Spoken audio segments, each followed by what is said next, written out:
Recording in progress.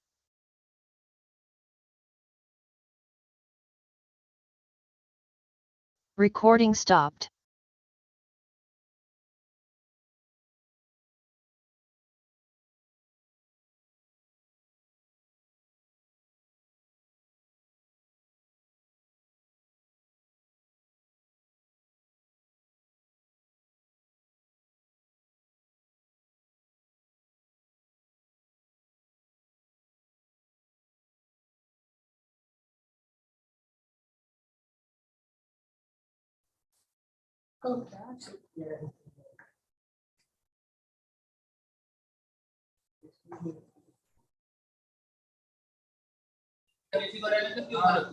बस ये कल बोला गया ना, उसका जूम नहीं था, कवर विजिट करके फिर ज्वाइन करो जल्दी। अपना सही है मेरा, ठीक है, रेडी है।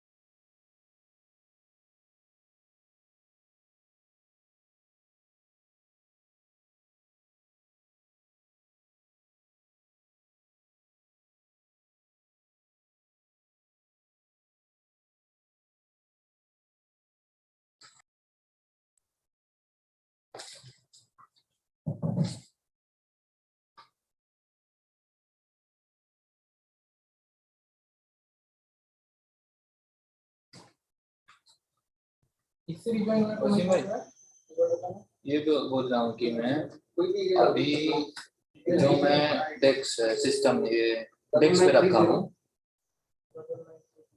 मेरा 199। हाँ मैं बता रहा हूँ सिस्टम 1.2 बीबी जिसको लॉजिटल से कनेक्ट है, उसका वीडियो नहीं चालू करने दे रहा।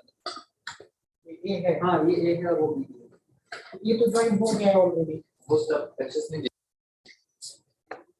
देखिए, वो वेब सर करते थे ना शेयर, क्या वहाँ पे देखिए वीडियो नहीं चालू करने दे रहा है, मतलब लॉजिटेक का कैमरा मुझको नहीं चालू करने दे रहा है। You cannot start video because the host has stopped it. IT assistant मत डालो ना ईमेल आईडी यार, बिकॉज़ यू आर वो होस्ट, आपके ही नाम पे है ना वो ईमेल आईडी।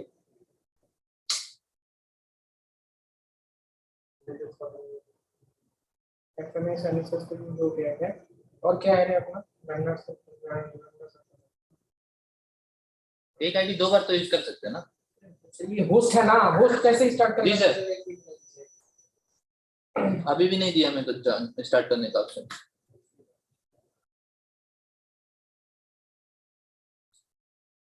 लॉजिटेक चूज है लेकिन स्टार्ट करने नहीं दे रहा मेरे को।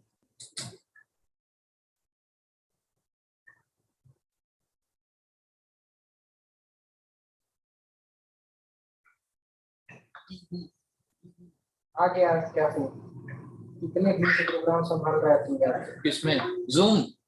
जूम क्यों नहीं ओपन हो रहा था समझाने का। अरे आईटी असिस्टेंट उसका होस्ट है भाई, वो ईमेल आईडी, ईमेल आईडी में कैसे करने देगा? वो तो होस्ट ही मानेगा ना उसको। अभी क्या हुआ तेरा कैमरा वाला? You can not start the host has stopped. Host क्यों स्टॉप कर रहा है? उसमें ये आईटी असिस्टेंट भी लॉगिन की है जो सिमर तू आईटी असिस्टेंट डीबी ये है ना।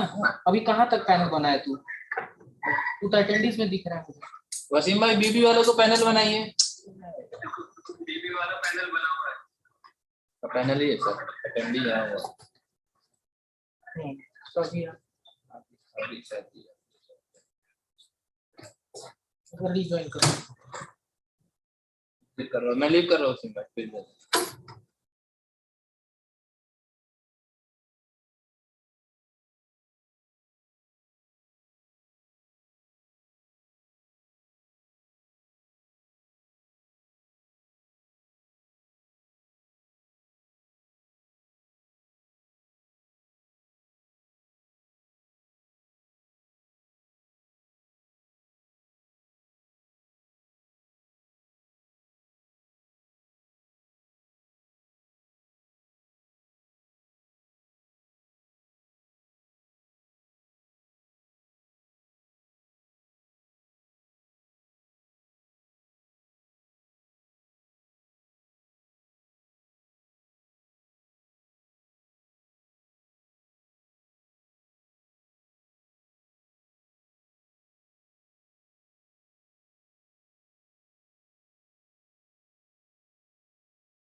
नहीं, आवाज नहीं आ रहा है।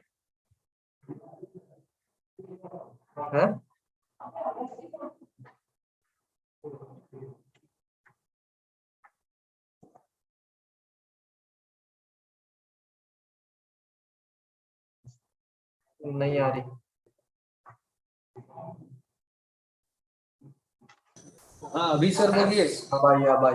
Okay sir, thank you.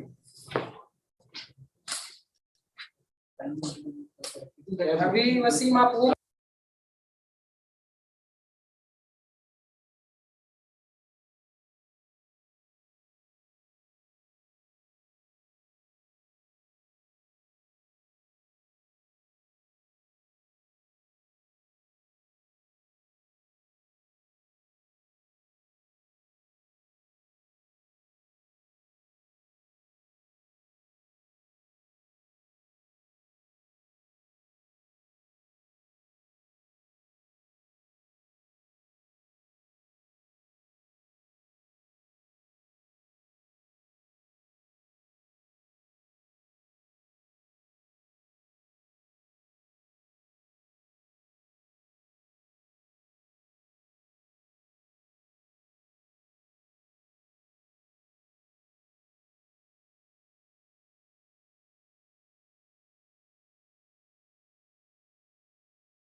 हाँ अभी वसीम आ रहा है। उसका भी अनम्यूट अभी करना आपके है। हाँ हाँ दोनों है ना? दोनों नहीं, हम उधर गए थे, इन्होंने बोला उधर है आपके 2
P. Shukla, and Securities Markets at NISM.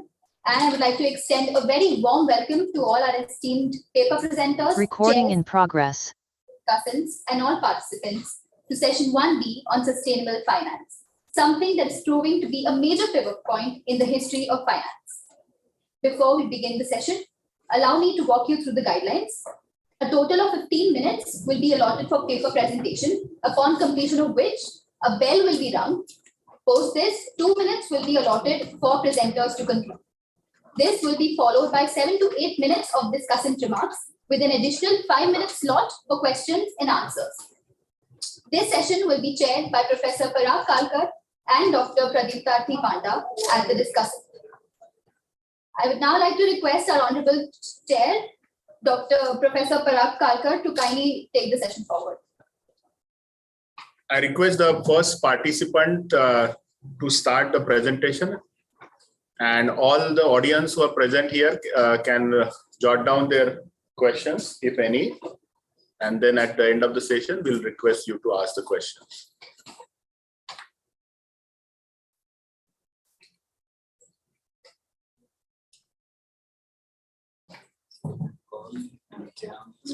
Jongge Jin, Yeah, Zhang, I'm here.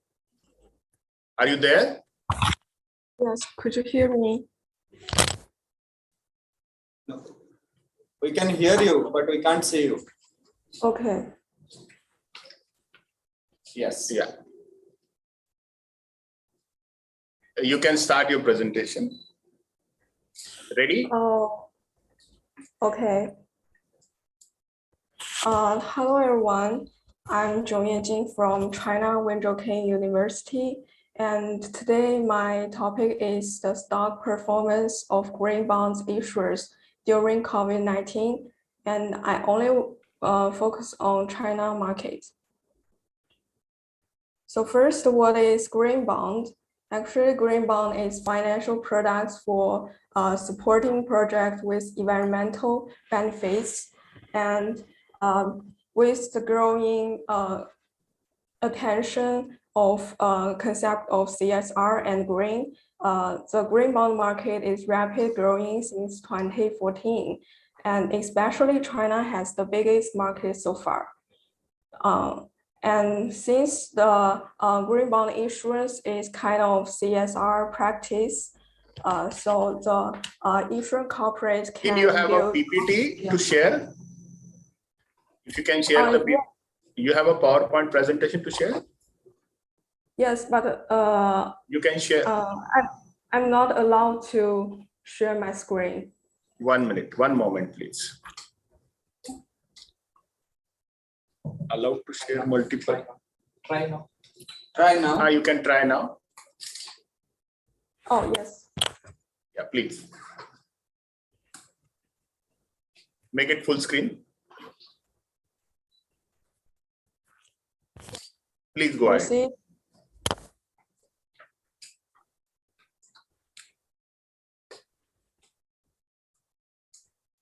Is that okay? Yeah, it's visible. Yeah, and corporate issuers can build positive public perception, and they should bear a considerable reputation risk if they cannot meet the requirements and their promise. So my research idea is come out with that. I want to explore whether the issuance of green bonds can mitigate the crisis like COVID-19 impact on Chinese firms' stock return. So here is some key literature review. Many researchers have found that CSR practice can help firms to lower their stock returns. Especially links find high CSR firms can obtain more trust and stock returns even during the financial crisis. And Tang and Zhang point out the issuance of green bond, which is a kind of CSR practice, can positively affect firms' stock prices. And under the background of COVID-19, He find industries related to pharmacy, IT, and agriculture have the resilience to COVID-19. And also, E finds the COVID-19 actually will shock the Chinese green financing.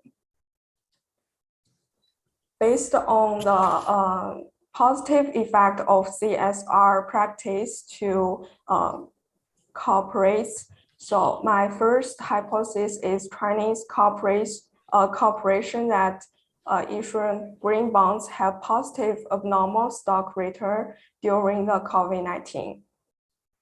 But to consider the shock effect from COVID-19 in most industries, so my second hypothesis is Chinese financial corporates that issue green bonds have negative stock performance during the COVID-19. My key data is mainly from CSMAR and the WING database. Both of them are Chinese financial database. And the first one, I get all green bond sample from 2016 to 2019 issued, and I selected filter these issuers and get the issuer corporate daily stock return and CSI Chinese market stock return index. The sample period is from 2019 March 11 to 2020 April 10th. The paper is mainly use event study method to measure the impact of COVID-19. So I selected two event dates. First is 2019 December 31st, which when the COVID-19 there is first official news for COVID-19 outbreaks in Wuhan, China announced. And the second day is 2020 March 12th, when the COVID-19 passed its peak. And the event window I set is 10 days before and after event days. And the estimation window is between 200 days before and 20 days before the event date. And I utilize market model in the event study to use the market index and market return to estimate the expected return, and the difference between real return and expected return is abnormal return. And I will mainly focus on the CAR, which is sum of AR. So first we look at these two figures. We can see here is a fluctuating upward trend among these two event dates. And more detailedly, we can see here is very small and a positive effect on the announcement date. But here is a significant and a large effect after the announcement date.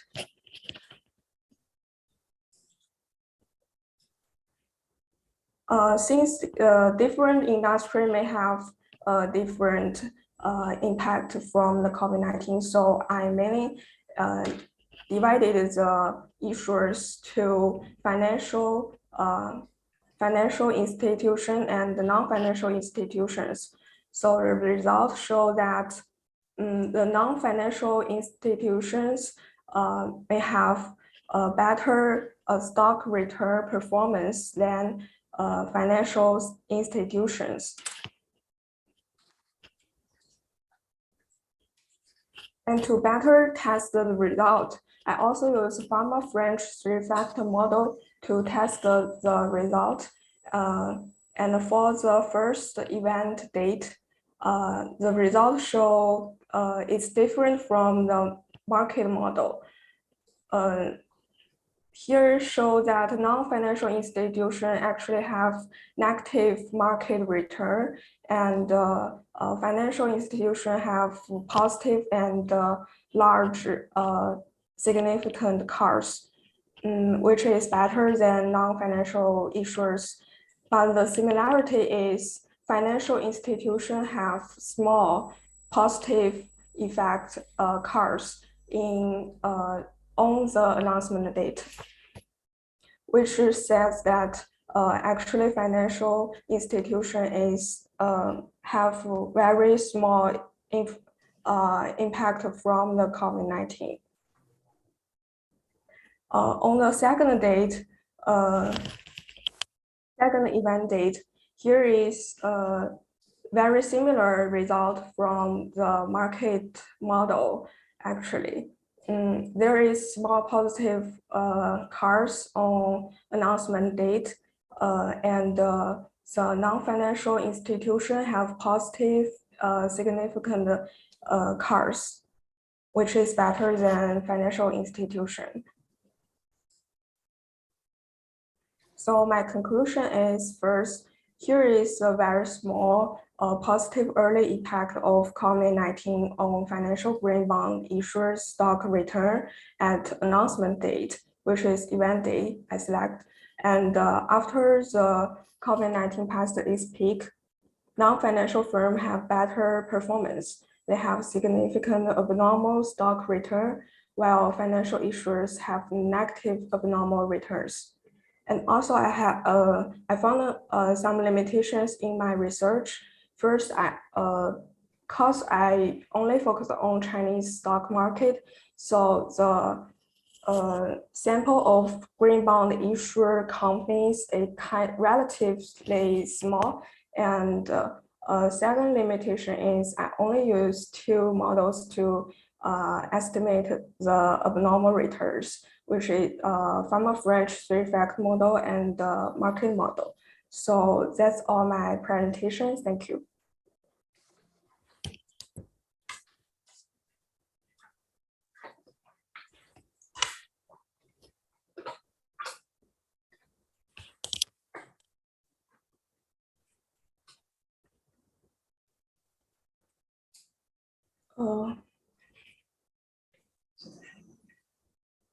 Should I stop sharing my screen? Yeah, please.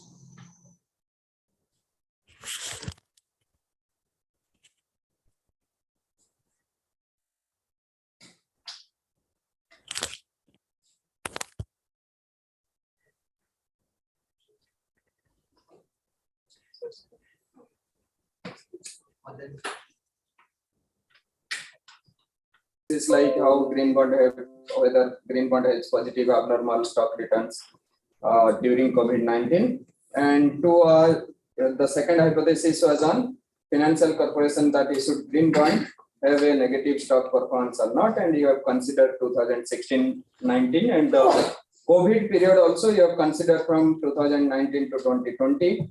The methodology you have used event study, market model, and Fama-French models, and overall you have found that there is a small positive early impact of the COVID-19 on financial green bond issuers stock returns at the announcement day.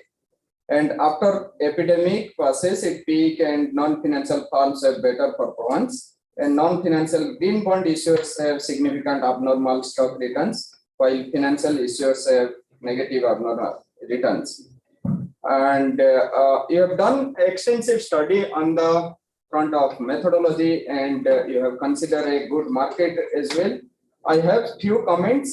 You can see on the objective, you have considered the green bond of China market. But when you have considered for analysis, you are considering the performance on equity market. So what is the impact of on the performance of green bond? You have to mention, because you are silent about that to the issuer and to the investors, whether that green bond itself is impacting or attracting more investors or not, that you need to examine. Second is the size of green bond you have written nicely. You have compared with the world green bond markets. But what is the size of green bond of China? Am I audible?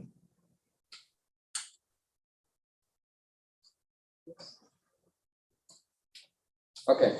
So the size of green bond that issue has been given, but What about the trading volume of green bond? Actually, there are lots of issues over here in green bond. First issue is the fund raising by the issuer is more costly in the green bond as compared to your brown bond or blue bond, what you say, other category of bond. And what is the trading volume and value of that green bond? You need to mention what is the yield that green bond has provided, and what about the coupon and the cost of using the green bond? The transaction cost is missing. You have considered in data front only equity data, and why you have not considered data till 2021? You have considered 4 months, I hope 3 months during COVID, and you are mentioning that you have done analysis considering COVID period. But COVID has a longer period to do. You have only considered the initial 3-4 months. Thereafter, in the methodological front, you have also reviewed some of the articles on connectedness among the markets. Here, yes, the review was very nicely organized. However, you have not used those models, or you have not analyzed any connectedness. So either you can remove those connectedness papers from your review part, or you should apply connectedness models like multivariate Garth model or Diebold and Yilmaz spillover model. Or now connectedness networks has been developed, and many ABDC papers are mentioning these networks for connectedness. Then the study could have also used buy and hold return that you are not mentioning, you have not done, only you have done the cumulative abnormal return through event study. Further, the conclusion, in the conclusion front, you need more clarification whether COVID has resulted in higher abnormal return, because we have seen all the markets has bounced back like anything after the COVID period, after 2-3 months of downfall. Or green bond issue has given higher abnormal return to these markets, these equity returns that you have considered. And who are beneficiary of your study? You are silent about that. Who will get benefit, either investor, issuer, or intermediaries, or regulators? Now the scope you can extend for the possible publication in ABDC. You can do one cross-country analysis. Only China considering may not give you proper justification or generalization of how green bond works or how green bond performs. You can consider other countries like USA, France, Sweden, South Africa, and Japan, who are in top, who are the top issuer of green bonds. Okay, so that's all from my side. Thank you.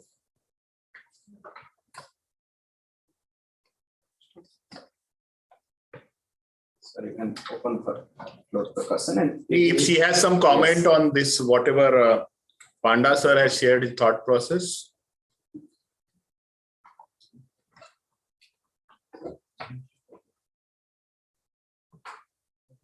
Jin, you are there? Oh, yes. Yes.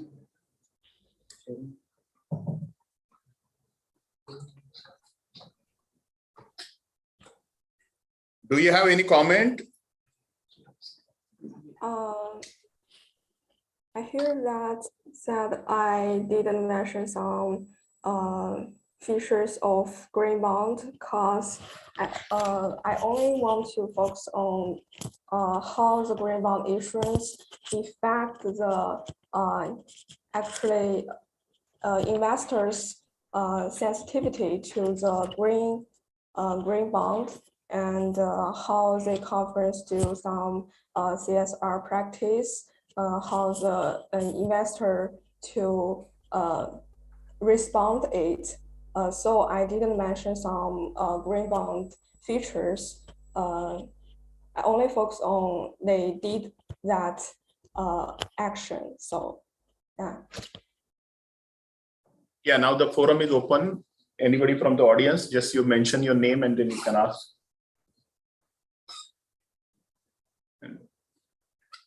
What? I think you can read out the questions. When you mentioned it is green bond, is this issued by non-financial institutions to Chinese companies finance or other firms outside of India? Is the Your first voice question. is. Yeah, coming.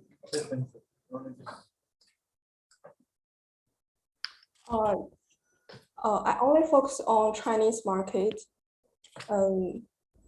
May I ask you a question? You need me to repeat it? I don't hear clearly. Sorry. Do you need me to repeat the question? Yeah, please. When you mentioned it is green bond, is this issued by non-financial institutions to Chinese companies to raise finance only, or even for firms outside of China? I only focus on Chinese market, not outside of China. All right, thank you. Yeah. That's all the questions. Anybody from audience? The floor is open for questions.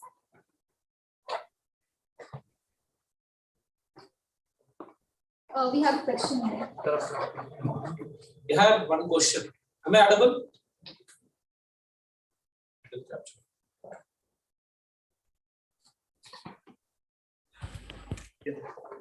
I have one question. Am I audible? Are you able to listen to the question? What? I didn't hear the question. Sir आप पूछो आवाज no हाँ Yeah, am I audible now? What? Yeah.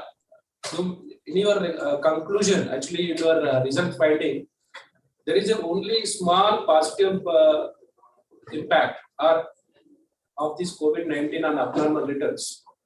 That may be because of the rebounds of the markets, not because of the issue of the bond issuers, green bond issuers. How do you control that?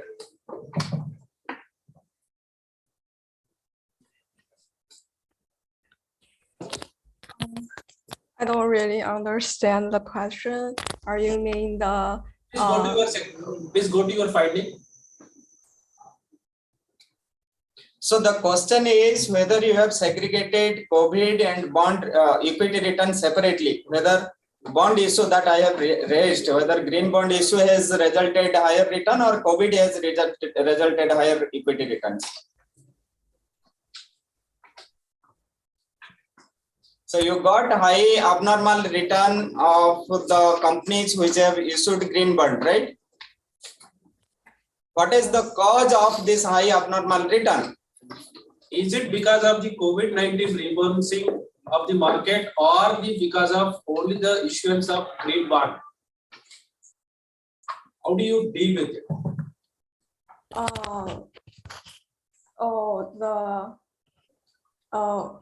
If without the COVID-19 background, the green bond issuance actually have a positive effect in other research. Here is obvious positive effect if the company issues a green bond, even outside of China.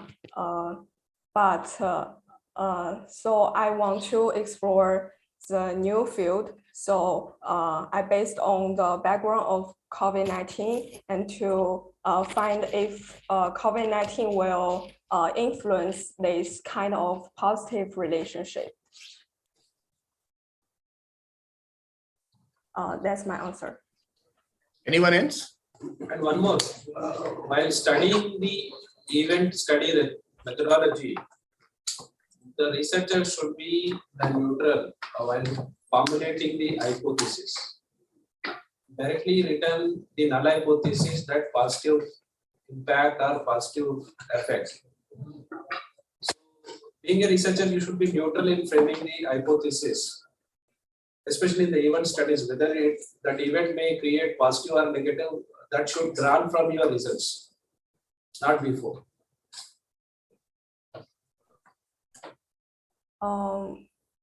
So you mean my hypothesis is not consistent with my my results? Your null hypothesis should be there is no effect. And your alternate should be there is an effect. So you can't determine, like predetermine whether it's a positive effect or negative effect. That's what.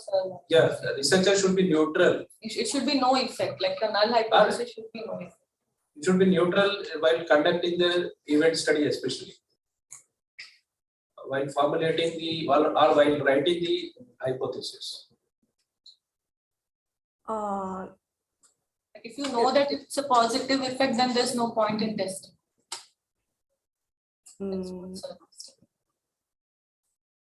Yeah, but the conclusion, my result found it actually have it has impact on the stock return, but it's not very large, but it did have influence. So my hypothesis, I write it has impact the return.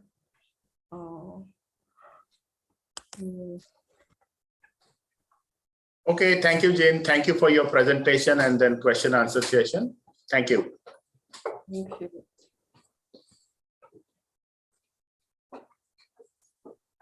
Garima Sisodia is there.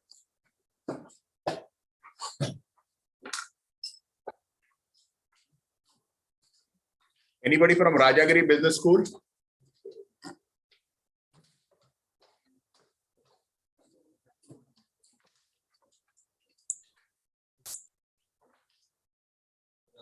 Yeah, Anto is speaking. Okay, Anto, yes. We are here. Am I audible? Yeah, please start your video. Yeah. Okay. Introduce yourself. Yeah, I'm Anto Joseph from Rajagiri Business School. I'm an assistant professor over here with the finance department. And we three others are there. We are going to jointly present the paper. So could you please allow me to share my PPT? Just a moment. Can you try? You can try it. It will work. Yeah.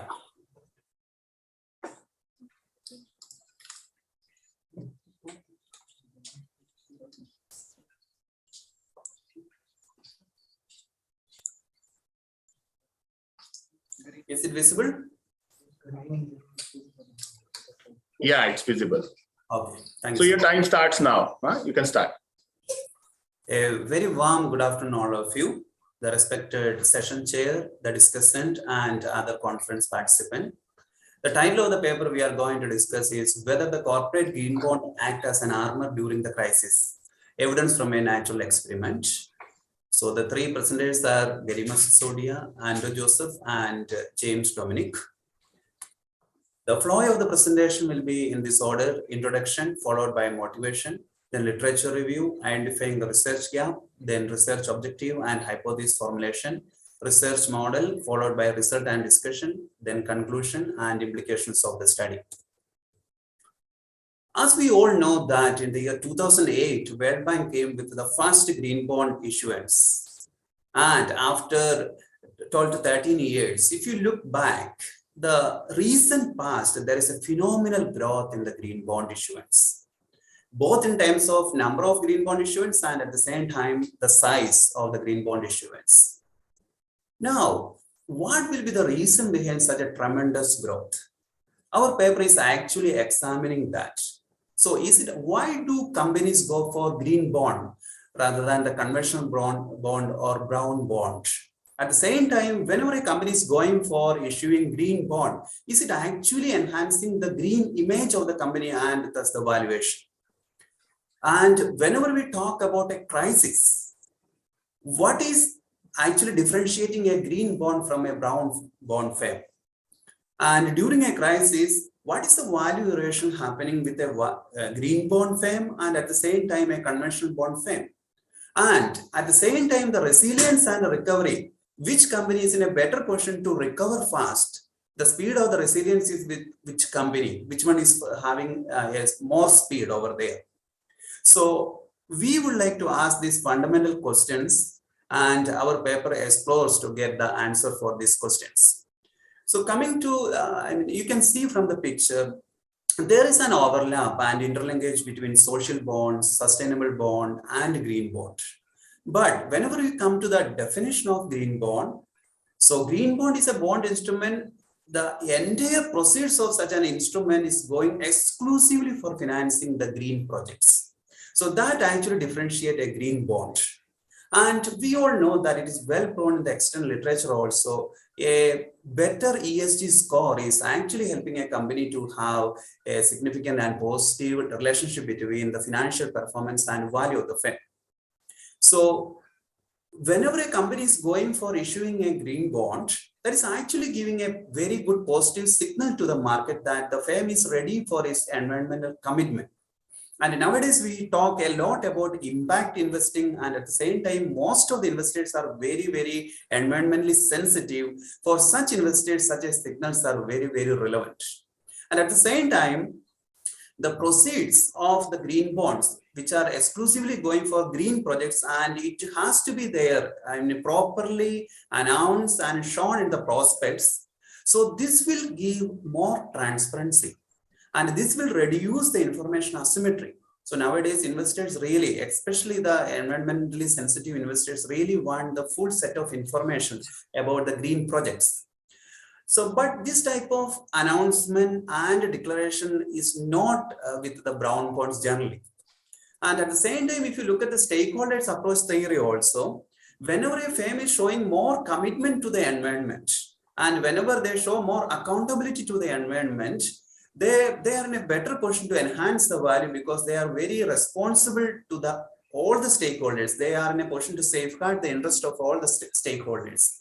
So this type of a green image developed by showing a positive attitude towards the environmental commitment by issuing green bond, which will enhance the green image of the company, and this will lead to a less valuation and a very good recovery whenever there is a crisis. So our paper is exclusively going to focus on a crisis period and how the green image through green bond issuance is helping a company, whether it is acting as a protective shield to the company or not. So coming to the motivation, we would like to focus on the World Bank Treasury Report 2018. There they clearly said that the intensity of the environmental shock nowadays, and we are the last generation to change this, such a shock we have given to the environment. For that, massive investment is required, and green bond is such an initiative towards that. This slide is what I was talking about in the beginning, such a phenomenal growth. If you look at 2019 onwards, 2018 it was around 400 issuance, 2019 it was more than 800 issuance, and it is growing tremendously. And 2021, we have data up to the first half of the year. We have already crossed 76% of the last year. So what is the reason behind that? At the same time, earlier, the climate risk, it was mainly leading towards business risk. Now, this is a financial risk also, because most of the investors are very sensitive before they invest in a company. Suppose if you are inclined more towards ESG, environmental, social, and governance, and if you have a good score, investors are ready to provide their funds. But a firm is having less score, which means the cost of capital is also going to increase. Literature review, I'm not going to focus too much on that due to the lack of time. But these are the main focus. Actually, a few of the papers, just theoretically, they explain about green bond and their significance, the growth of the market, all those things. Many of the papers are focusing more on impact investing and environment sensitive investors and the ESG also. Then a few of the papers clearly says that it is reducing the information asymmetry. So more investors are more inclined towards such firms which is having an commitment towards environment. And there is a positive association between environmental responsibility and stock market performance, and CSR is also linked with this. So coming to the research gap, objective and hypothesis, what we have seen, there are only very few studies which look at the green bond issuance and corporate performance and value. And we couldn't find, to the best of our knowledge, a study which explored the value, valuation, recovery, and resilience during a crisis. So we have taken COVID-19 as a crisis period, and we check how the issuance of green bond is actually helping FM. And at the same time, another thing, most of the past papers, they didn't take care of the endogeneity issue. FM may be having high value, due to that they may be going for more social commitment or vice versa. So that is one of the major theoretical problem over there they didn't consider. So we are taking care of that by taking COVID-19 as a natural experiment or a natural setting. So that these are the three main objectives of our study: to examine whether the green bond issuance enjoy higher valuation than brown bond firm, to examine whether green bond firms experience lower value erosion during peak of crisis, to examine whether green bond firms experience high resilience in recovery period of crisis. And the hypothesis we formulated are green bond firms are valued more by investors as compared to brown bond firm. Green bond firms face lower valuation compared to brown bond firm during crisis. And the third one, green bond firms are more resilient compared to brown bond firm post-crisis period. Okay, so the rest of the presentation, my co-president will continue.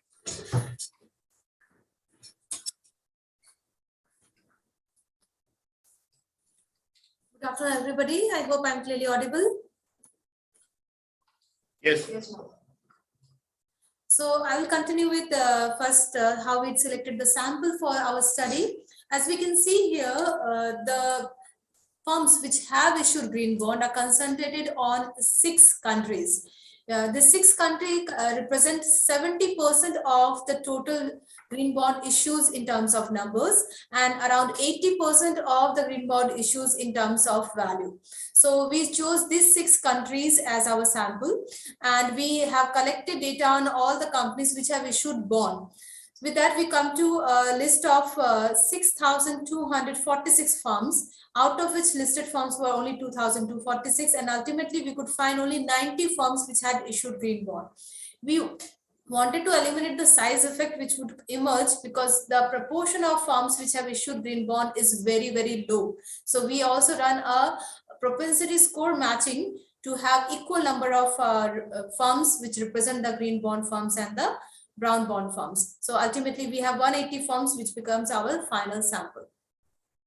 Coming to the time period, as we had multiple countries and not each country is affected in the same way by COVID-19, we have taken care of defining the period where they would be affected by COVID-19, and we are divided into 2 parts rather, COVID-19 peak and COVID-19 recovery. Now, COVID-19 peak is defined as a period between the day when COVID-19 case was first discovered in that country and the point at which, or the day on which, the main index of the country has hit its lowest point, which was mostly March, towards the end of the March for all the countries. But the recovery period, if you see, this is the point we are trying to find out where the main index has bounced back to the pre-COVID level, when the first case of COVID was detected. And here we can find country like Japan had taken considerably longer time. France has recovered comparatively faster. All the data has been collected from Thomson Reuters data stream, which is a very reliable source for data. These are the base models for our research.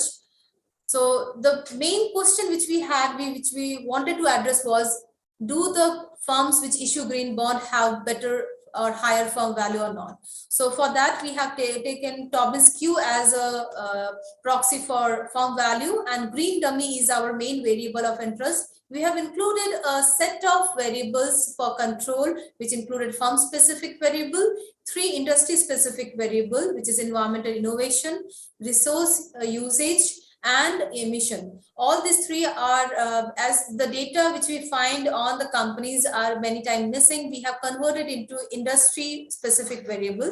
So we found out what is the average for each industry, and then we looked into if the company industry has, we have looked into the average values, and we have then find out that industry is having higher commitment towards environmental innovation, resource usage, and lower emissions or not, and accordingly dummy variables have been assigned to them.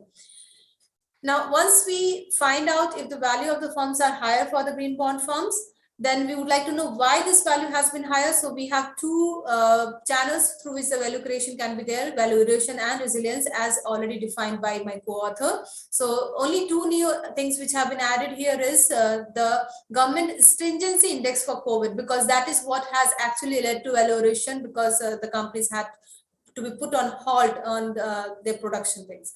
And also one more thing, which is environmental policy and stringency index of the country, because we are having different countries and not all countries treat the environmental issues in the same way.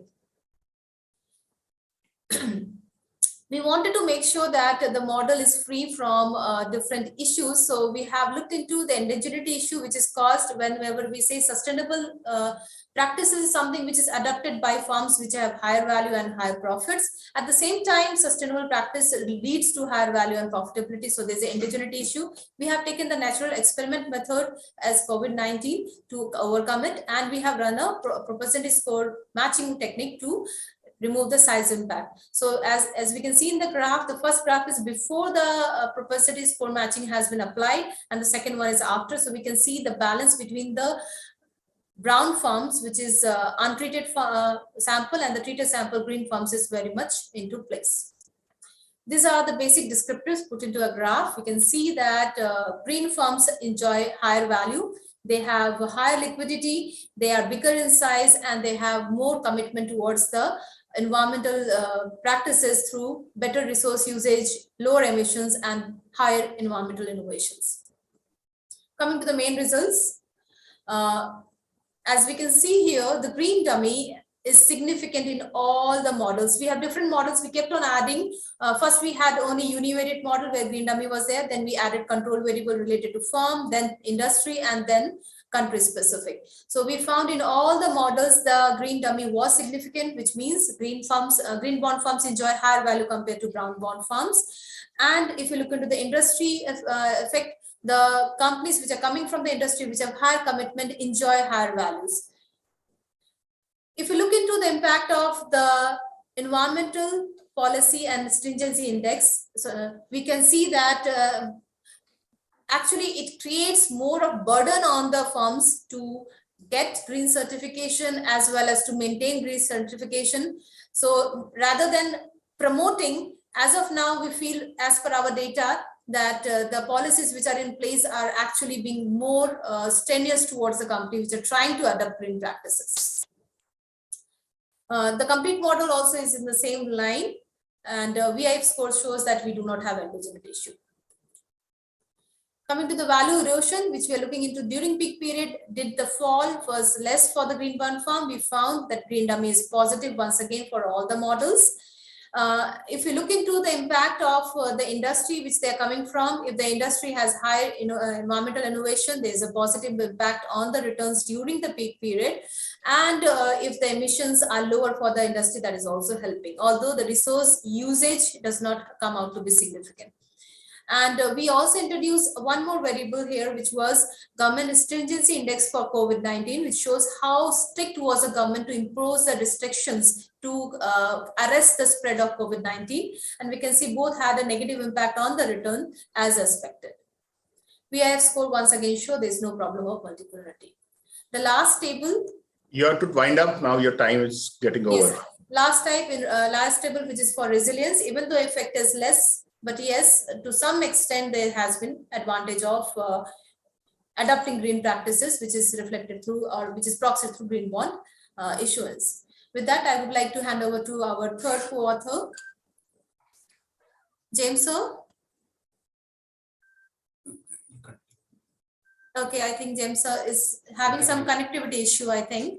So the conclusion of our paper is that we find that green bond funds enjoy higher valuation. And so can you continue, James sir?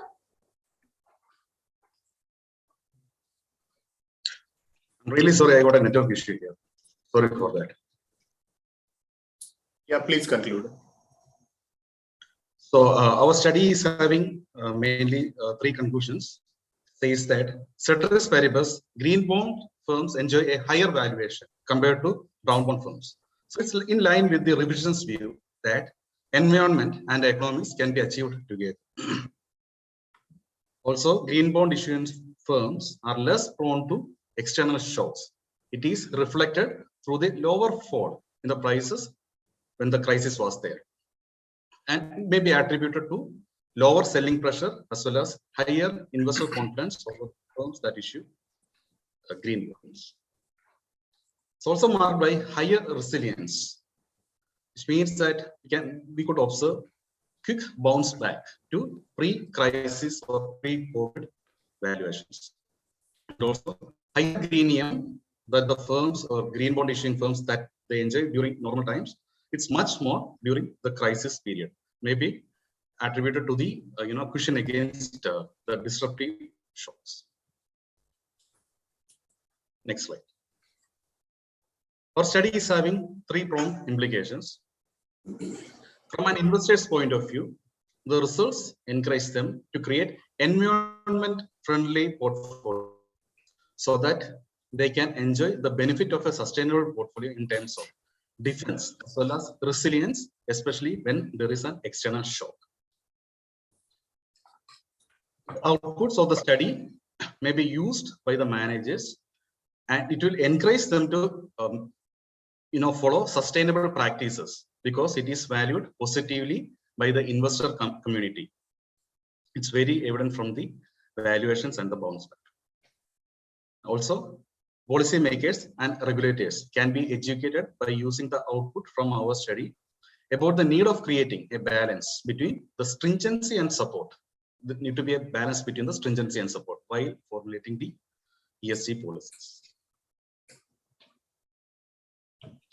Thank you, Dr. James. Now I request Dr. Panda sir to give his comment.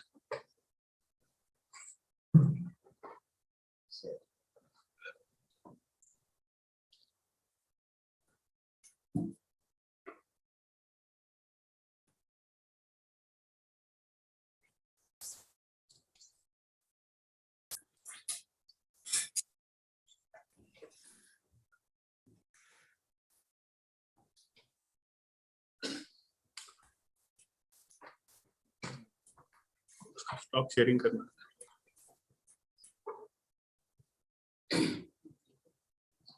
Yeah. Thank you, authors, and for the share very much, Ishwarya and James. You have again taken a very emerging area on green bond, and we have seen like you have also got best paper in previous conferences. Your work was very good. I'll just list down my my points, like the objectives you have said, like how the global presence of corporate bonds is green financing tool to facilitate sustainable practices of eco-friendly investing. And the study investigates the interviewing questions whether the companies that issue green bonds are valued more by investors or not, and further extends the analysis by exploring whether the green image of the companies helps to minimize the value erosion during a crisis and enhance the resilience of the stocks. So again, you have also examined the association between environmental commitments and farm value, and you have used COVID-19. That is a very good way of looking into, because that is the crisis period or the emergency period when market behaves differently. So the findings are like indicate that green bond funds are valued more by investors as compared to brown bond funds, and green bond issuance act as a strong signal of the firm's environmental commitment, and it is well recognized by investors. And maybe one of the possible reasons that you have mentioned are higher value of green bond funds may due to their ability to arrest value erosion during environmental shocks. So this green by definition is very good, but if you look into the size of this green bond market, even you have also mentioned it is 2% only in all over the world. And you have very nicely written the abstract. It is very up to the point.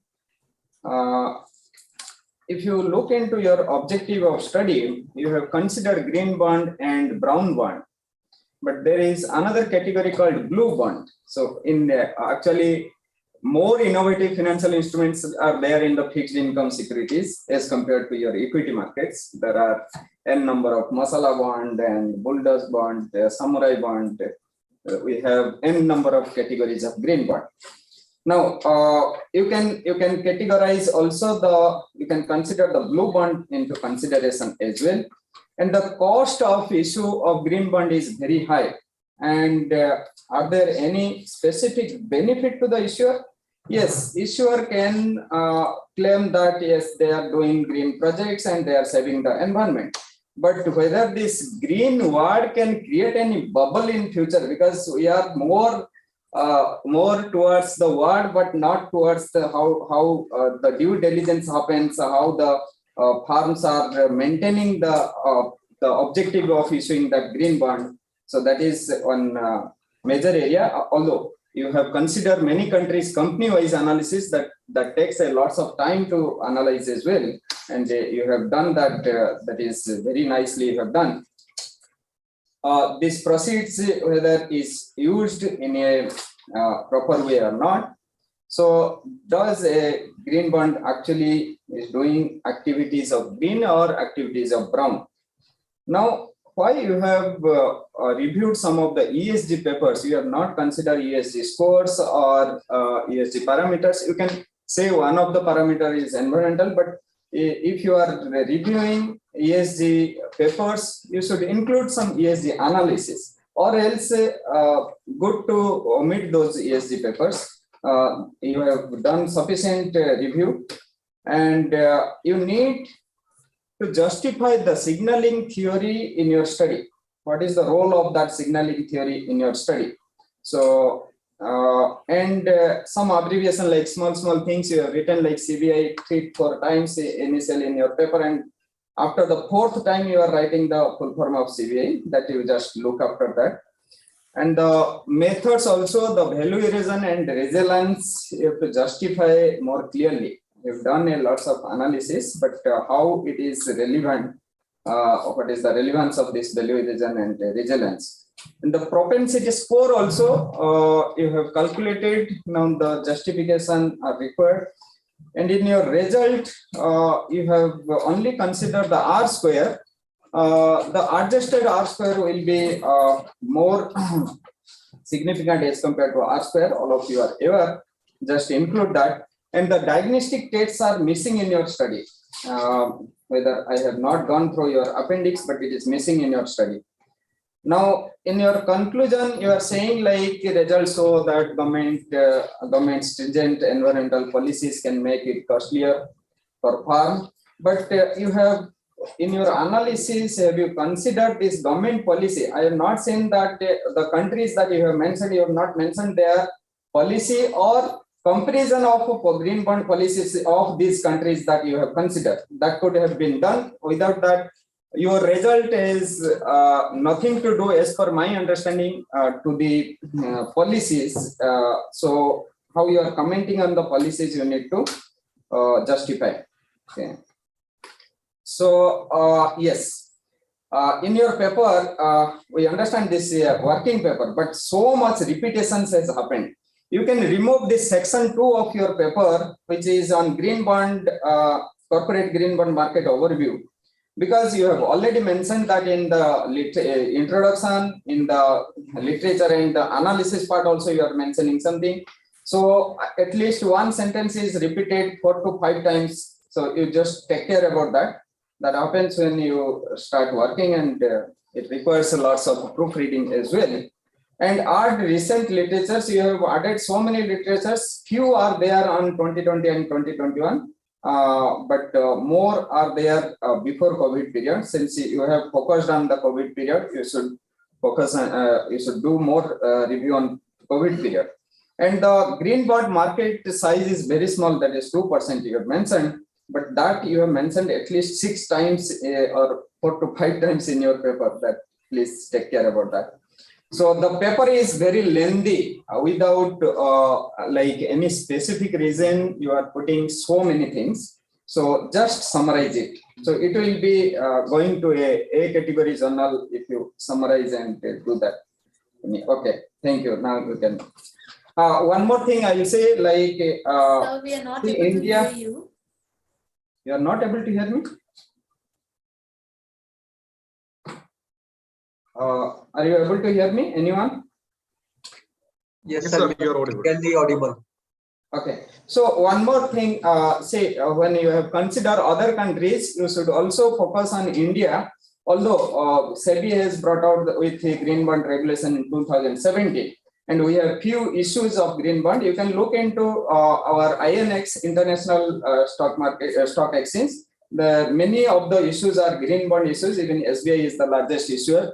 You can also look into the issuer who is issued based on SEBI regulations. The earlier issuer were issuing with World Bank regulations, and World Bank brought out this green bond in 2008 with the request of the investors. So institutional investor has requested. This is a very good innovative product, and which is there to safeguard the society, but more due diligence is required. Yes, now you can respond. Yeah, Garima and to James, if you have any comment on this. Yes, sir. Actually, the comments are, very much accurate and, to the point. So we have, in fact, after doing this paper, I mean, we did a couple of presentations and we got the similar comments that, a paper is a bit lengthy and some. Since it's a collaborative paper, I think everybody wants his points to be put and kept. Like that happened? To an extent, yes, sir. So to an extent, that is also true. But anyway, we have worked on that. We have made it very focused. All the redundancy is removed. And all these points, we have taken a note of that, and definitely we will improve our paper with the valuable comments from your side. From audience who are present online and offline. Certainly, online questions, just say there are 3 in chat. Even one in Q&A also. We have a question from Nikita Kedia. No, I think this was for previous. This was previous. Okay, you can ask him from chat. Check from chat. It has been also answered.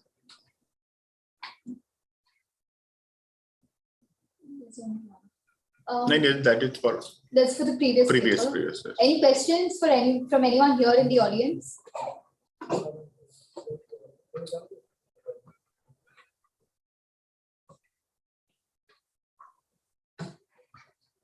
If there are no questions, we can move on to the next presenter. Thank you, Dr. James, Garima, and Anto. Thank you, sir. Thank you. Thank you, sir. Thank you so much for giving us this opportunity. Thank you, sir. Now we'll move on to the last presenter for this session, Chetana Rath or Dr. Malabika Dev. Okay, you're physically.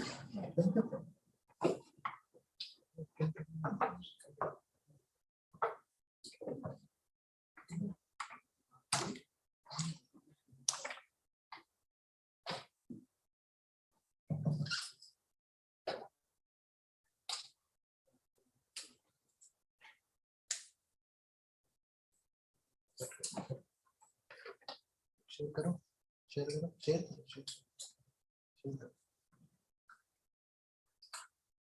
Let's go.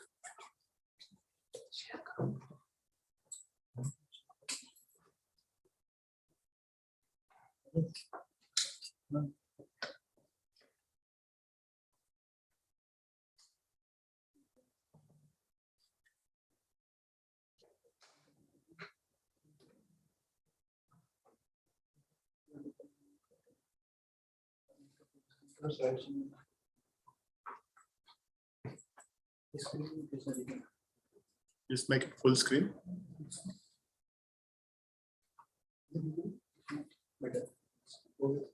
Next slide करके एक बार check कर लो. Okay fine. उसको try कर दो. Introduce yourself and you can start.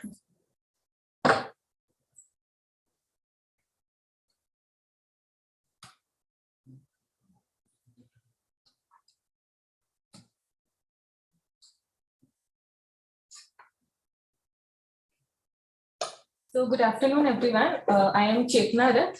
I am a qualified company secretary and also working as a senior research fellow in the Department of Commerce, Pondicherry University. I am co-authoring this paper with my research supervisor, Dr. Malvika there. We have often heard in the news that the rich gets richer and the poor gets poorer. How come 73% of the wealth of the nation is held by just 1% of the top-notch corporate personals in India? And how come those 1% be the chief executive officer and or managing director of those corporates? So whether the firm performance of those companies is aligned with the compensation paid to the executives? And what moderating role can the non-financial performance or the ESG factors, that is the environmental, social, and governance factors, can play in determining the performance-based pay? So all these questions instigated me to go for the topic, the moderating role of greenhouse gas emissions and energy consumption disclosures in determining the performance-based CEO compensation. So like in this paper, I have only focused on the E factor, that is the environmental factor, because considering the entire thing will become very vast, so I've only focused on the environmental related factors. So this is my plan of presentation. So first I'll be discussing on the introduction, then I'll give a brief background along with the literature reviews. And then I'll move on to the objectives, data and methodology. I'll say why I have selected the particular model. I'll focus on the results, then the findings, and then what is the future scope along with the limitations. So as we all know that climate change possesses a very serious threat to the people and mankind around the world, and it has implications for the full enjoyment of human rights. But businesses are constantly pressurized to reduce their environmental impact to the community. So there is a new concept of sustainable compensation policies. So the logic behind this sustainable compensation policy is to focus on long-term sustainability, especially in case of ESG firms. And the concept is to reward the chief executive officers in these social responsibility firms with a higher pay, so that they are reluctant to engage themselves in environmentally harmful activities. The purpose of this paper is to explore the moderating role of environmental disclosure score in determining the effect of firm performance on CEO pay. So this is the diagrammatic scheme of our work.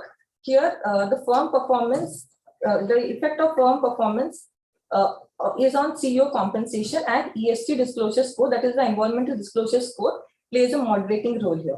And like I have taken two important proxies of environmental disclosure score. One is the energy consumption disclosure, and next one is the greenhouse gas emissions disclosure. So I like both energy consumption and greenhouse gas are showing the negative, like are negative. They have a negative impact reasonably also, and environmental disclosure has a positive impact. So now the literature review I have classified into two sets of hypotheses or two sets of contrasting hypotheses. Okay, the first one is focusing on CEO compensation and firm performance. So when we talk about this factor, it has two contrasting hypotheses. The first one is the overinvestment hypothesis, which is derived from the agency theory. So this states that when the CEOs are conducting more and more CSR activities, that even though helps them in earning a higher reputation, but it decreases the firm performance.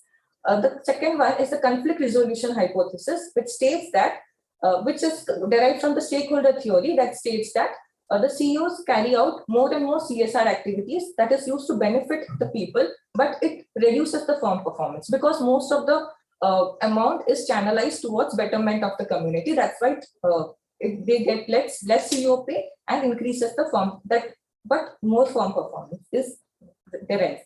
The second one is focusing on environmental reporting and disclosures and firm performance. Here again, we have two sets of hypotheses. The first one is the halo effect, which states that a positive impression is created by social responsibility, which is able to reduce the negative effect created by emissions or energy use. That would lead to a better firm performance. The second one is the fallen angel effect, which states that even though there is a higher positive effect, that will create a disillusion in the minds, and that won't be able to reduce the negative harm or harmful effect of emissions, that which would ultimately lead to adverse firm value.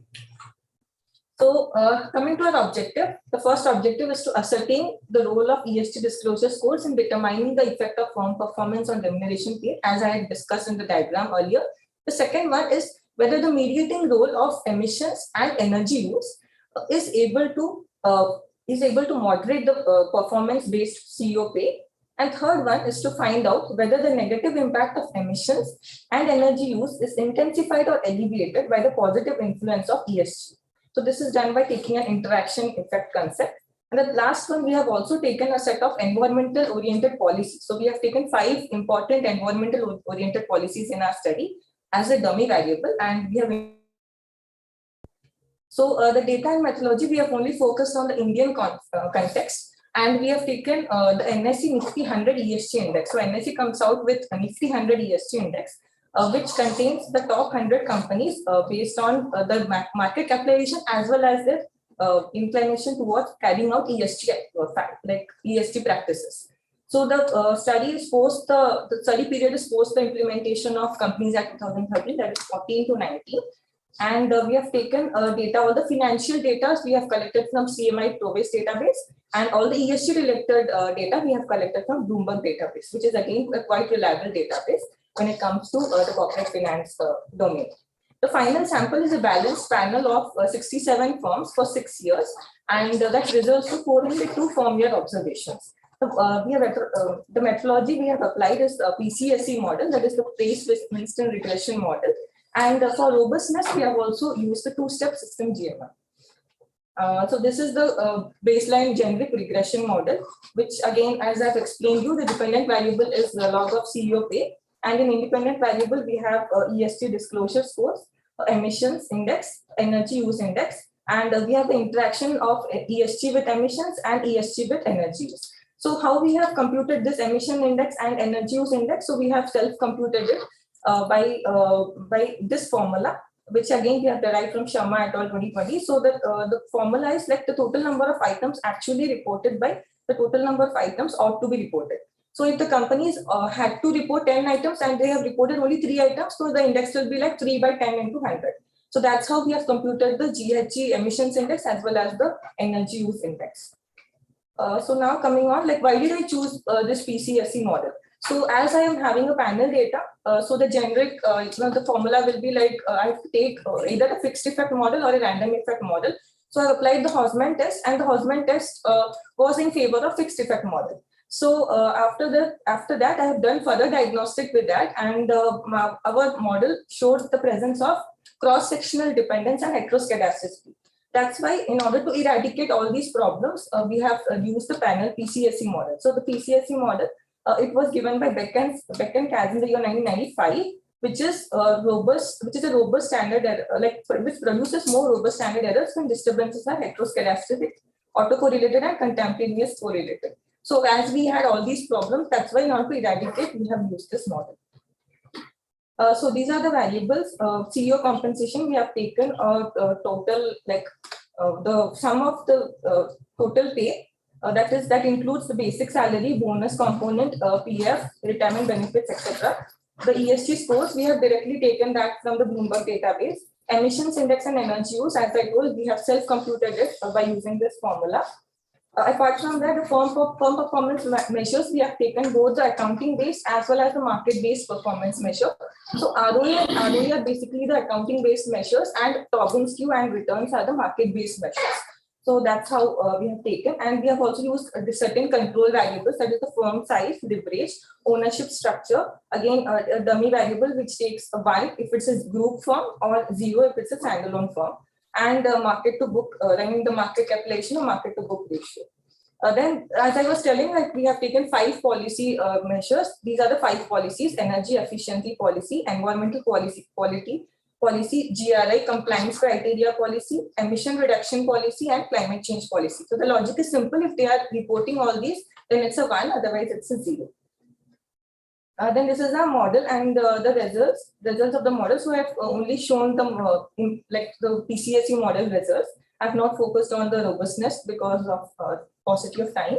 So the results of this model, these are the 4 firm performance measures. So in the 4 firm performance measures, they are mostly showing a support to the conflict resolution hypothesis, that is the market-based measures and firm performance measures. Except ROE, all the like Tobin-Skew ROE and returns are showing negative relationship with the pay. And here coming to the ownership structure, ownership is showing a highly significant perfect positive in all the models. Then these are key variable of interest, key explanatory variable of interest. Here we can see that ESG disclosure score is showing a highly positive significance in all the models. But when we are considering the emissions index, it is showing a negative relationship. And the same is with the energy use and also the interaction effect. So all the four models are showing a highly, negative impact on as a moderator. So that's what are the inferences that we draw? We draw that the ESG disclosure is highly positive significance, which means that firms having higher ESG disclosure score are ready to pay more to their executives. This is justifiable because more disclosures help in instilling a confidence in the minds of stakeholders and thereby raising the remuneration numbers. But at the same time, emissions as well as energy use shows a negative impact, and also the interaction effect is negative, which means that the positive influence of ESG is unable to reinforce or reduce the harmful negative impact or intensity of the GHG emissions or excess energy use. So ownership structure, all climate change policies also have a positive impact in our model.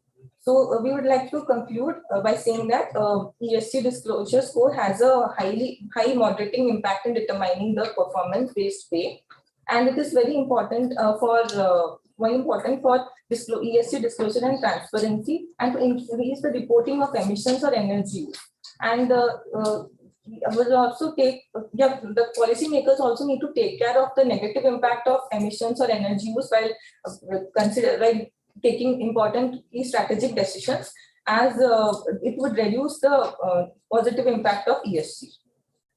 So they have to keep a check so that the beneficial actions are not waived off owing to negative impressions in the minds of stakeholders. The last slide is the limitation and scope, which we have only taken the total of CEO remuneration, but in most of the Western studies, we'll find that they have distinguished between cash-based pay and equity-based pay of CEOs, which we have not considered, considering the limited data that we are having in case of Indian context. So the data period ranges from 2014 onwards. We can do a pre-post analysis prior to Companies Act and post Companies Act. So that can also be done. So the study is confined to India only, because like if we are taking a cross-country study, then we have to consider corporate laws of different countries, which is not similar as in case of corporate governance studies. So that can also be thought of. Then we are only taking the environmental indicators. As I told, we can also consider other social as well as governance indicators. The work is quantitative in nature and it is based on secondary sources of data collection. So a direct interview or questionnaire method with the CEOs would be more appropriate in this case. So with this, I would like to conclude. Thank you everyone. Thank you, Chetana. I request Dr. Panda sir to give his comment. You can have a seat.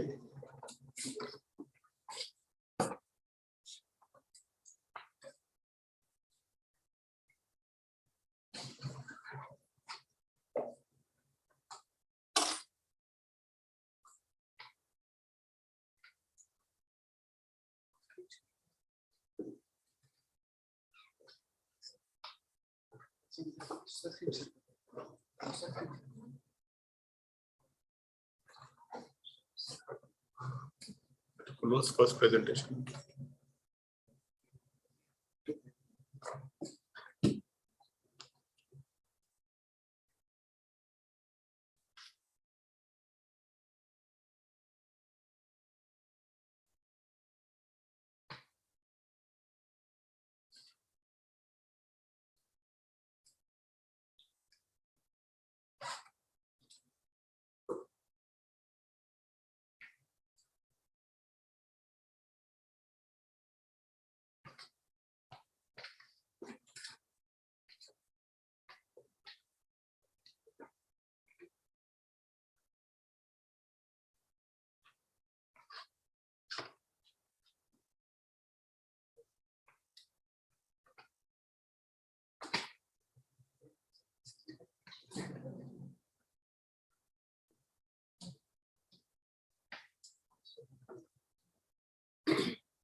Yes.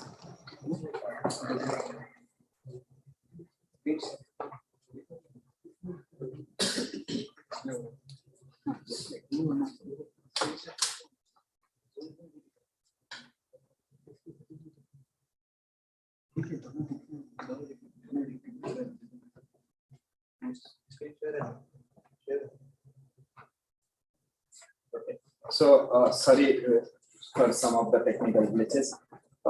So thank you, Chetna and Professor Dev. You have done a very again effective subject like the greenhouse and the carbon consumptions. So energy consumptions in determining the performance of CO2 compensation.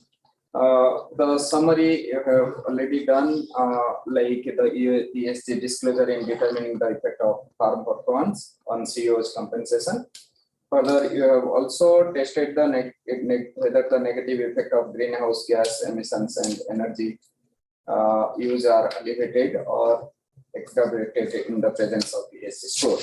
And the finding was highlighted on the moderating role of environmental disclosure in assessing the effect of farm performance on CO's pay, especially in emerging economies. So, so this has also added a value to claim that in addition to disclosing ESG activities, the business must be quite alert with their carbon emissions and energy oversight. So the objective was very well organized because this is also concern for environmental, this is also concern for corporates and regulators. That's how Bloomberg first has started creating the ESG score, which was not having like a well-defined, they have not disclosed the score criteria, how they are scoring. But later on, many organizations are also scoring, and SEBI is coming out with the framework for this ESG. Maybe that will give you good food for thought for further research, because once that SEBI framework will be built up, then further study can be extended with SEBI scores or based on SEBI scores. We have considered Nifty 100 ESG index companies from 2014 to 19. Now you can, you are silent about COVID period. You can consider now extend your study for the COVID period. During that, how this CO compensation or greenhouse gas emissions has impacted. Then on the methodological part, your models are adequate. Many studies are considering only panel regression, fixed effect, and random effect, but you have employed the panel corrected standard error models and GMM model also for the robustness test. Again, you have done the interaction variables. That is more important. That is one very good thing. Now, when we do interaction, the robustness again increases instead of considering one single variables. This study can be extended towards the once the SEBI framework comes out. So, thank you. Thank you, Dr. Panda, sir. Any questions from the audience? Yeah, I have one question. Yes, sir. Please. Yeah. Actually, you said first title itself. Yeah. Yeah, the title is lengthy. I just missed. The title is so lengthy, you should reduce it. Please show the title.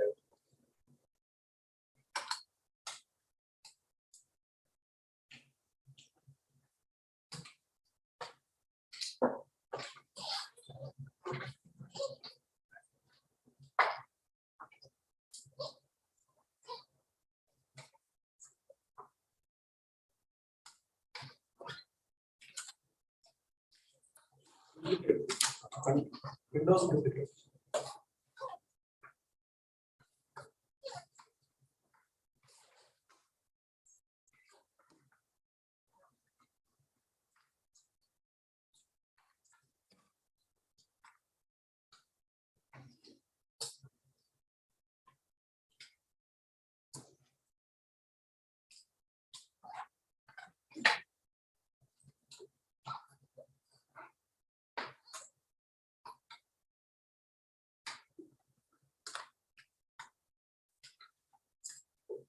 Go to first slide.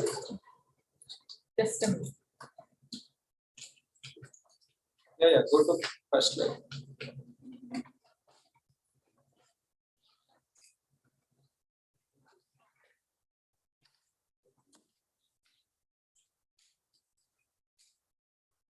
Yeah, this one.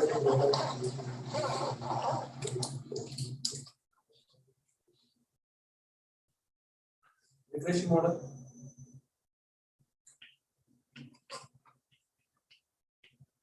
Yeah. This one. Refresh. Formula pattern. Refresh. Oh, that model. You know.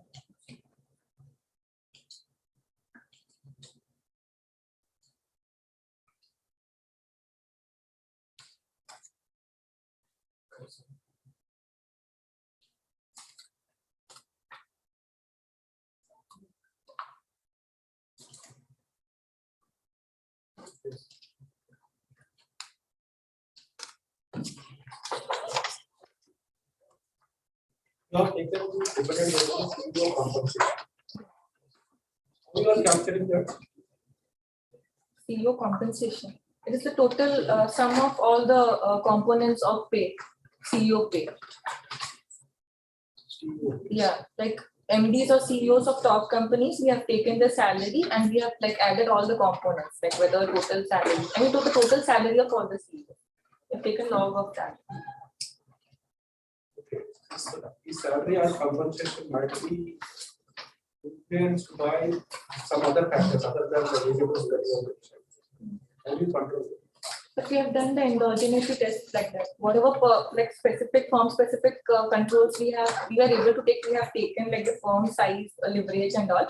Apart from that, that's what we have controlled for endogeneity also. We have done a lot of robustness check and to see what's the impact. I think it's not possible for us to take all the controls, but whatever is possible, we have taken and we have controlled for endogeneity using the robust model. First, we not mentioned in the equation. Pardon? It is not mentioned in the equation. So No equation, yeah, like that's the this one, a JIT, a ZIT, I mean the vector of all other related control variables. So that's a group. I mean, I've just given as a this thing, and here, yeah, let's say here we have taken like firm specific controls. So these are the 4 controls that important controls that we have considered. That as a group, like as a whole, we have mentioned as JIT here. I mean, YIT is the firm performance measure, and ZIT is the other related controls. So we have not taken individually, but just we have shown.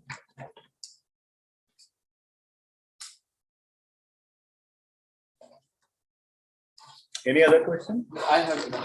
Yeah. So like when you're taking the CEO compensation based on the like greenhouse gas emissions, but have you taken them industry wise, because the IT industries have comparatively lower emissions, and then you'll see the oil and gas sector.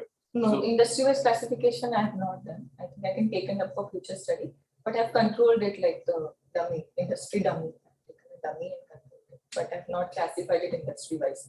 I've taken just the index, so all the 100 companies. So whatever 100 companies and their compensation, CEO compensation, industry-wise classification I have not. some industries still have more emissions and some will. But that's why I've taken the log. So log it will equate it, generally. Thank you. Thank you very much. Just in addition to that one, have you segregated the whole data set based on a state ownership and private ownership? No, ownership group firm and standalone firm I've taken as a dummy. I've not segregated. Like I mean, in this work I have not done. In my research, original research work I've done. But here I am not sure. Which company could not be from the group? So mostly the government ones, sir. government companies. They don't belong to a group. Like Tata and all, they belong to a particular group. I mean, all the industries under that, but like ONGC and all, like yeah, public sector, they don't belong to a group. It's very few, but they are not group. They're standard.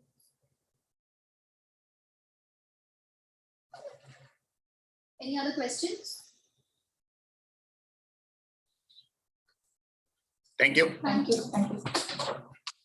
So I would like to thank all the presenters who are present, especially Dr. Panda sir for the extensive reading and then making detailed comment, starting from the conceptualization to the length of and the methodology which has been used. Normally it's happened that whenever we write a paper, we always think that we are on the right side. And I think this kind of presentation has different kind of views, different kind of sides are there. So research for me is a purification process. So whenever you present to more people, I think you get more correct on the correct path, because generally we have some pre-notions in the mind when we start doing research. So I think it helps researcher also to understand our own perspective, how it is correct, and then from others' perspective, how we look at research. That is more important. So I would like to congratulate those who are being shortlisted and allowed to present in physical mode and in virtual mode also, and all the students who are here basically for coordinating this event, because we are on physical. There's something is digital and something is physical, and on the patient audience who spend a lot of time in listening to the research paper. So thank you very much. Thank you so much, sir, for being here. It's been such an honor to be part of such a wonderful session. On behalf of SEBI and NISM, I'd like to once again extend a heartfelt gratitude to all, to our esteemed chair, to our esteemed discussant, and all the attendees as well. Thank you so much for being here, all participants, both online and offline, by the way. I would now like to request our respected jury member, Dr. Jinesh Panchali, to present a token of appreciation to our honorable chair and discussant.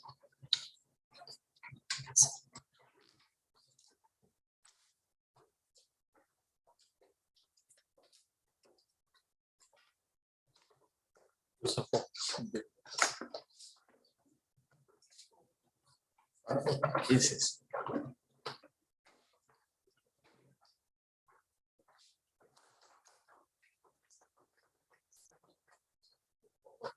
Yeah. Great.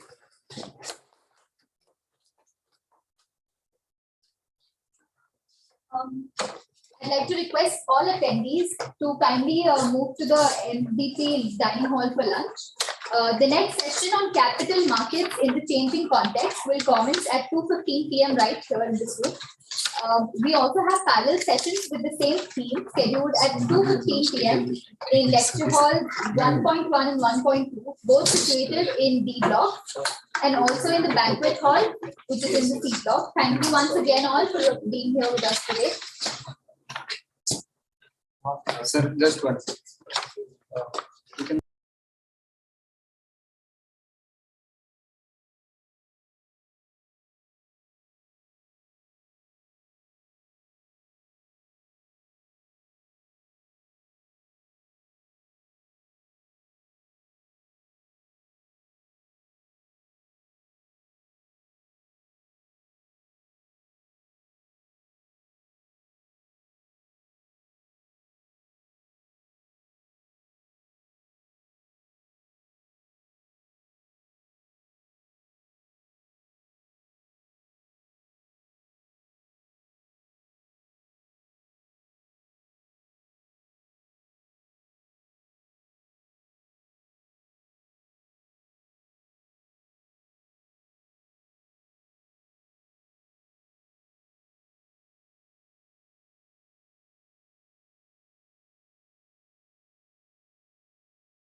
Recording stopped.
Recording in progress.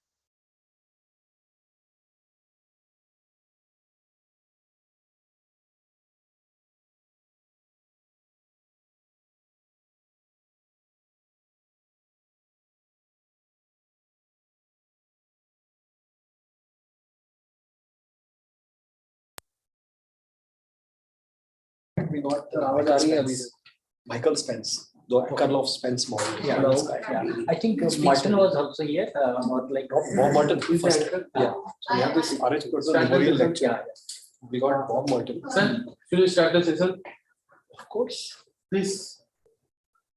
So, I think I was told to start at 2:30, so there is 2 more minutes. 2:15. Yeah, 2:15. Original time was 2:15, I think, but it has been delayed by 15 minutes. By Correct. 15 minutes. He's right. Because the earlier session got extended. Correct. Okay, sir, I got Modified time is 2. because all the sessions are on time. No? I got a confirmation we should start. All right, we can start. I think we can start, correct. We can start. 1 or 2 minutes time, we can Also, start. sir, Alright.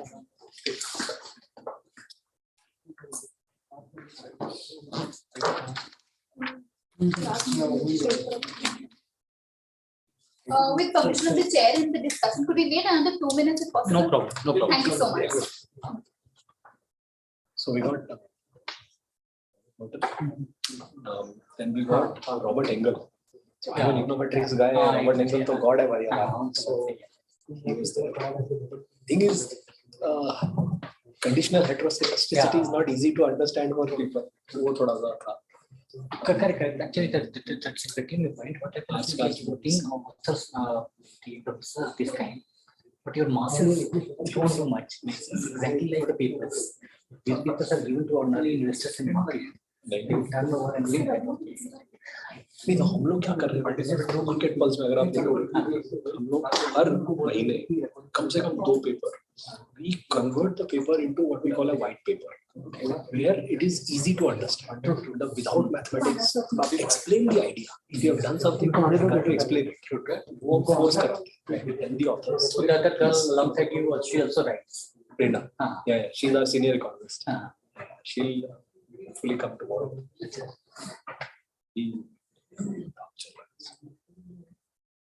So earlier, this wanted to raise like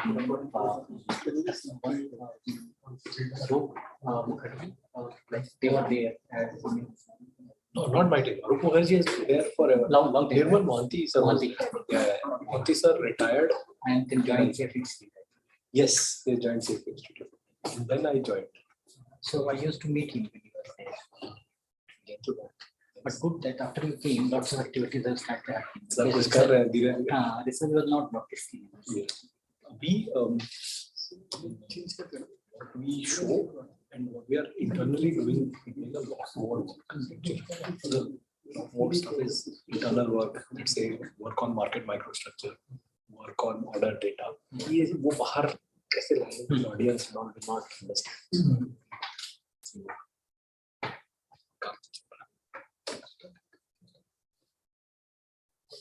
Good afternoon, sir. Good afternoon, sir. Good afternoon. I'm Shruti Shukla. I am a student of PGDM Securities Markets here at NISM, and I'd like to extend a very warm welcome to all our paper presenters, all our esteemed guests, and our chair and discussant. This session will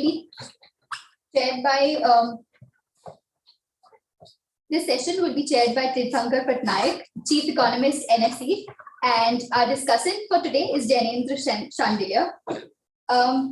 Before we begin the session, I'd like to give a brief introduction of our panelists. Mr. Tirthankar Patnaik is Chief Economist at the National Stock Exchange of India. He has over 2 decades of experience in the Indian capital markets, academic research, credit research in macro and sector strategy, quantitative finance, and consumer banking.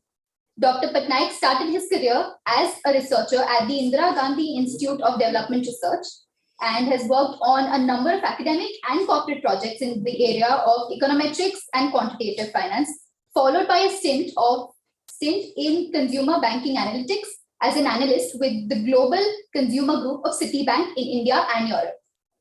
His next focus area was equity strategy for institutional clients, is initially with Citigroup Global Markets as India equity strategist, and then with Rylager Capital Markets Limited as the India strategist and chief economist.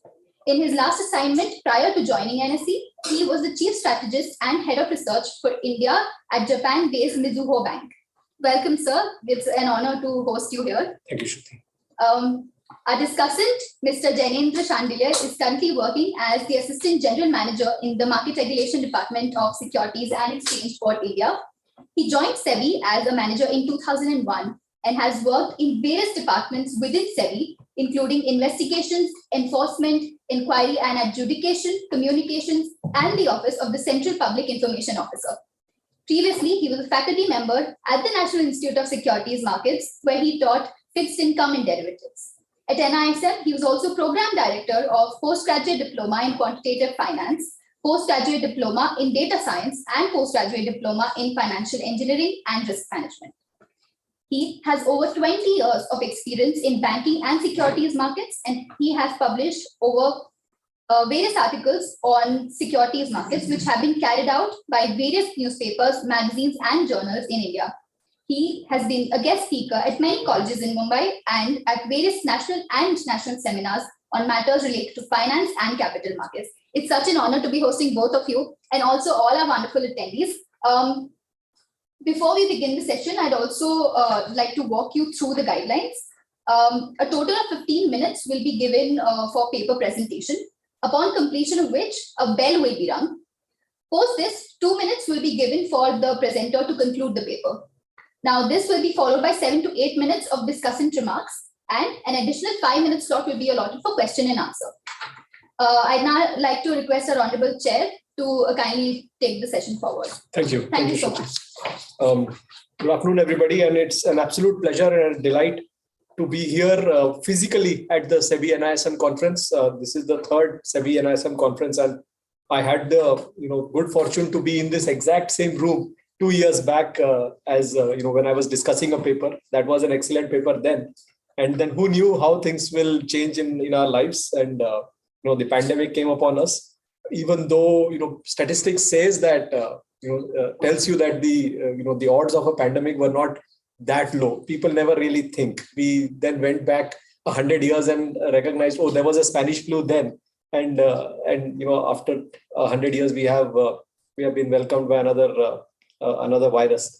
So last year was online. It was an absolute delight. The quality of papers in this conference keeps one pleasantly surprised. And this time as well, I have the pleasure to chair this particular session where the idea is how the COVID-19 pandemic has affected our lives. There are two papers which basically talk about what has policy uncertainty done with the advent of the COVID-19 pandemic, and how have stocks behaved during that particular time. We have a third paper which does not specifically talk about the pandemic, but it essentially looks at how certain securities move around earnings price announcements, and the affiliations of each of the papers is excellent, and I look forward to this particular session. May I now invite Mr. Shandilya to you're going to discuss the papers. Yeah. So I can now start with the physical presentation first. So the first paper that we have today is on the effect of COVID-19 and policy uncertainty on the stock market, evidence from India. It is by Masudul Adil from the Indian Institute of Technology, Palakkad.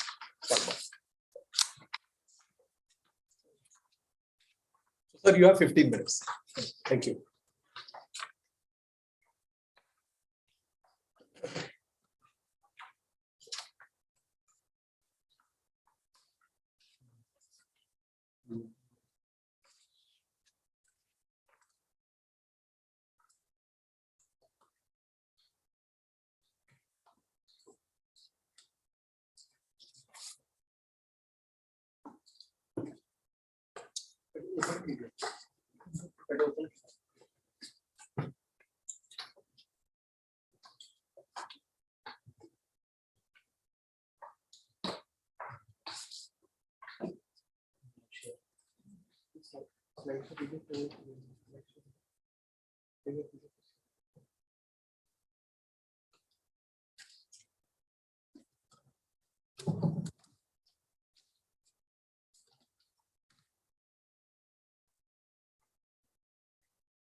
Myself, Masood Nabil. I am working as a postdoc fellow in IIT Palakkad. So thank you so much for giving me the opportunity to present my work on the effect of COVID-19 and policy uncertainty on the stock market equivalence from India. So the outline of the presentation would be as such.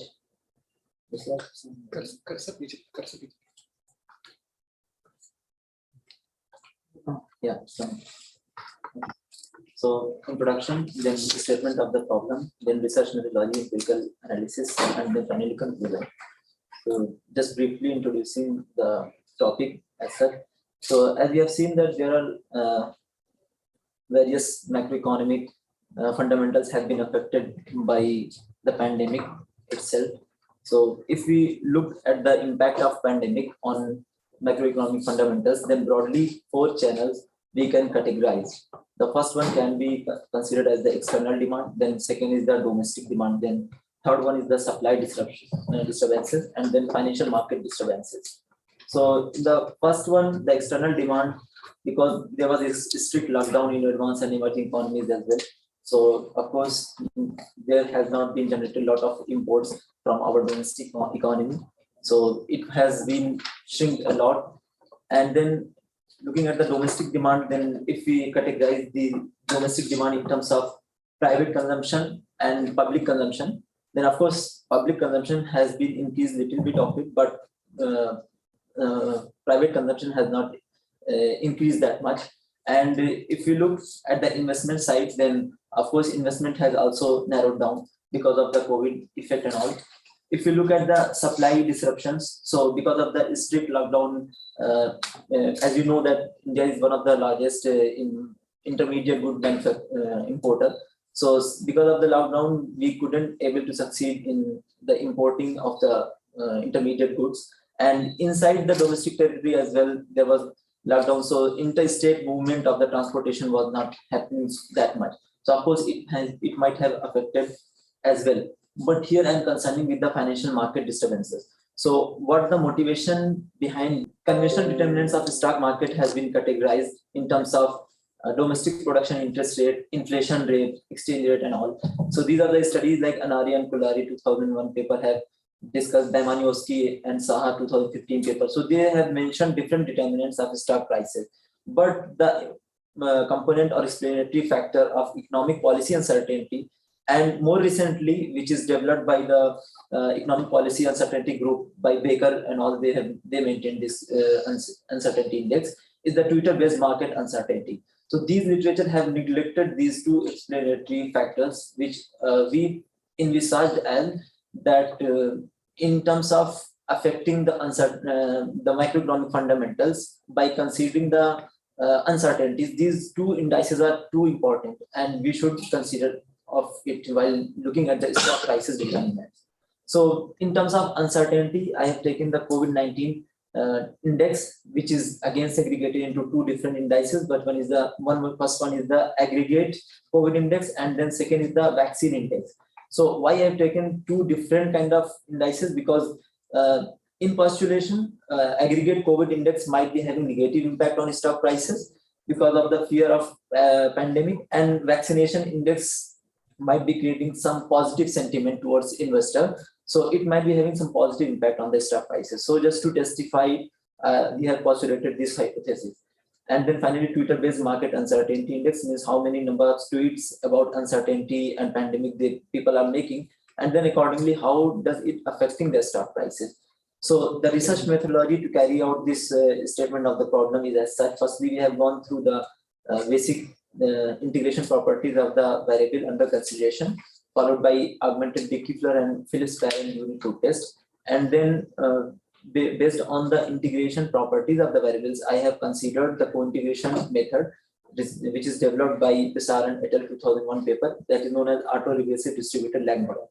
So one of the main advantage of this co-integration methodology is that if even though the variables are integrated of order different variables, different order integration, for instance, I0 and I1, or it may be a mixture of both, then in both cases, we can apply this ARDL methodology. So this was the one of the main advantage apart from other advantages. Then finally, just to test the stability of the model, I have just gone through the PISARA 1997 test, and then cumulative sum and cumulative sum squares of residuals developed by Brown et al. Paper 1975. I have just tested the model to know the parameter stability of the model. Then finally, to gauge the model adequacy, some traditional kind of diagnostic testing I have applied, which is considered as serial correlation, heteroscedasticity, normality, and functional form specification. So this is the ARDL functional form over here, where the stock prices as a function of COVID index, then vaccine index, then oil prices and exchange rate, and then finally Twitter-based market uncertainty index. So looking at the empirical results, which I have extracted from the time series analysis. Could you go back one slide? Yeah. Yeah. What is ER? Exchange rate. ER. Yeah. Go ahead. So looking at the unit root testing properties. So in case of our study, we got the mixture of integrated variables I1 and I0 both. So because of that, it provides us to more stronger evidence to go for the ARDL methodology of bound testing. So here we have applied the bound testing approach of co-integration, where we calculate the F statistics, and just to how to conclude this bound testing approach, because this PISARA has given two kind of critical values. One is the lower and another is the upper bound critical value. So if the F statistics is greater than the upper critical bound value, then we reject the null hypothesis of no co-integration. And if the F statistics is lower than the lower critical bound value, then we fail to reject the null hypothesis of no co-integration. But in case if F statistics is going to fall in between these two critical regions, then test result would be inconclusive. So here, in case of our study, the F statistics is here coming not giving the more constructive and conclusive result.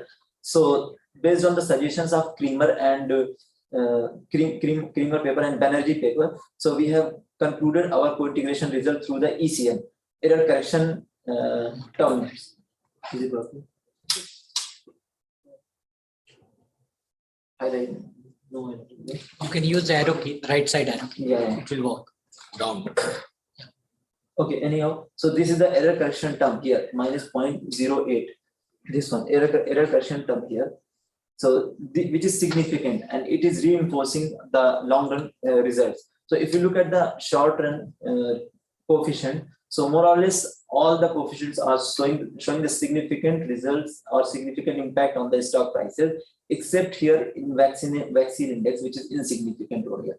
But if you look at the long run coefficient result, so in the long run COVID index, which is aggregate form of the COVID index, here negatively affecting the stock prices, and vaccine index, what we have postulated in our hypothesis, it is showing the positive impact on stock prices.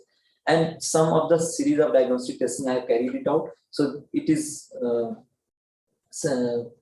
satisfying well over here. So based on the empirical result, what we found, basically there exists co-integration among variables, which is concluded on the basis of error correction term.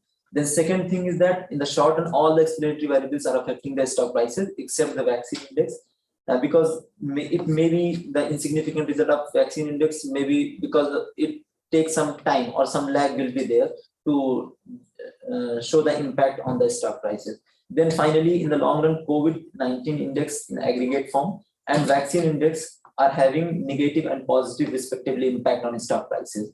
So in conclusion, what we get here, there exists co-integration among variables by considering the time series econometrics under consideration and the time period as well.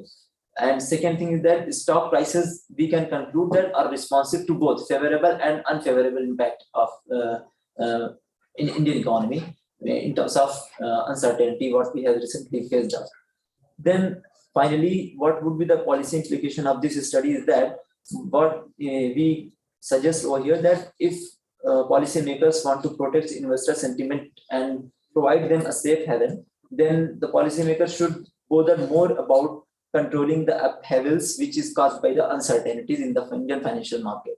So here in conclusion, uncertainty is going to be happen one of the major determinants of the stock prices, which we must consider while framing the policy. So thank you so much. So thank you. Are there any questions? Anybody? The question is at the end. After discussion. On the discussion. Yeah, Okay, Mr. Chandelier, Yeah, please. okay. Please. Okay, please, should I go there? Yeah, please go. Yes.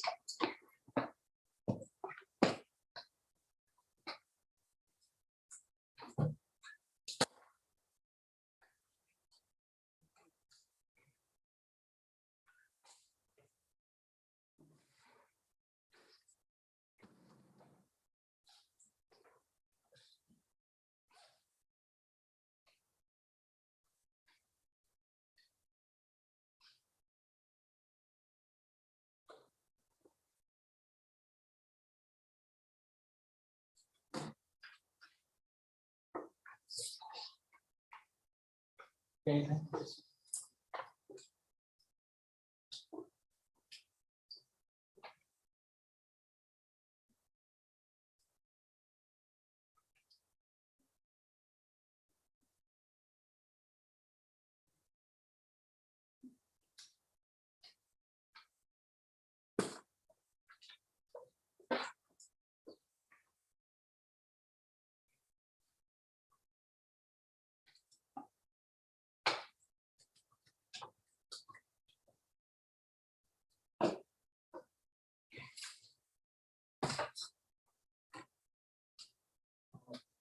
Excuse me.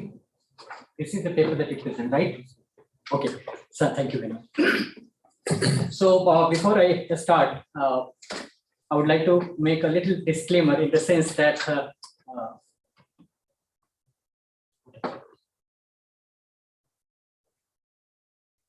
okay, yeah. So all the papers that are being presented over here are very good, and that's why they are here. But my duty is to find out the flaws in that, so that if something you can take some cue you can take from here, or maybe as a reader, like I'm a practitioner in market, practitioner of regulation, practitioner of as an investor also I do this. So my discussion will be mostly confined to that committee.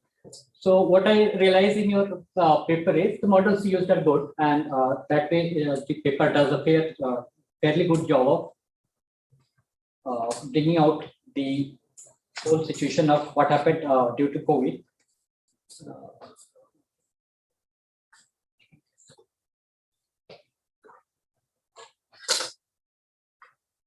Yeah, wait. Okay, fine. So my only concern is the data that you have used is only for a very brief period, somewhere around 1 year. I think for anyone to conclude, say something with a strong conclusion, you require a little longer period, especially in the stock market, because your paper is mostly focusing on the uncertainties governing the prices of stocks and other things. So it should have been a little longer period. Or what you could have done, you could have taken the taper tantrum period, you could have taken the dot-com bubble, you could have taken the subprime crisis, and then this could have been a little more elaborating in that sense. Because 1 year to me doesn't make any sense. Why? Because I'm a very long-term investor, and most people would like to look at 5 to 10 years, even to the least 3 years to the minimum. So that's where this doesn't do justice with the reader, because any conclusion, if I can base on this short term, will not be very valuable. So that's one. The other thing is that the use of Twitter-based market uncertainty that you're using is nothing but this is a proxy for all the variables that you have talked about, whether it's a production, interest rate, exchange rate, inflation, or whatever. Because basically it's capturing all of this. Because that's fine, but because it's only being used for a short period of time, so the stability for that, I will have my doubts. So. And what you say is the stock market is responsive to both favorable and unfavorable shocks is like static the obvious. It's like, so this paper in a way is reinventing the wheel in its own way. in the sense that everyone knows that like if interest rates are reduced, market is going to react favorably. If there is a war, for example, today Russia has attacked Ukraine and the market is spilling blood. So that's obvious. So I would be looking for something where probably you could have brought out some more nuances of the fine points related to all these uncertainties. And one more thing, that the good thing that you have talked about is in the interest of investors and to provide them a safe haven, the policymakers need to be bothered more about uncertainties prevailing in the financial market. So I think taking a cue from your paper and all the policymakers do, this is what. So US Fed immediately the COVID struck and they reduced rate. So the financial paper in the Western media, they wrote that if there is an attack from alien, the first thing that the US Fed will do is reduce rates. So policymakers are always there to listen to all these kind of shocks because that's what they've done. And I think similar thing was done over here by the Central Bank of India.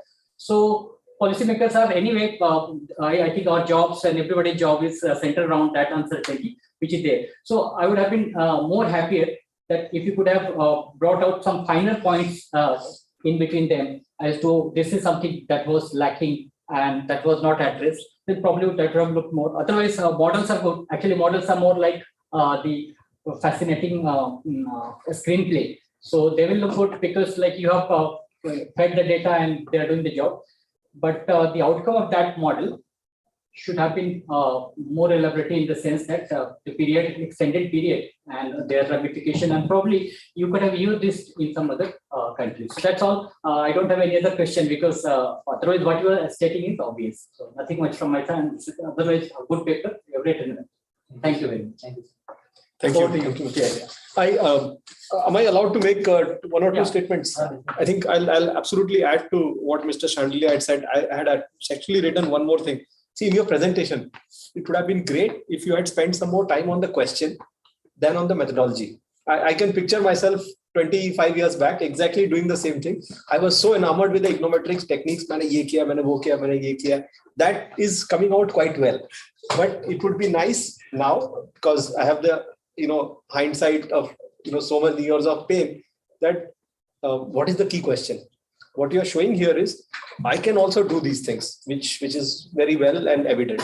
Okay, and if one wants to really go nitpicking into the techniques, but that's in an econometric conference, we can do that. But here, if the audience would have been, in my humble opinion, happier if rather than showing, yes, I can do all these things, what exactly am I doing different? So as Mr. Chandelier pointed out, the classic case is, you said it's positive, the uncertainty index from Baker, that affects negatively, vaccine affects positively, and then you get vaccine also not really significant at some point. The vaccine proxy becomes insignificant. Interestingly, if you had taken a slightly longer period and said, say, pre-COVID, post-COVID, or pre-COVID, during COVID, how do things change? That is one choice. Other choice is exactly as he pointed out, take previous crisis, take the GFC, take the taper tantrum, take period between, say 2007 to 2009. When we had the GFC, there was a trough and then you got back. Taper tantrum 2013, mid 2013, until at least August, September 2013, things were pretty uncertain. That would have been also helpful.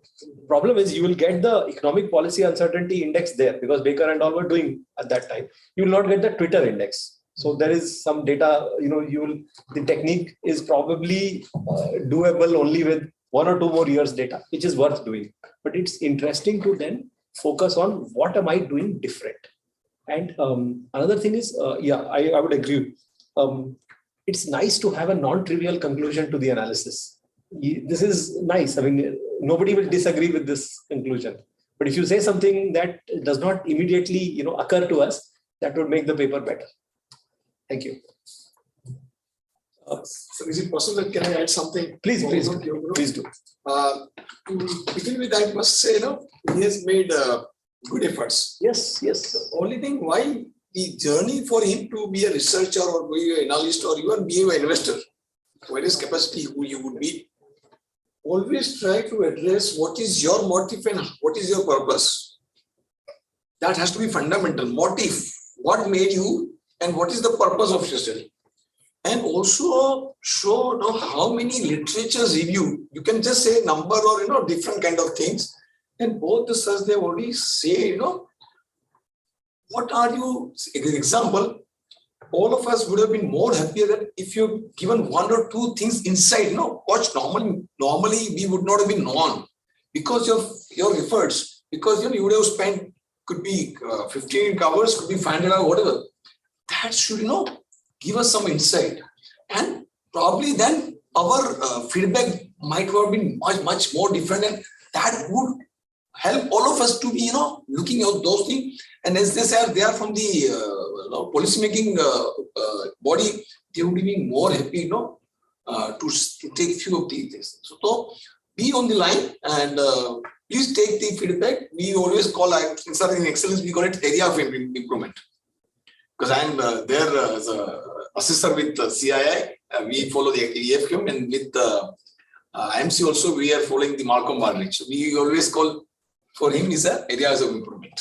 Okay. But good efforts. Yeah. Keep on learning and make improvements what is required. Thank you. Thank you. Thank you, Masadum. Could we, if you want to discuss later, of course, there. Yeah. Could we go on to the next paper now?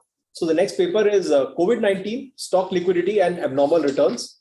It's going to be a webinar, and it's by Praveena Musunuru and Mohammad Shameen from IIM Visakhapatnam.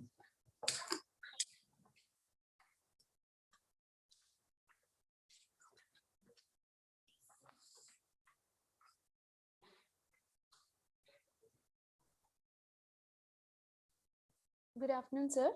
Am I audible? Yes, you are. Yes. Is my PPT visible?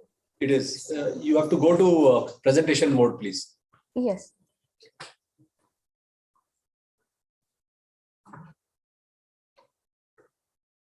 Good afternoon, everyone. I am Praveena Musunuru. I am a third-year PhD scholar at IIM Visakhapatnam. The title of the paper is COVID-19, Stock Liquidity and Abnormal Returns. It is co-authored with my supervisor, Dr. Mohammad Shameen Javed.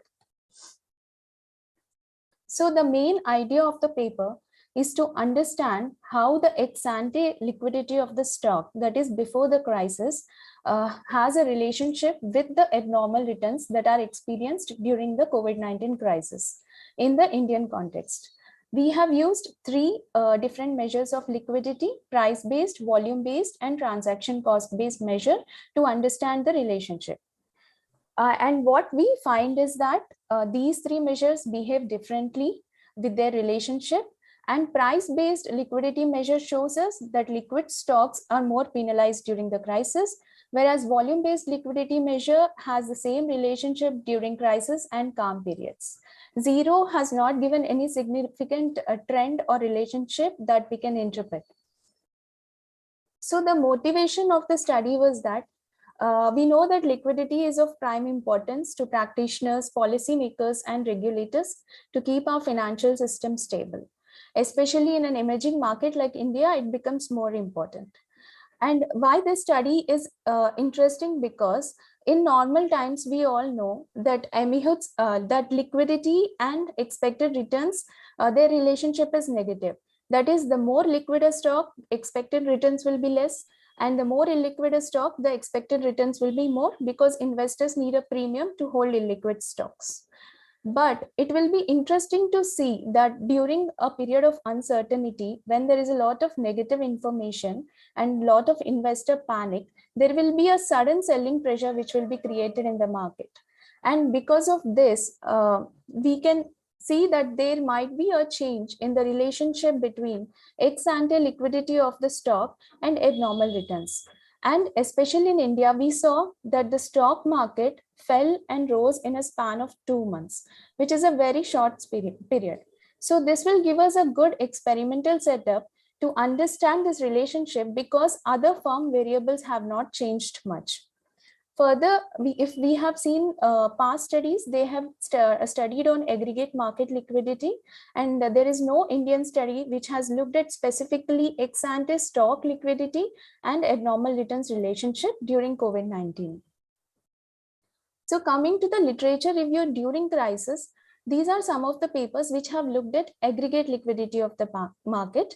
One of the oldest papers is by Emehud et al., who examined 1987 market crash and found that the illiquidity of the market has increased as a whole during the crash, and it even remained 7 months after the crash.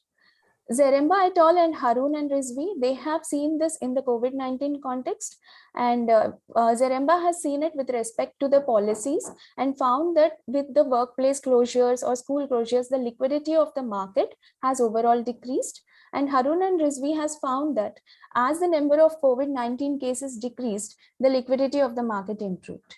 Now coming to specific studies on stock liquidity, again, Emehud et al. Has mentioned in his study that stocks with more liquidity problems may see greater price decline. Then coming to global financial crisis, Batten and Vo has seen that there is a positive relationship between liquidity and returns during GFC. If we look at Justin Eckhouse, who has done a study during COVID-19, we see that there is no correlation between stock returns and stock liquidity. Whereas Wang et al., who has examined all the market crashes, finds that ex-ante Emehud's illiquidity is a significant determinant of stock returns. So from these studies, we see that there is no clear relationship that has been established, whether it is positive or negative.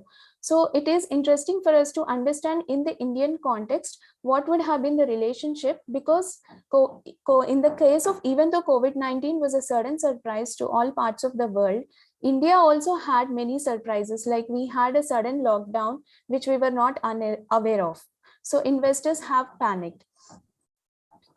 So what is the contribution is we primarily contribute to the financial markets literature, which focuses on market reaction due to pandemic and stock liquidity. And this study is important to practitioners and investors because it makes them understand what are the nature of the stocks based on liquidity measures that they should consider in their portfolio to minimize the risk from some such market uncertainty. So we have taken 1807 active firms listed on NSE. The trading and financial data is captured from CMIE Prowess, and we broadly segregated these firms into 5 sectors using NIC and KLEMS classification. We took Nifty 500 stock returns from Thomson Reuters. So coming to methodology to calculate abnormal returns, our dependent variable, we have used event study methodology with market model. Then we have performed a multivariate regression to understand the relationship between liquidity and abnormal, ex-ante liquidity and abnormal returns.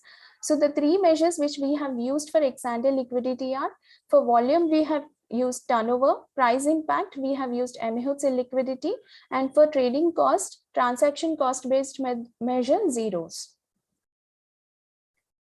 So to understand how the relationship changes during calm periods and crisis periods, we identified four key event dates.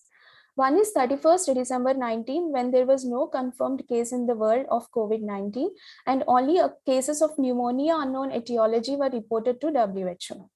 Then 11th March, when WHO declared it as a pandemic, is our onset middle of the crisis. 24th March is when India declared lockdown. These 2 are crisis periods. 31st May is again a calm period because India has started its unlock process, and we have also seen a recovery in the Nifty 50 index. So these are our variables. As I said, abnormal returns is dependent variable.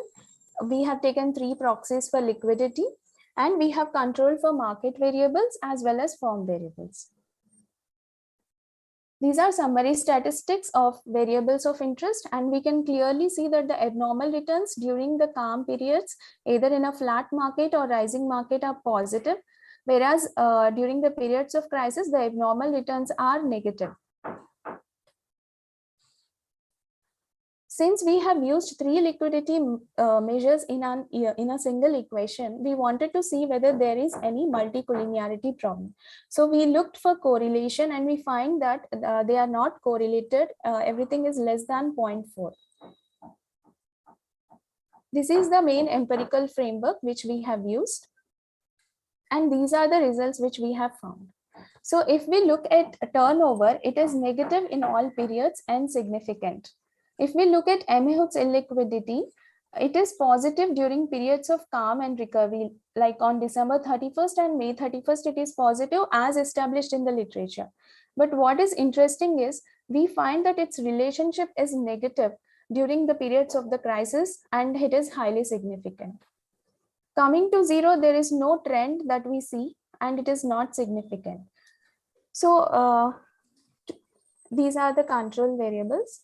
To understand more about this change in direction of the relationship and the feedback we received from NISM, we divided the sample by sorting them on Amihood's illiquidity from small to large. Then we took the top quartile as the highly liquid stocks and bottom quartile as the illiquid stocks. And what we find is more interesting, because if we see for highly illiquid stocks, the relationship between Amihood's illiquidity and abnormal returns is showing as negative, but it is not significant. But if you come to highly liquid stocks, we can see the same relationship which we observed before. It was positive in calm periods, and it has changed its direction to negative during crisis periods. Turnover has almost shown the same relationship we have seen previously. So from this, what we are able to interpret is that during the period of crisis, there was more trading activity, more volume, and it is the liquid stocks who saw the more fall in prices compared to illiquid stocks. So those investors who might have had a portfolio of highly liquid stocks might have suffered more during this crisis. So this is an insight which we are providing to the investors and practitioners. So we have also done a robustness test. We have taken alternate event window of 7 days and saw whether the relationship has changed, but it remains same. We have also controlled for industry, because in COVID, we know that different industries had different abnormal returns, but still we find the same relationship.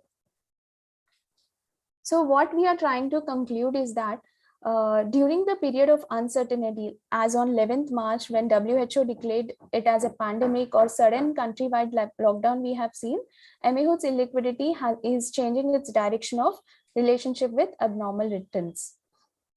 And this relationship is positive during calm and crisis period. So this shows that stocks which had higher ex-ante liquidity got more penalized. This is evident from both turnover and Amihood's illiquidity measure. And transaction cost bit measure did not show any trend. Thank you. Thank you. Thank you, Praveena. May I request the discussant to offer his comments?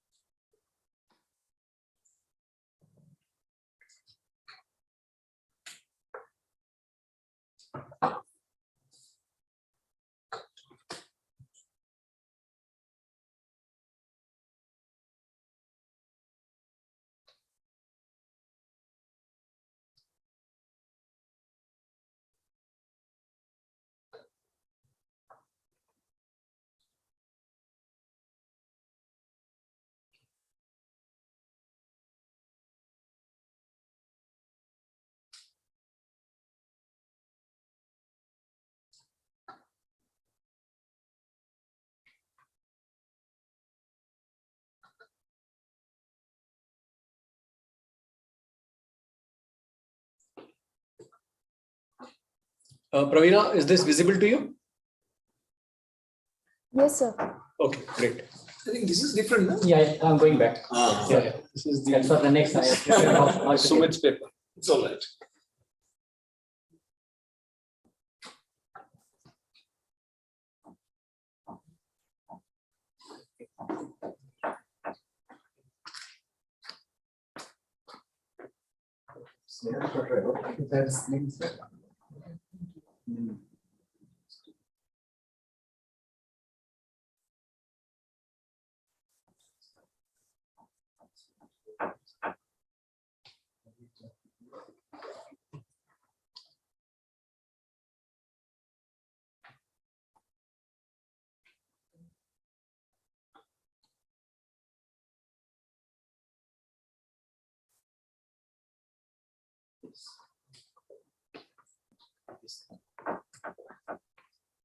Yeah. Okay. So, Ravina, this something about the way you have written the paper. I have gone through your paper and thoroughly enjoyed reading the. Can I be heard? Yes, sir. Yeah. So I thoroughly enjoyed reading the paper for a number of reasons which I want to point out before I proceed on the contents of the paper.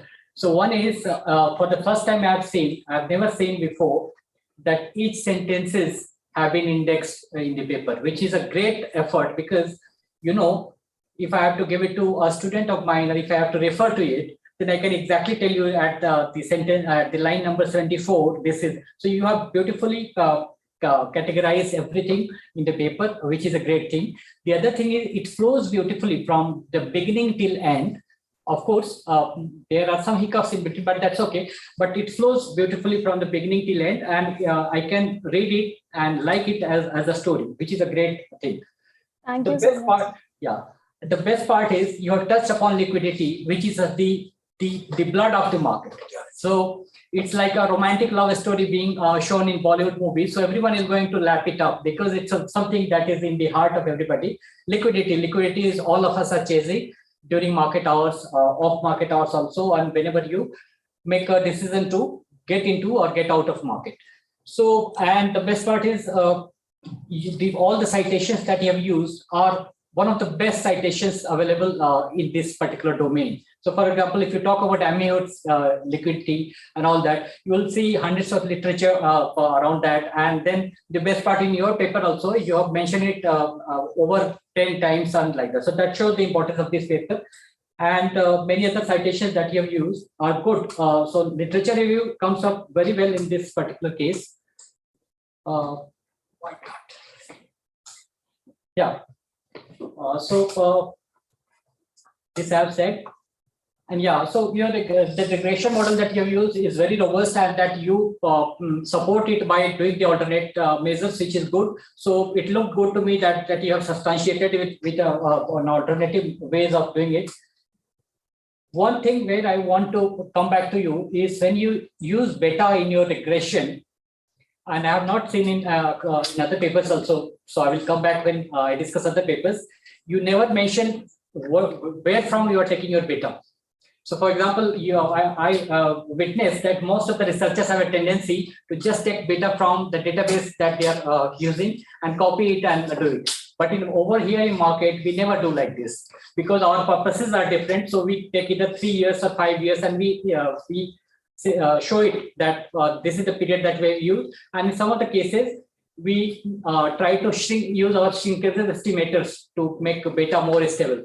So I would request you, whenever you are mentioning using beta, one line of comment on where from you use and what is the duration of the period for which you have used the beta, because that makes our understanding of the parameters a little better. Okay, sir. Yeah, and so one of your findings is price-based measures are better than volume-based measures. So which is obvious, which is what you have shown. And like you say, investors should focus on ex-ante amihud liquidity measure to take steps to reduce their losses, which is also like a fine. It is established, and this is what you are saying. Your robustness is further confirmed by 7 days window +3 and -3, which is what you showed, which is also like in line with your 11 days period, which you showed. Now, one thing where like I have slight differences, but of course, like you have taken a period different. You say highly liquid stocks based on volume suffer more during crisis. So you mean to say Nifty 50 will suffer more during crisis. So I want to show you something. This is today's market at 1:30 when I was leaving for the conference, and I thought this screenshot should help you. And what it shows is what you have found out, contrary to what you are saying. So Nifty 50 is bleeding less than the more illiquid indexes.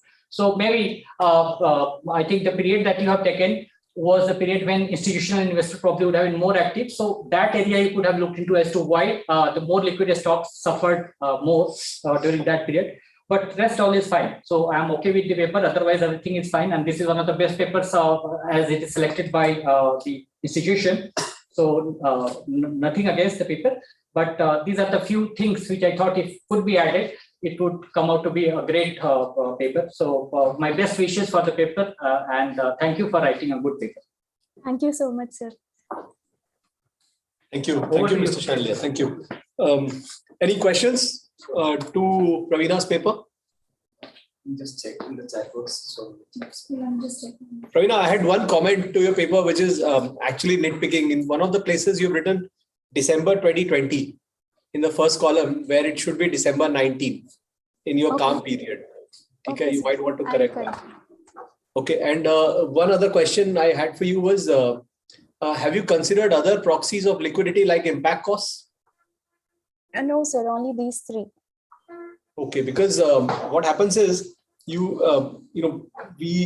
for liquidity of stocks, impact cost is considered an excellent proxy, and it allows you to have liquidity based on size. So when you have impact cost can widely differ when you have larger and larger order sizes, and it would therefore also make sense to, because you have done most of the work, if you just change the proxy of liquidity, you might get something interesting as well.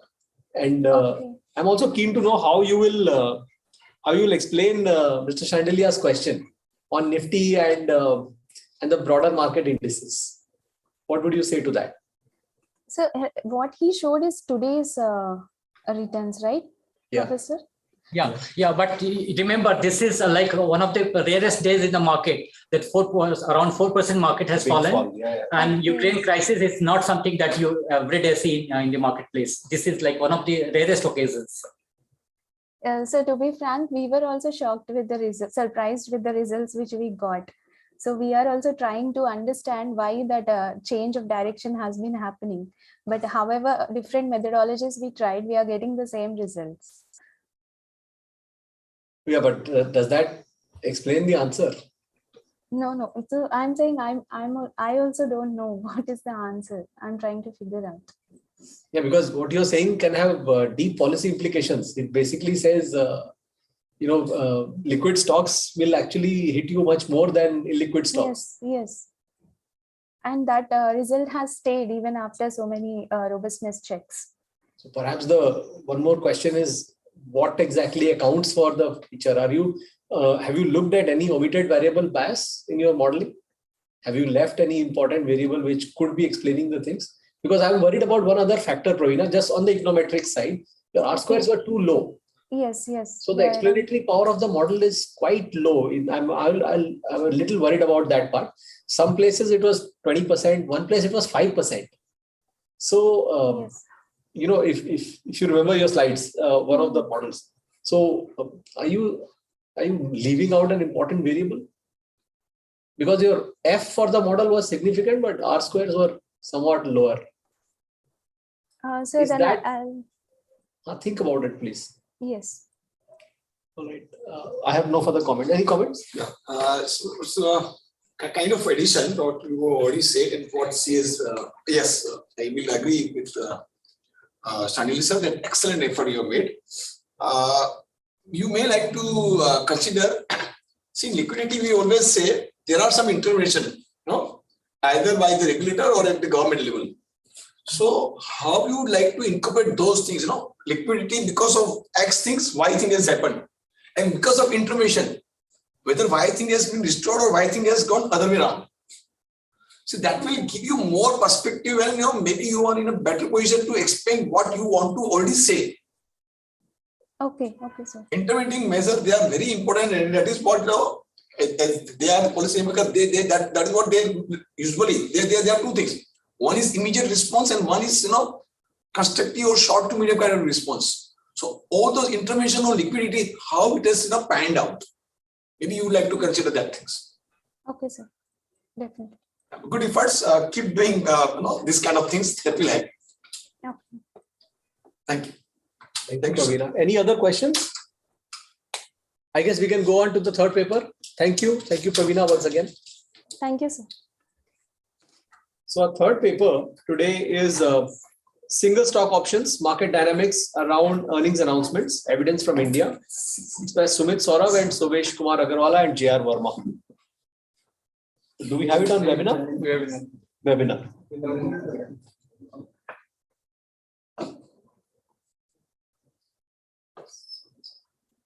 Hi, Sumit. Yeah, hi, sir. I hope I am How are you? audible. Yeah, I'm Yeah, fine. yeah. I'm fine. Yeah. All right, please start with your paper. Yes, I'll share my screen. I think my screen is visible, right? Yes, yes.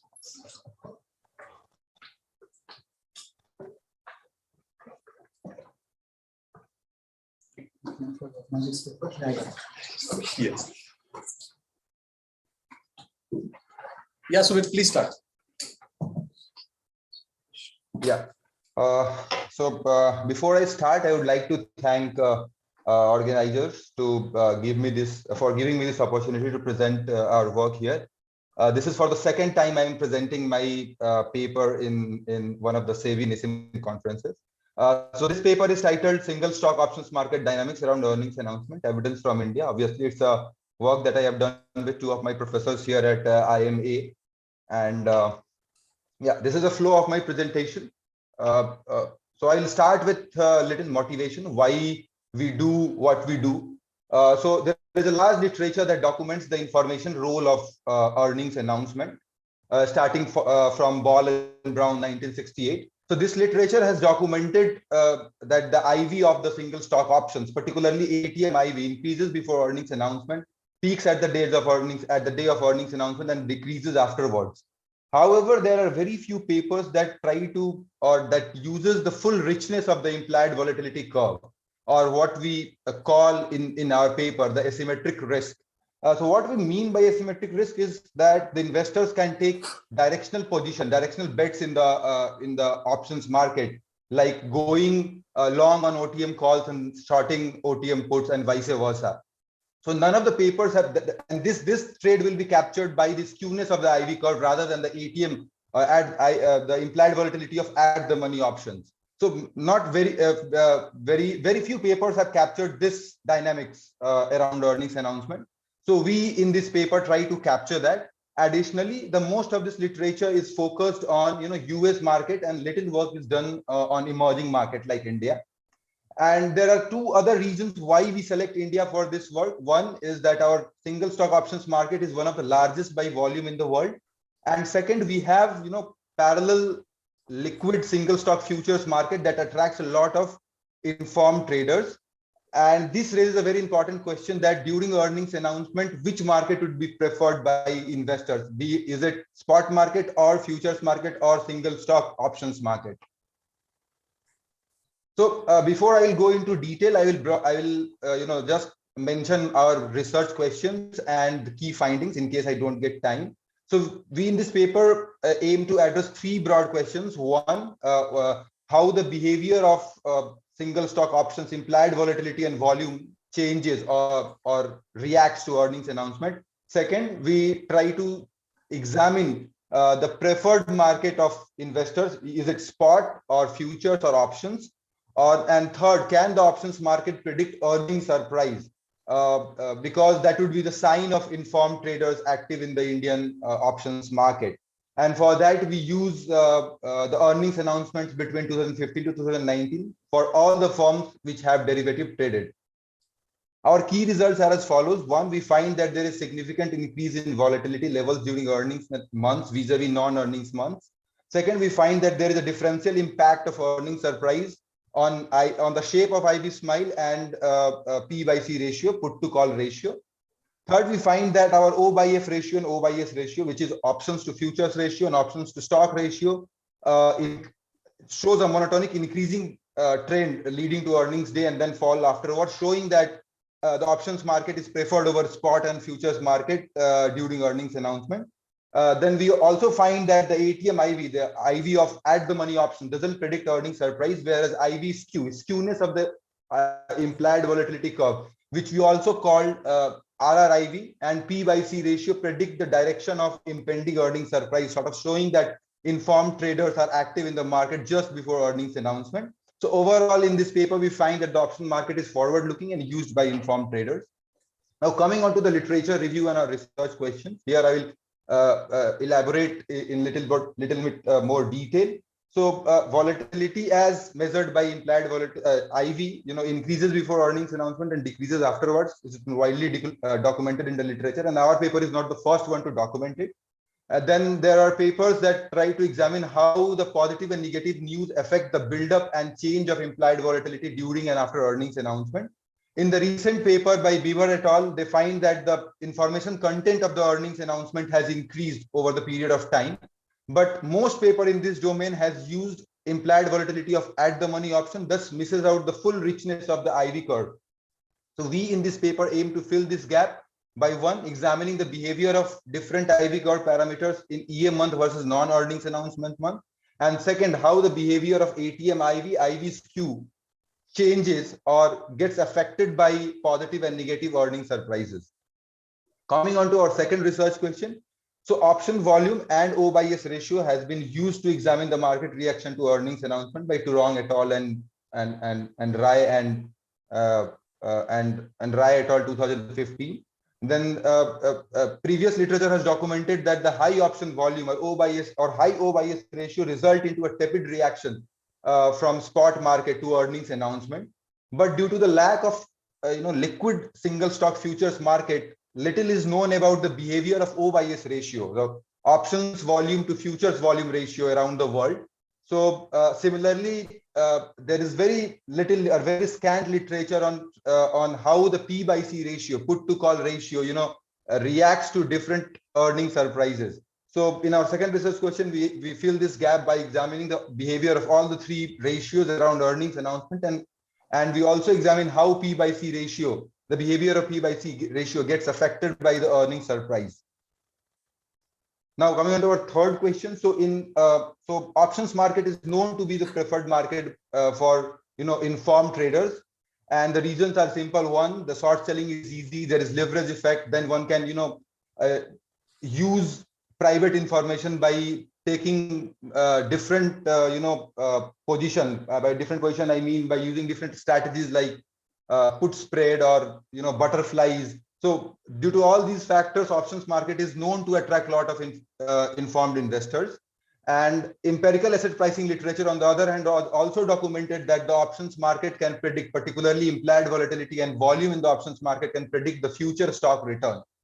High predictive power options market before, and there are papers who have also documented that the option market can predict the outcome of earnings announcement and M&A, mergers and acquisition. So we, in our third research question, we examine how the ATM IV, our IV skew and P by C ratio behaves leading to the earnings announcement day. So this investigation would inform us about the extent of informed trading in the Indian single stock options market. So data for the study is taken from standard sources, and I have already mentioned the time period considered in our study. We have applied standard liquidity filters to remove illiquid options from our data set. And one thing that I would like to highlight, to adjust for aftermarket our earnings announcement, we followed Berkman and Turong 2009 and adjusted the earnings announcement day by adding one day into the earnings announcement day. Can you repeat that, please? Sumit, sorry to interrupt. Could you repeat that, please? So what we did is, because whenever the earnings announcement has happened after market hour, we considered next day as the day of earnings announcement, not the day. So this is a standard practice. So Berkman and Turong 2009 has done the same thing.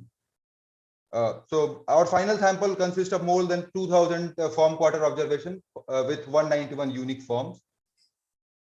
So I will not go into much detail how we fitted IV Smile, because it's a standard technique and many papers have used the same technique. So basically we fitted quadratic smile and in IV and delta space and extracted ABC, and based on these three parameters ABC, we estimate three IV curve parameters. One is ATM IV, which is at the money, the implied volatility of at the money options.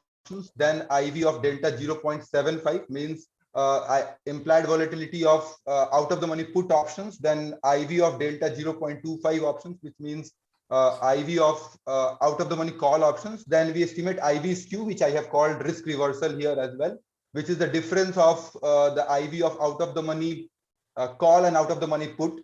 So to give a small intuition here, so this RRIV would be positive if out of the money calls are more expensive than out of the money puts, and it would be negative if the reverse is true. So if the the way this variable is used in the literature is when the market is bullish, this parameter becomes positive, and when the market is bearish or when the market expects negative news, this parameter becomes negative.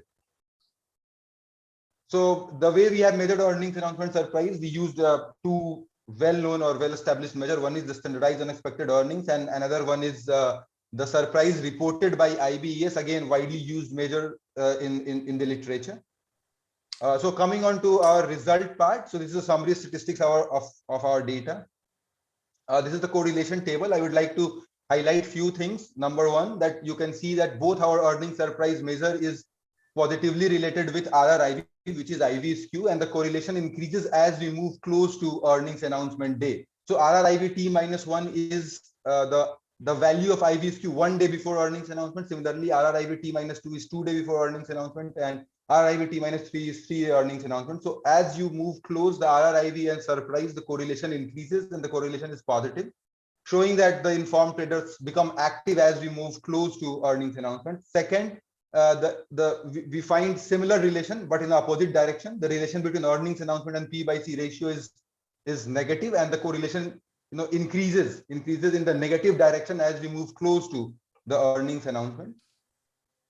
So in this slide, I show the result of our first research question. So in table, we have reported the average value of our 3 IV curve parameters: ATM IV of delta 0.75 options, and IV of delta 0.25 options. And as can be seen here, that in earnings announcement month, all the 3 parameters are higher than in pre and post earnings announcement month, and the difference is statistically significant, showing that in the earnings announcement month, the whole smile moves up, thus providing us the evidence that the uncertainty remains elevated in earnings announcement month vis-a-vis non-earnings announcement month. And when we did event study kind of analysis, where we plotted the average value of all these 3 parameters in a plus minus 10-day event window, we find that all the 3 parameters show a monotonically increasing trend until earnings announcement day, and then comes down afterwards, showing that earnings announcement reduces a lot of uncertainty in the market. Now, in this slide, I have shown how the ATM IV of at the money options get impacted by the surprise. So as expected, we find that the surprise doesn't differentially impact the ATM IV. So the ATM IV shows a general trend. It shows a monotonic increase before earnings announcement and then comes afterward, but it is independent of the surprise embedded in the earnings announcement.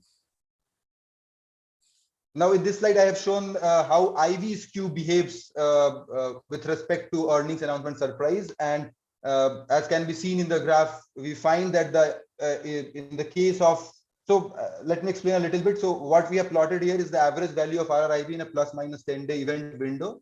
And then we have categorized earnings announcement into surprises: large positive, large negative, and slightly positive and slightly negative, based on the quantiles in which the earnings announcement surprise lies. And we find that the IV skew become highly negative in the case of earnings announcement having very large negative surprise. So which shows that the RRIV reacts to or the behavior of RRIV is not independent of the earnings surprises. And one more thing which one can see here is that the trend start, the downward trend start much before the day of earnings announcement, which sort of shows that the market anticipates that the negative news is going to come. Options market is able to anticipate that the negative news is about to come.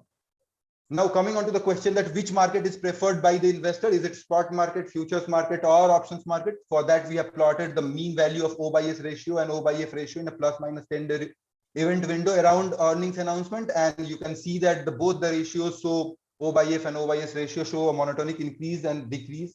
So it clearly shows that the investors prefer options market over futures and spot market during earnings announcement days. Now, coming into how put P/C ratio is affected by earnings announcement. So as can be seen here, that the earnings announcement increases more in the case of the P by C ratio increases more in the case of highly negative news than in the other two categories. And the method, the way we have plotted this graph is same as the way we have plotted IV skew and ATM IV curve. So again, it sort of shows, and the trend starts much earlier than the earnings announcement day. This sort of shows that the market is able to expect negative news. That's why the put volume increases with respect to the call volume in the market. Now coming on to the part whether these parameters RRIV or P by C ratio or ATM IV is able to predict the surprise embedded in it, we estimated this regression equation 5, where we regressed our surprise variables on these three variables with a bunch of other controls that already, and for these controls we have, these controls are derived from the literature what previous paper have already used. So RRIV T minus N is basically 1 day, 2 day, and 3 day before RRIV, and similarly P by C ratio and ATM IV is again 1 day, 2 and 3 days before earnings announcement days before parameters. And so this is the result of the regression equation 5, and we find that the RRIV and P by C ratio is able to predict the surprise. The 1 day before RRIV and P by C ratio is able to predict the surprise of the earnings announcement, whereas ATM IV does not, and it is not surprising. It basically confirms what we see in the graph. So then we reran the same regression equation for day number 2 and day number 3, and we find that the day 2 and day 3 parameters are unable to predict the impending earnings surprise. This sort of shows that the informed trading becomes increases just 1 day before earnings announcement, and just 2 days or 3 days or even few days before earnings announcement, the market doesn't have ability to decipher or to predict what is going to happen in the earnings announcement. Now coming on to the robustness part, so in the interest of time, I'll briefly explain it. So instead of using a quadratic function to estimate IV smile, we use an alternative technique and estimated the same parameters and redo the same analysis, and we find that all our results remain robust even if we use alternative measures of IV smile parameters. So to conclude, so in this paper we examine how IV and volume dynamics or behave during IV and volume of SSOs behave during earnings announcement, and we find that the uncertainty and asymmetric uncertainty are both elevated before earnings announcement and come down after it. Second, we find that earnings surprise have differential impact on IV skew and P by C, but not on ATM IV. And third, we find that the market is not able to distinguish between forthcoming positive and negative earnings surprises, except perhaps very near to the earnings announcement days, which sort of shows that the firm internal control or enforcement of insider trading laws ensures that the actual content of the earnings announcement remain confidential until it's very close to the day of release. Thank you. Thank you, Sumit. Excellent presentation. Mr. Chandelier, for your comments, please.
Select first one, screen. Yes.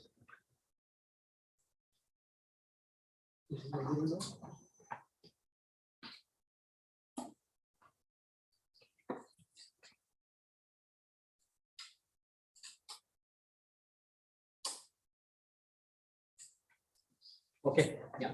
So, Sumit, this is one of the finest paper I have read among so many papers given to us, and according to me, it ticks all the boxes of a good report, good paper on how it is presented.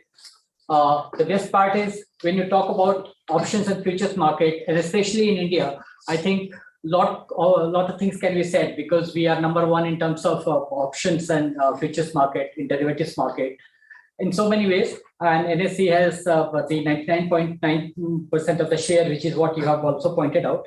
So that way, the whole report has come out very well. It describes everything in great detail. The best part is it focuses on emerging markets and India, and especially futures market. It compares, your report compares futures and options market. And what it says is investors are getting more into options to express their opinion or about surprises, which is quite different from what used to happen in early 2000, when around 9th June 2000, when we started options and futures. Things were different because then I think futures market was rolling the roost, but things are turning according to you, and that's a fact also. What you are showing is there is significant increase in volatility during earning announcement month, and that is gradually increasing during different strikes. So what it's showing to me, according to your paper, is like we are becoming more efficient, and that efficiency is getting reflected through the option market.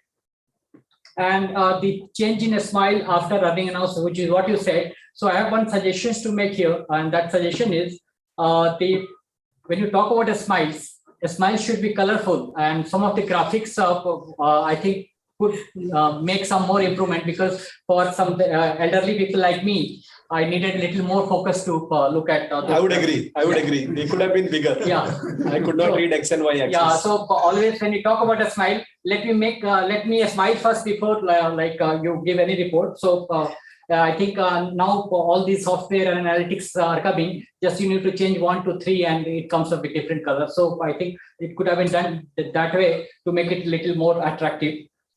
And you have stated that options have emerged as preferred tool for expressing emotions, opinion in market, and that's very good, because what it shows, contrary to what was happening earlier, speculators were rolling the roost in market, and that's why single stock futures were predominantly used for everything in market. Now options are being used, so it means institutions and host of other participants are getting into market for expressing their opinion, which is a great part of this report.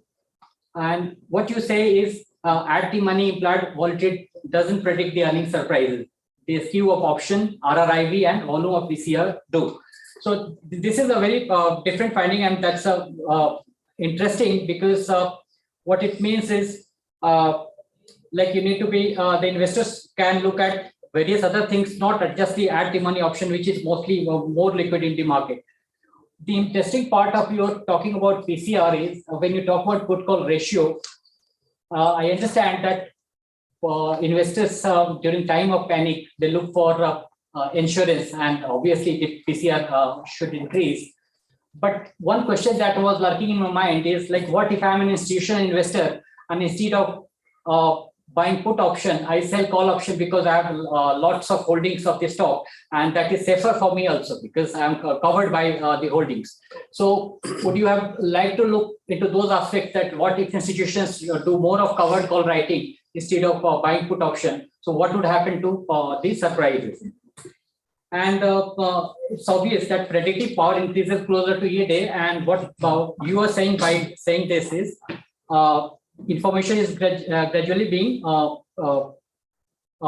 passed on to market participants, and market participants are taking time to appreciate the information content in the market. And that way, regulators have done a pretty good job of ensuring that there is no leakage of information 3 days prior to 1 day prior, because that's what your report is coming out. So I think it's a good message to the regulators that all the Chinese walls, all the code of conduct enshrined for the corporates, and they are working. So that way it further affirms the regulations that have been made over the years. And one best part of your report, which is what I liked, is you have used delta 0.75 and delta 0.25, which is where this is very interesting, that you go to out of money to in the money, and then you take the reversal of that, which is what I don't get to see in many of the papers. So that's a very good part of the report. And yes, like you have cited some of the paper, very old paper of 2010 around something, and as early as 2020. So the good mix of literature cited in your review, which is something I like. Yeah. So one question that is again like that bothered me is your definition of illiquidity, or something that you have avoided is 5 minutes of trading window for illiquid stock options. The question that is in my mind, why 5 minutes? I think options, as per the definition of SEBI, or like as we have defined, all the best stocks in the country are included in option. And if they are trading only for 5 minutes, why not 10 minutes or 30 minutes? Because I think 5 minutes is too small a window. The liquidity could have been further, you could have gone a little more. I don't know why the 5 minutes were selected. And if at all some stocks are getting traded for 5 minutes window, I wonder that why they are still there in that FNO space. And the two surprises measures that you're using, IBES and SUE, both are coming up with the same findings. So that's perfect. Yeah, so this I have said that whether covered call would have made any change differences.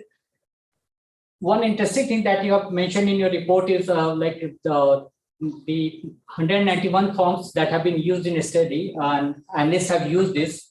So whether there is any dispersion in terms of the different stocks. For example, in US, what happens? They mostly cover the large cap stocks. But over here, from your paper, I cannot make out whether the whole emphasis is more on the mid cap or small caps, because analysts will be more interested in making money, and maybe they would be following those stocks where there are more returns or more attractions. So I don't know whether like for the Nifty 50 or like Junior Nifty or the S&P, the Nifty 500 stocks were more in followed by these analysts. And yeah, so you have used the near month contract. I'll be more interested that if what would have happened if you had used the mid month contract. Of course, I understand that there is no comparison between the near month and mid month, but of course, the mid month is still much more liquid than the far month. And I think we have the three spectrum of all these contracts traded in the market.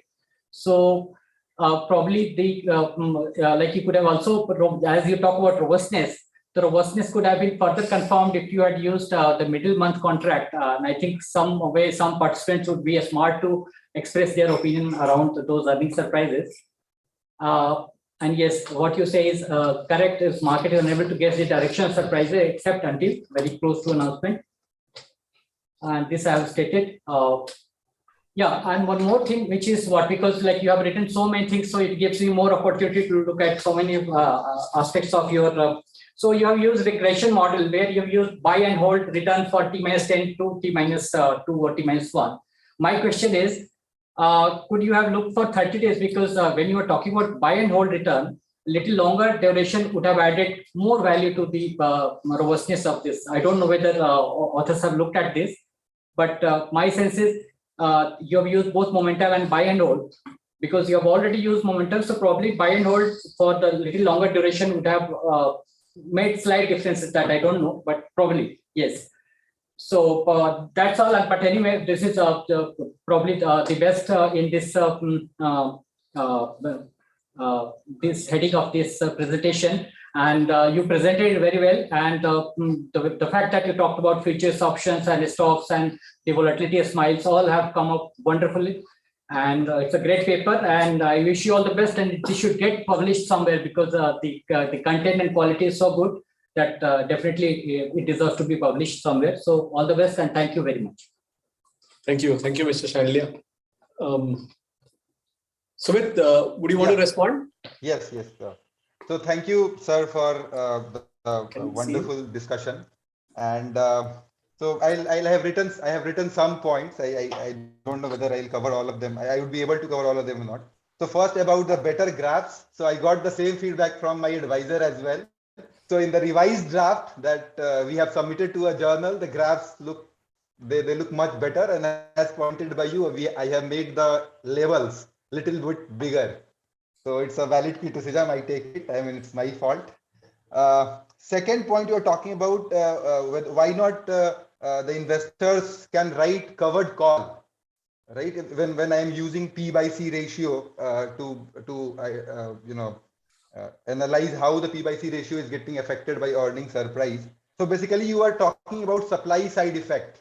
So one thing that comes to my mind is if that is true, then that would reflect in order imbalance.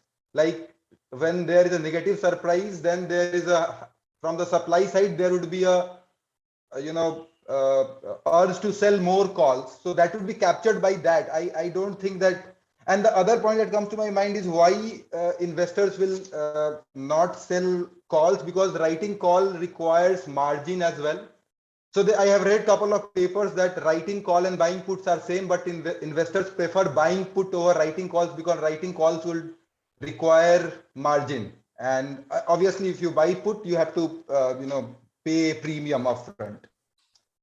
Your third point about why to take 5-minute time window for liquidity, why not 20 minutes, 30 minutes? So I mean, frankly speaking, I have followed some of the previous papers that my supervisors have written and they got published in a good journal.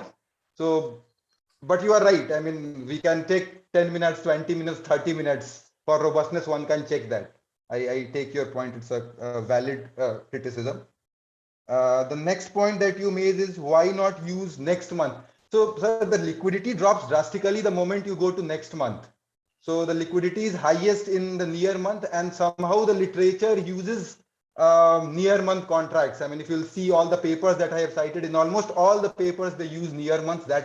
That's why we have followed this. But you are right, one can also look next month contracts.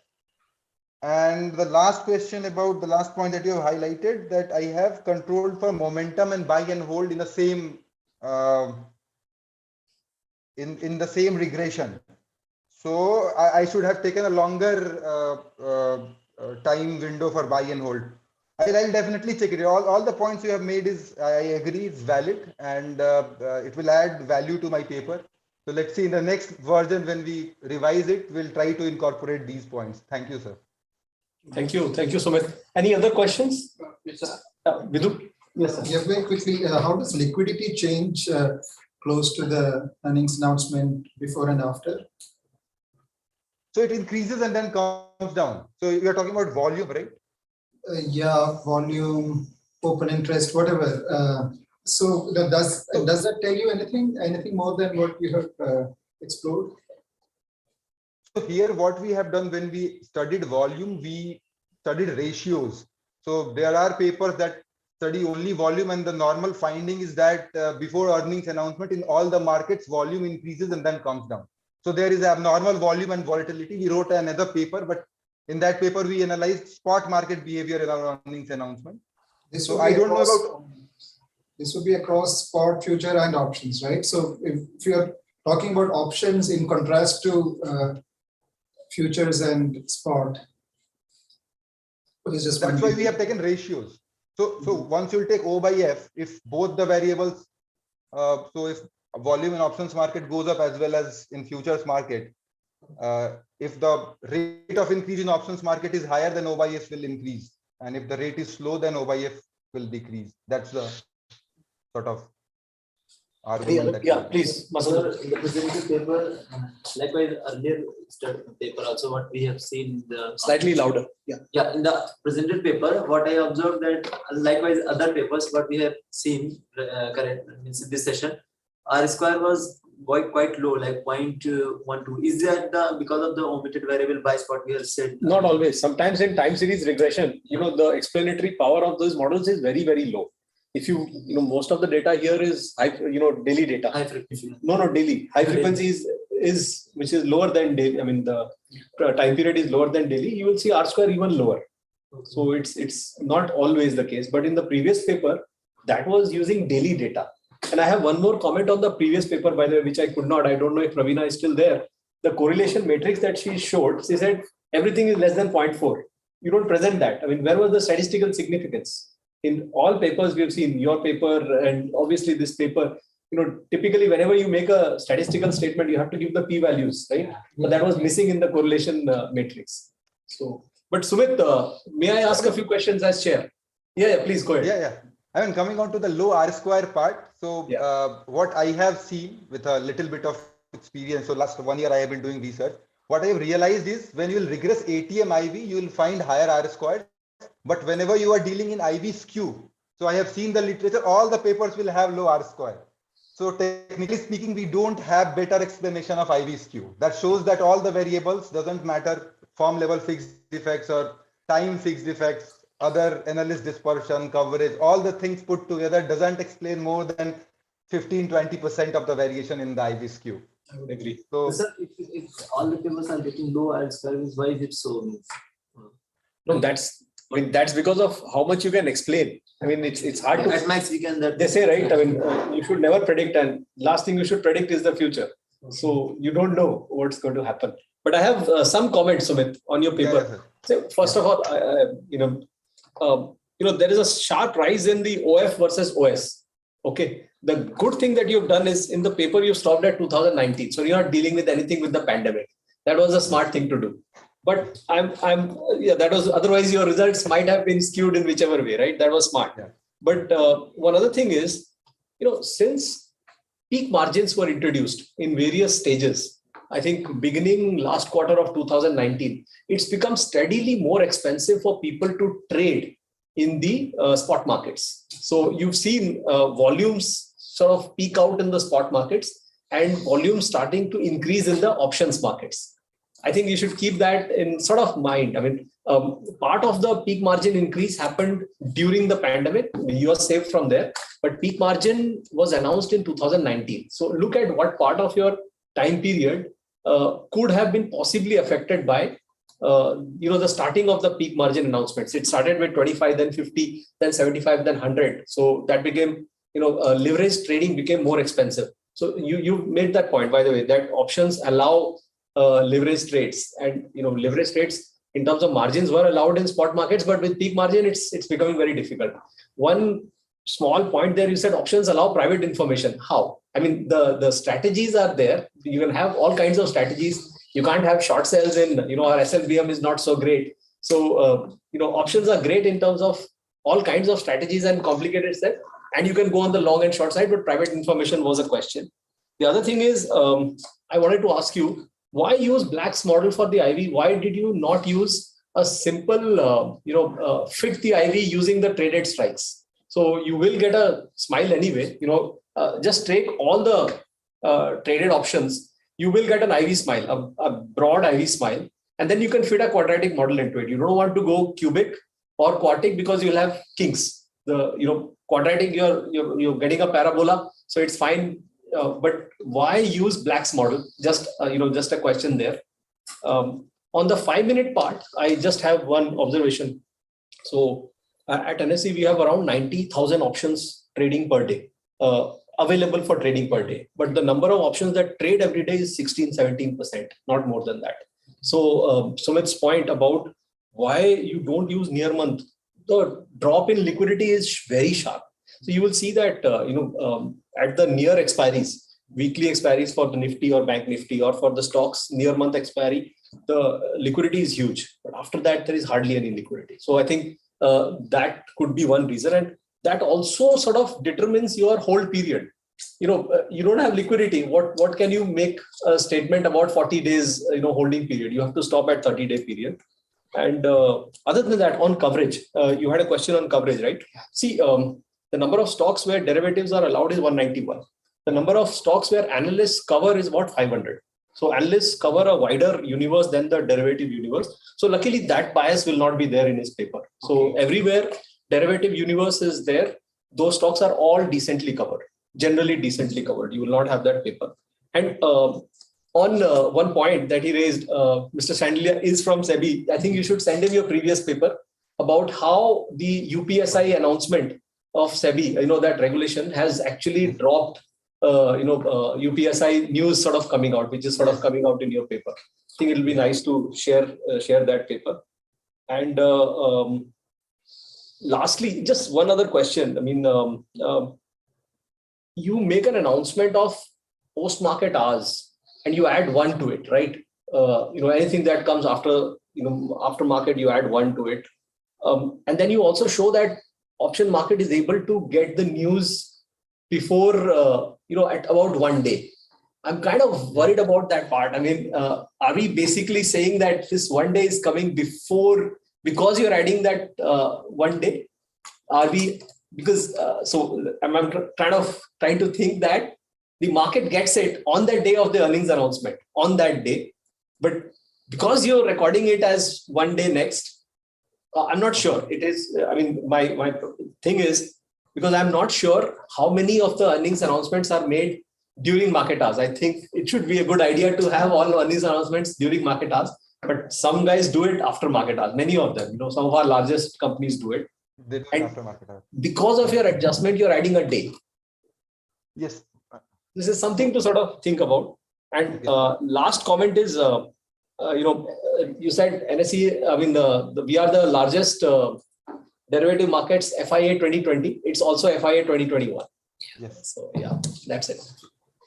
Yeah. But my compliments on an excellent paper. Yeah. Yeah. Thank Any you. other questions? Okay, so I wanted to ask, right? So like I had two questions. So as an option trader, so what do you think is the best strategy during the earnings? Like triangle, do we go for triangle or I am butterfly? Like I want to what do you think? Like with the increasing implied volume. I think it's very unfair to ask him this question because you should be asking it to someone from market because he is with the like he's observing the prices, right? So. Yeah, but Sumit, if you allow me, I can tell him something. Yeah. Yes, sir. Yeah, so I'm not an active option trader. Yeah. So I have no idea. Sorry. So like if you are actually trading options in market, he has mentioned about his paper PCR, put call ratio. Put call ratio have a tendency to shoot up and go down, and they, my experience is, they do a pretty good job of giving you direction whether market is going, because large number of put writers are institutions who are holding information. And with this market, you can only make money if you have information, whether by virtue of your analysis or something. So you should be looking at PCR very closely, and the changes are very important. So I look at PCR, and 95% of the time I have found that this has given satisfactory result. But of course, if you look at other traders, they might be using combination of things, but PCR is a very good indicator. Okay, so one more question. Okay, so like, there is an obvious increase in like volatility, as you said. But like I tried to trade some earnings, and like there is some like deviation when the earnings are in the first week of the month and in the fourth week of the month. So like, how do you consider that, or have you thought about it? So I think basically what you are talking about. So there is this effect. It is, I mean, several papers have documented it, that whenever a particular firm in a particular industry, so the first firm who announces earnings numbers in a particular industry, the reaction is sharp.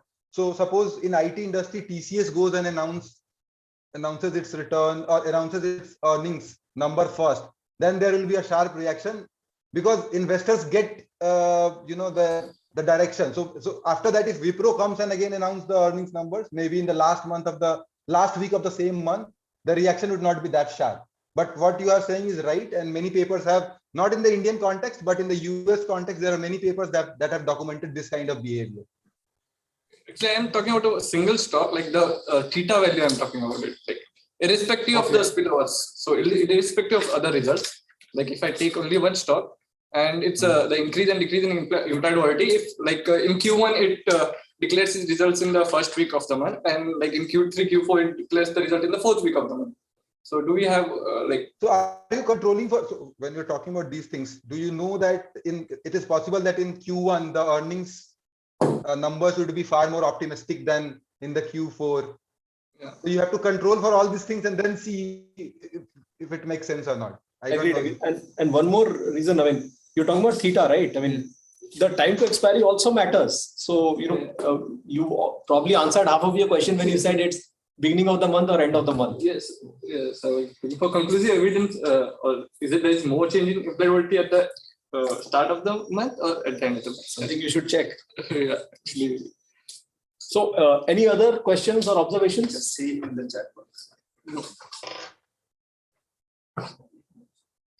No, sir. So that brings us to the end of this session. We had three very interesting papers. All three of the papers made us sit up and take notice. First paper was by Masadul Adil, which was about a very interesting index, the Baker Policy Uncertainty Index. I would urge all of you to have a look at that index. It looks at, it started in the 80s, started looking at newspaper articles and how, when you see newspaper articles and news coming out of it, what do they do to the markets? So is it markets that affect news or news that affect markets? So these guys started doing it in late 80s. Now they have done it across countries, and it gets better and better. And it was obvious that they should come up with something like the Twitter Policy Uncertainty Index. Very interesting stuff. Thank you, Masadud. That was cool stuff. The only suggestion is please try and do it, a pre-pandemic period, and you will get probably very good results. The other paper was by Praveena Musnuru. That was also interesting. We basically looked at several proxies of liquidity and how they affect stock returns. Some of the results were very interestingly counterintuitive with Mr. Shandilia. And by the way, I should thank you. Excellent presentations. I think your discussion of Sumit's paper. Sumit, what do you think? I mean, it was very good. You really brought out several salient aspects of the paper. So my compliments to you on that. So Praveena's paper, again, made us sit up and take notice. Very interesting paper, very nicely written. I completely agree. Her results were, presentation was very, very well done.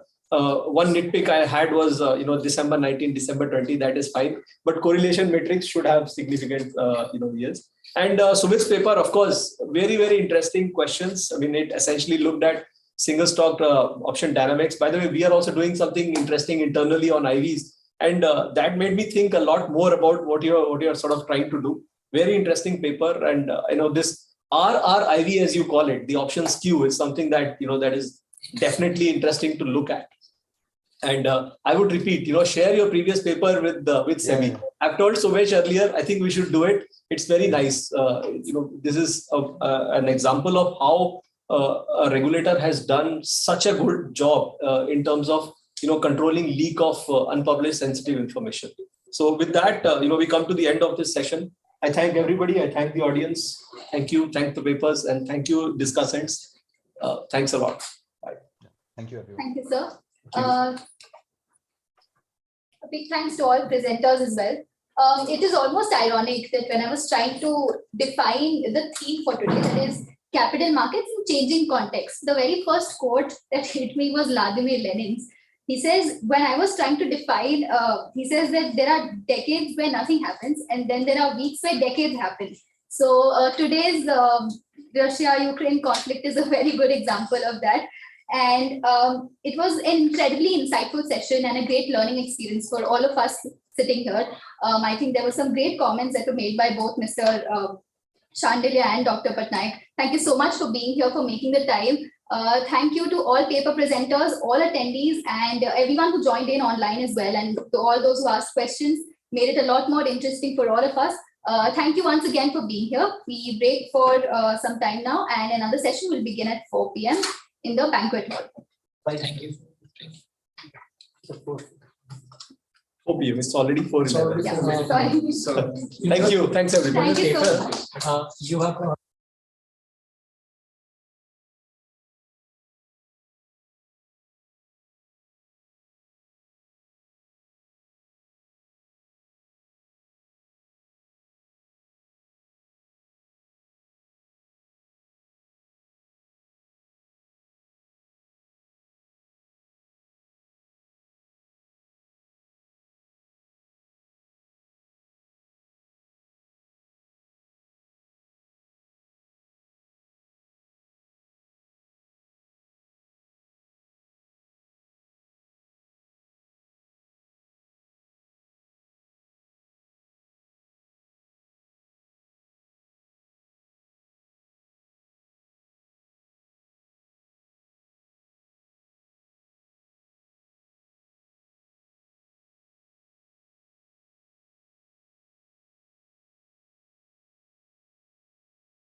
Recording in progress.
that I welcome all our esteemed paper presenters, chairs, discussants, and all the participants to session 3B on culture of equity and long-term investment by households. This session will be chaired by Vidhu Shekhar sir, and we have Mr. M. Krishnamurthy as the discussant. Vidhu Shekhar sir, CFA, CIPM, is the country head for CFA Institute in India. He is responsible for advancing the mission of CFA Institute and supporting CFA charter holders in India. Mr. Shekhar is an investment professional for 35 years of industry experience in India and abroad. Previously, he was Vice President, New Products and Business Excellence, National Stock Exchange of India, overseeing new product initiatives in debt and equity markets. During his time at NSE, Mr. Shekhar contributed to the development of Indian financial markets through his participation in the work of various committees, including the Dr. Patel Committee on Corporate Bonds and Securitization and the Raghuram Rajan Committee on Financial Sector Reform. Prior to NSE, Mr. Shekhar served as Senior Vice President at IDBI Capital Markets and MD at E-Trade Systems India Private Limited. Mr. Shekhar completed his PG Diploma in Management from Indian Institute of Management, Ahmedabad in 1897. 1987. In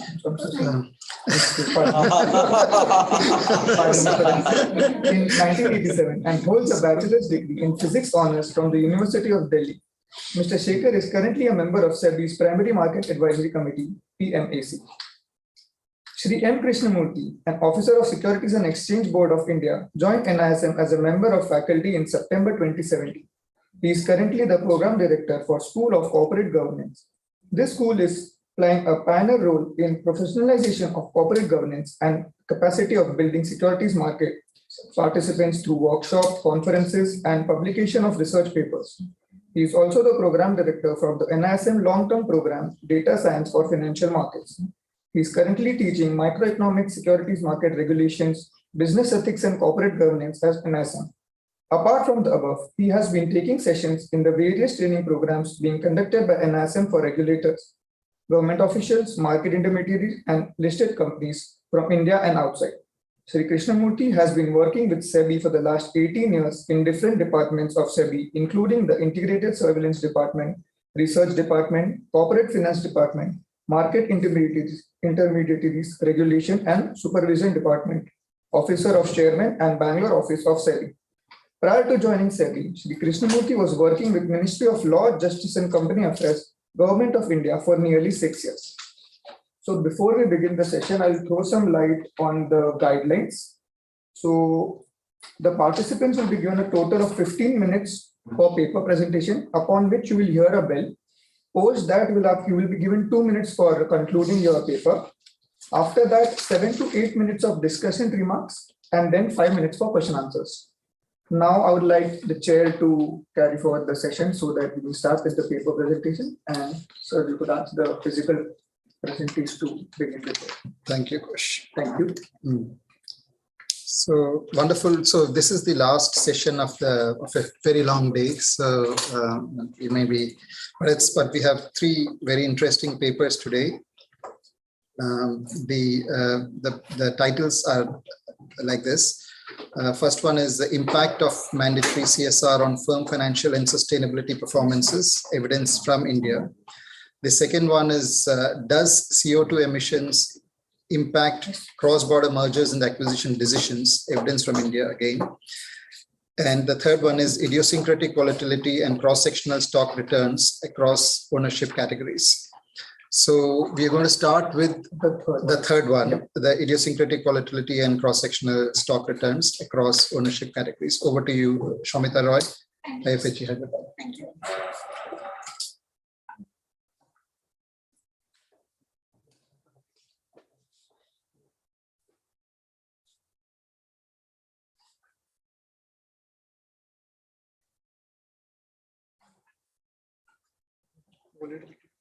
Same one.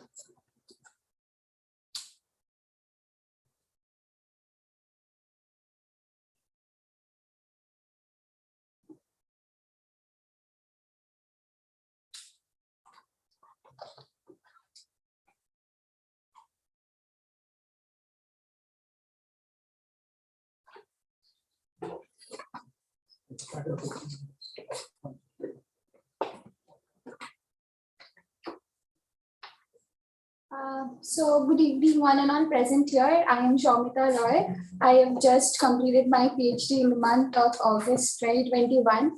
I'm now working as assistant professor in IFH University in the school. So this is part of my thesis work, which I'm trying to present today. Thank you for, first of all, thank you for the opportunity given to me by the conference committee to present my work. So the title of the paper is Idiosyncratic Volatility and Cross-Sectional Stock Returns Across Ownership Categories.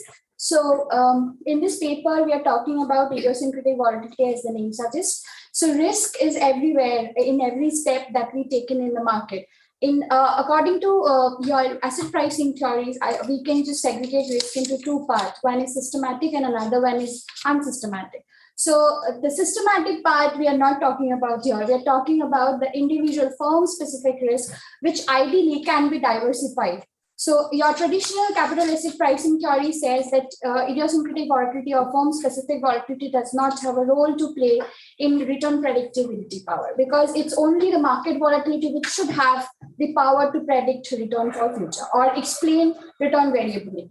But as in when we move forward with the research fraternity, we have seen Pharma Friends 3-factor coming in, giving us other variables which can explain like size, your value, your momentum. We can go ahead till 6-factor or 5-factor models. And then another part of theory, Morton says through his ICAPM theory, says that the idiosyncratic volatility should not have a return predicting power only when the investors are diversified optimally. They hold a diversified portfolio, which is not practical in the market. So if investors are exposed to higher firm-specific risk, they should receive higher return. So there should be a positive relationship between your idiosyncratic volatility and stock returns after diversification as well, because there is no optimal diversification, quote unquote, in the market, right? But the puzzle comes in when Ang et al. In a very, very influential paper published in Journal of Finance says that in a cross-sectional analysis from 1963 to 2000, that amount data on US database, they found out a negative relationship between idiosyncratic volatility and stock return. That means high IVOL will contribute to low expected cross-sectional return. So that postulated idiosyncratic volatility puzzle. So starting from a no impact, we move to positive and then theoretically positive, and then your data says there is a negative impact. Now, why idiosyncratic volatility? The question is, so this topic has received attention from 2006, and to be very, very precise, till 2020, there are more than 1,500 papers published on idiosyncratic volatility in various aspects of it. Still, it is important only between 2020 to 2022, we have more than 200 papers on this paper, because this is firm specific, and because it is firm specific, it is also specific to the environment that is working on. There are nuances of market and characteristics of firms that determines how it happens for different markets. So in US itself, there is a debate that whether it is positive or negative. From 1963 till 2019, we have evidences on on both positive and negative aspect. So hence, idiosyncratic, empirical analysis on the return predictive power of IVOL still matters. First of all, that, and why it is important for India, as I said, because it is firm specific, hence it is country specific as well. Right. So if we need to understand what is the impact of IVOL and how it has been doing cross-sectionally over the years, we have to understand how it is impacting all the firms operating in the market. We find a gap in terms of research papers, which is talking about relationship between IVOL and cross-sectional stock returns in terms of India. And there are about 2 papers, as per best of my knowledge, which kind of did an analysis, but they were restricted to some firms like 500 or top 100 or something like that. In our, this is my part of my research work, we tried to kind of consider the entire universe, which is more than 5,000 firms, and try to understand the impact of IVOL. So when we talk about the literature review of IVOL, we kind of divided the entire literature into 2 parts. One, in where we have so many papers where they have diverse evidence on positive, negative, even non-significant impact of IUL. Wherein, so one hand you have Ang et al. They have come across with 30 nations analysis and says there is a negative impact.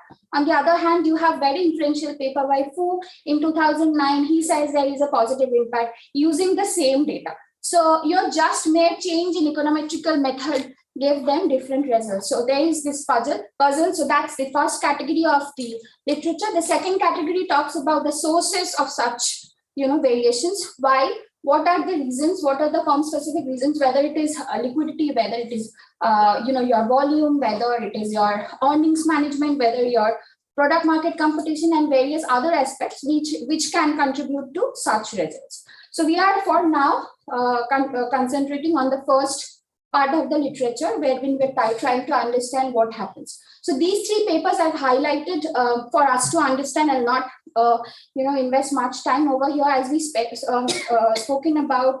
Ang et al. Shows negative, Fu shows positive, and I've highlighted one paper for Indian aspects. This is the first paper by Kumari et al. They have considered 513 non-financial firms for this analysis, and they have found out a positive impact of IUL on cross-sectional returns. I'm going on a very basic overview basis because of the time.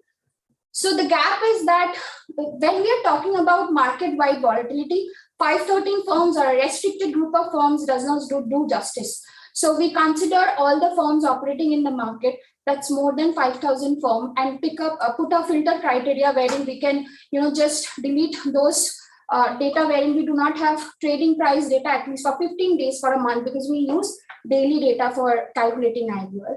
So, and also for India, the ownership structure, most of the firms can be categorized under either business group oriented firms and a standalone firm. So there are firms which kind of operate under one business group, and there are firms which operate standalone.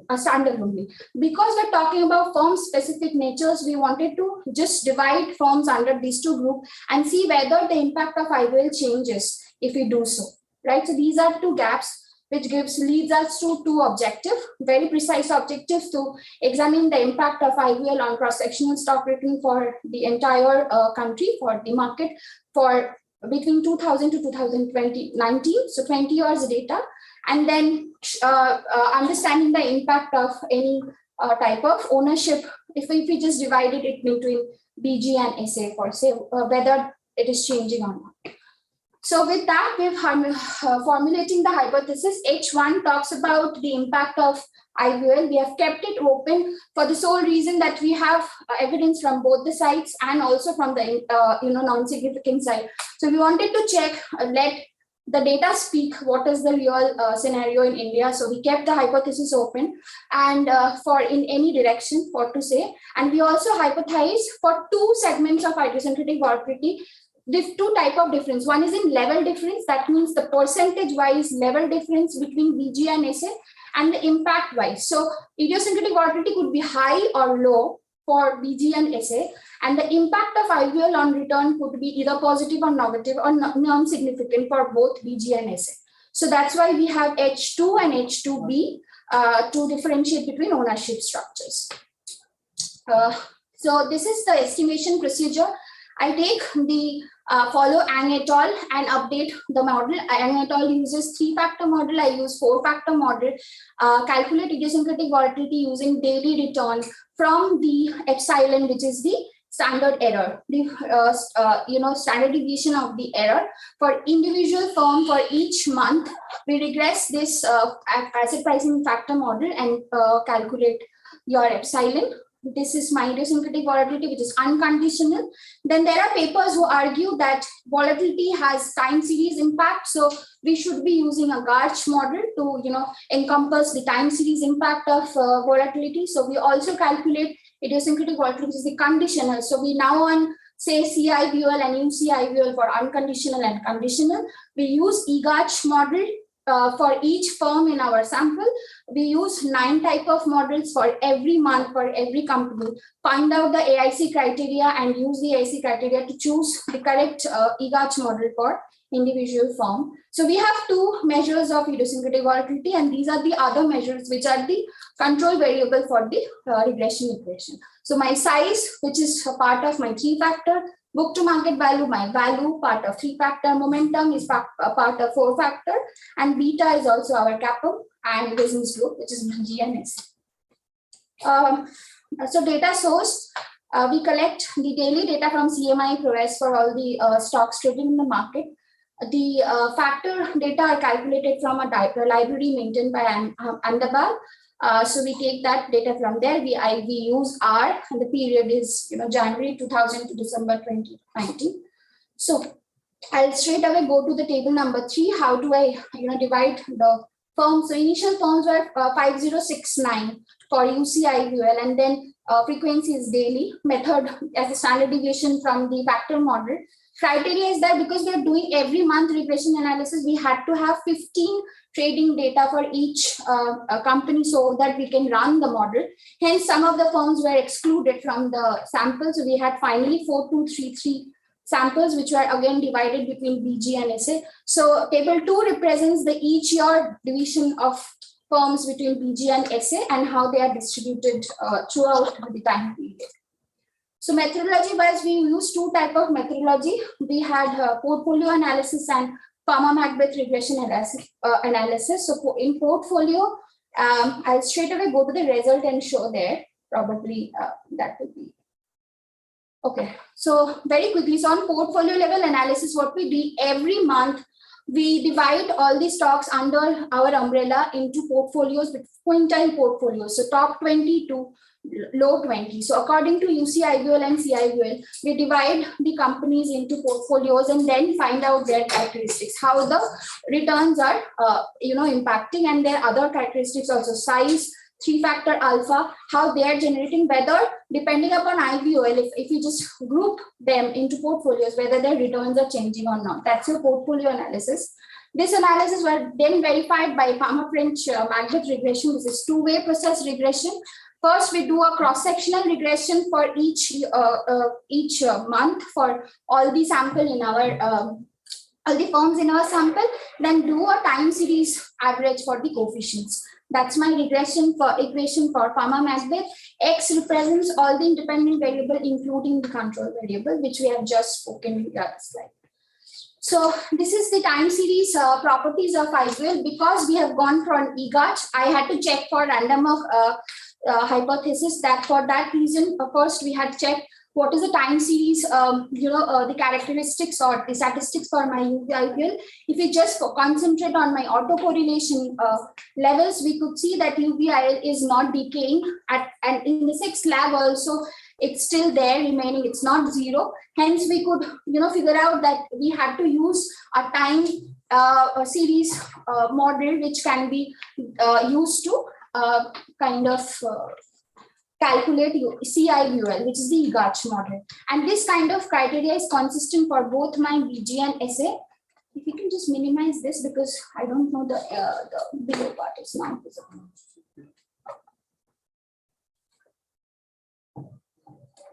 I think that's fine. So if you see, for panel B does the work for only BG and panel C does the work for SA, whereas panel A does it for the all data under the umbrella. So kind of autocorrelation lag is persistent, hence we use EGACH. So usage of EGACH is justified from here.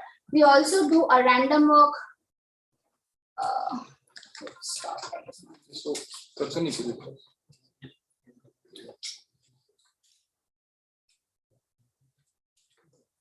So we also check in random walk hypothesis testing and found out that mostly 90% all the firms in my sample, more than 95% firms, they do not follow a random walk hypothesis. So hence usage of EGACH was relevant.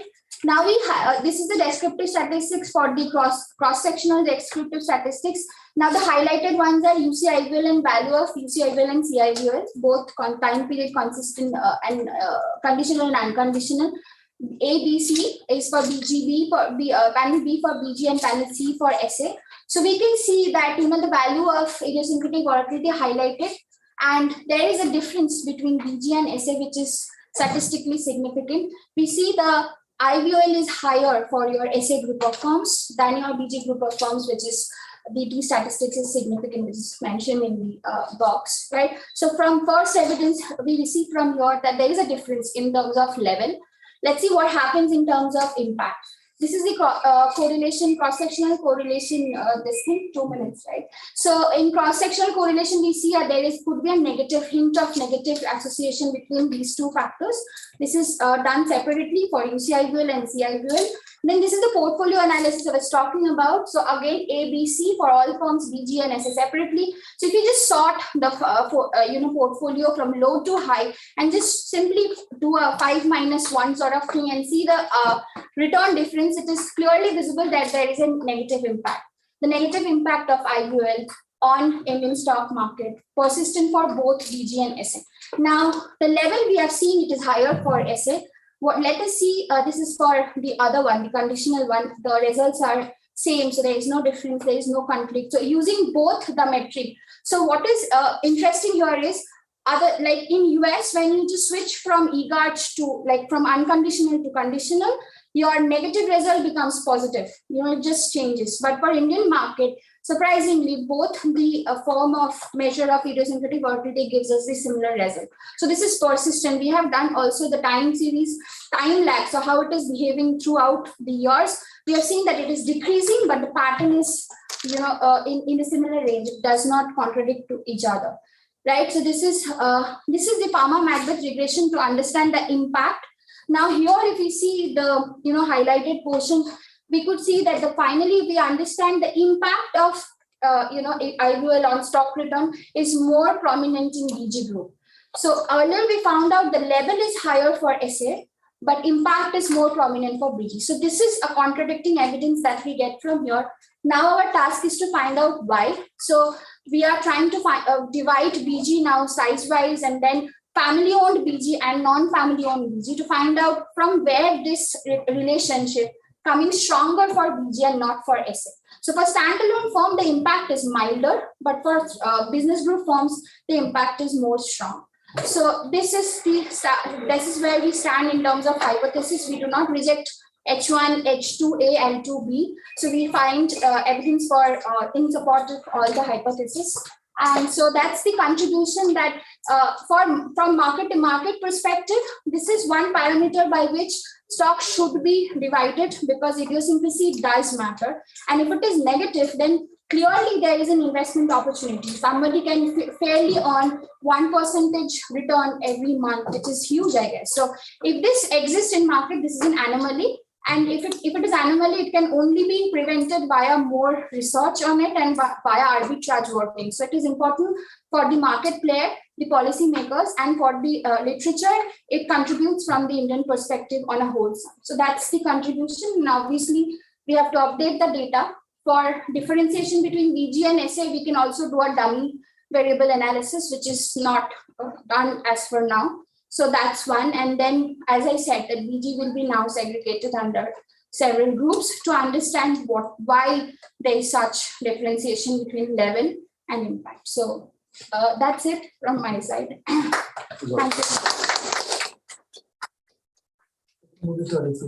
you.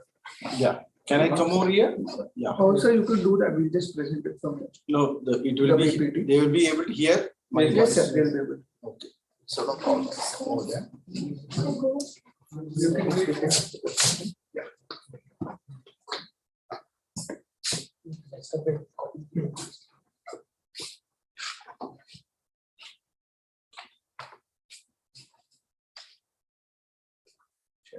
It's already set. Go to the last one.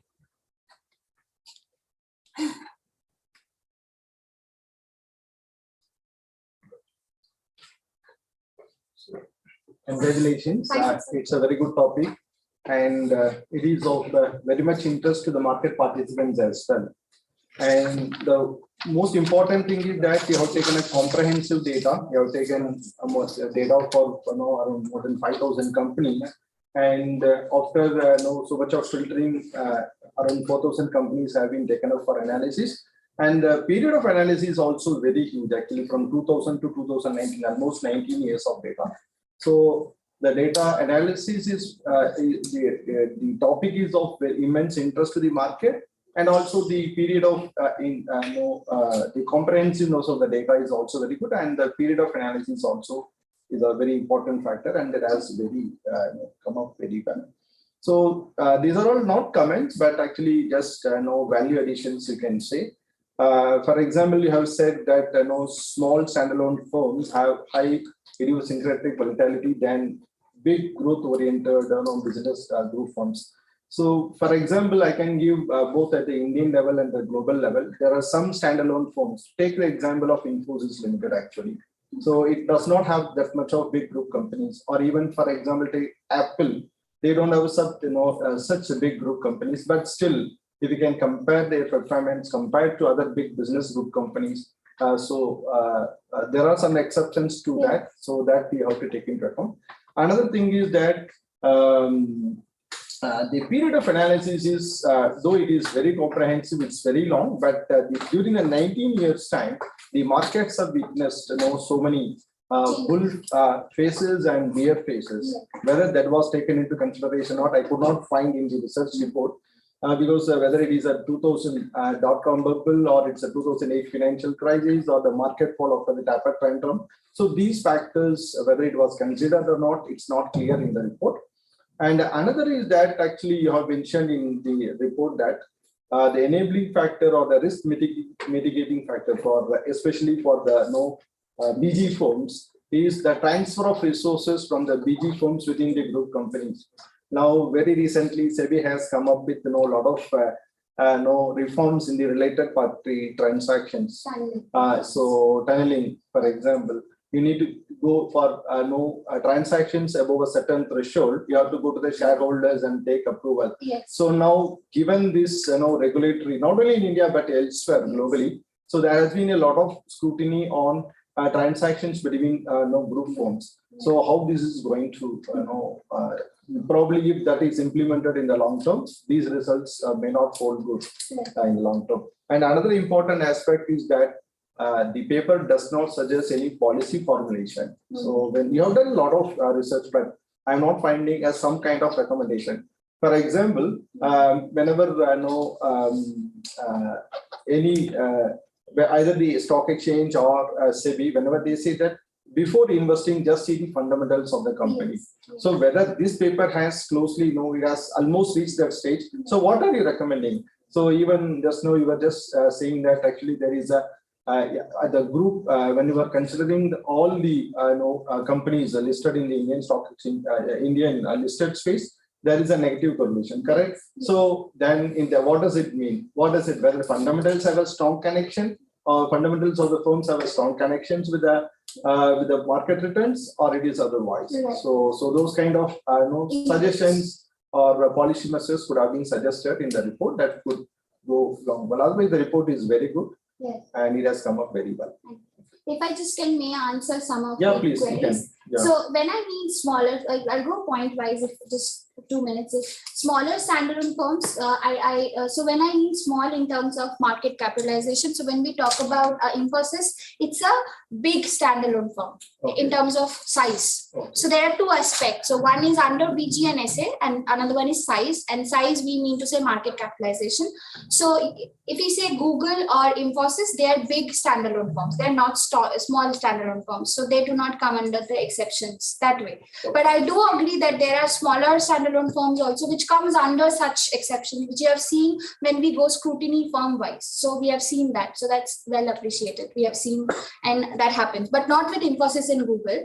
Second one is, I probably, for this period of time period, because I was saying this is part of my thesis work, the second part talks about the time trend of idiosyncratic volatility, which caters to what happens during this, incidents. So we see basically the idiosyncratic volatility trend coming down. So when we try to find out, we see that growth opportunities could be one of the reasons for an Indian firm. That idiosyncrasy, or that means the firm specific information is lagging. That means we do not have firm specific growth opportunities in the market.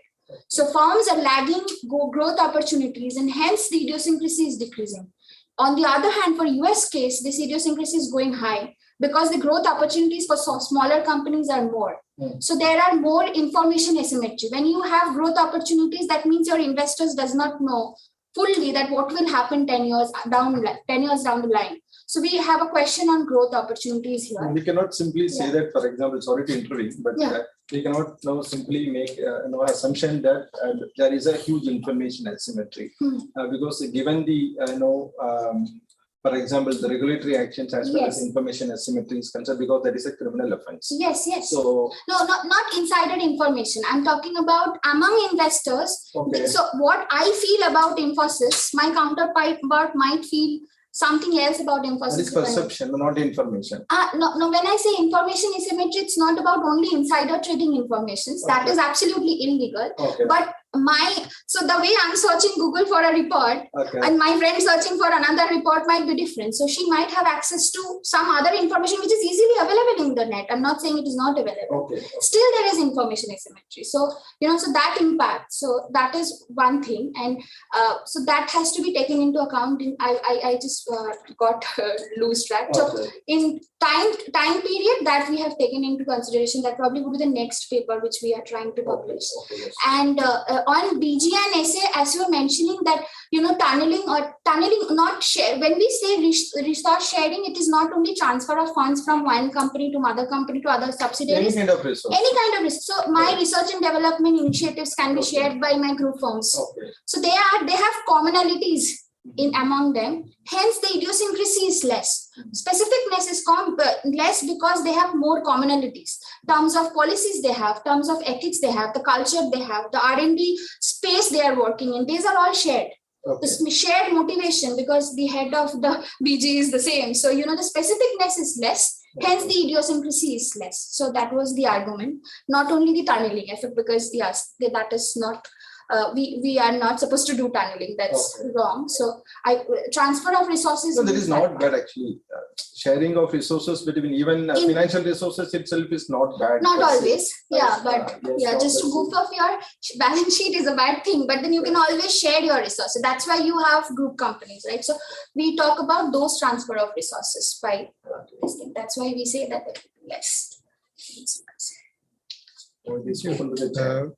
So we've had lots of discussions. Congratulations, very good paper, very thought-provoking, and clearly, you have worked extensively on this. One quick question is: you said that there were two types of analysis. One, just using econometric methods. You are trying to study the relationship between idiosyncratic volatility and stock returns. And the other explores the economic reasons for whatever you're observing. Is that also part of your research? But it's in a different paper. It's in a different paper. So we have divided into 5 papers. So the reasons are into another 2 different papers. So what I felt was that you have a 20-year period, 19-year period, and you have more than 4,000 stocks being covered. The underlying economic reasons would have changed over time, because India as a market has matured and changed in very significant ways. In fact, you were talking about information asymmetry. You can see different regimes. There was a time when it was a very leaky market to now when the information asymmetries are much less. So when you do I don't have the ability to understand all the methodologies that you have used, but when you are doing this analysis over such a long period, over such a wide variety of companies, does it still hold good, the results that you are producing, or should it be, So to do that, what we do is, so there is 2 things. One is a cross-section analysis and one is a time phase analysis. So what in my cases for the last part, what we did a cross-sectional which comprises all. But for time specific, you are saying I am divided from 2000 to 2019 into 3 years bucket and analyze the impact of those determinants of IBOL separately for these 3 buckets. So to see whether these impacts are only for the entire impact, or it is lagging, phasing out, or it is still persistent. So in many cases, for many factors, we have seen that it has phased out. Like for your earnings management was one of the reasons, which has phased out significantly. On the other hand, product market competition between the market is increasing. The impact is increasing because there are more and more company for a specific industry, right? So that is increasing, and then your earnings management impact is phasing out. So that we have done, we have analyzed. So the other question, the only other question, I think we have to move to the next one, was this your choice of business group versus standalone? Has this kind of analysis being done anywhere else in your literature survey? Has it? Nobody has done it. So this is but in other places, what is the segmentation that they have done? They do basically industry-wise or size-wise. They have, to my best of my knowledge, I would try to say that I have not found out a paper talking about DG and SS separately and family-owned, non-family-owned separately. We take it for Indian groups mostly because India is, when I see 95% of my firms, she was presenting, if I just say 20% ownership and just categorize it as family and non-family, 95% of my firms falls under, family firms. So that kind of skewness I have in terms of ownership structure. So if I don't consider these, so probably. I think we are out of time. So thank you so much. Wonderful paper, very good presentation. Thank you. Thank you. I'd like to request Chandrika Raghavan to present her paper on does CO2 emissions impact cross-border mergers and acquisition decisions. Over to you.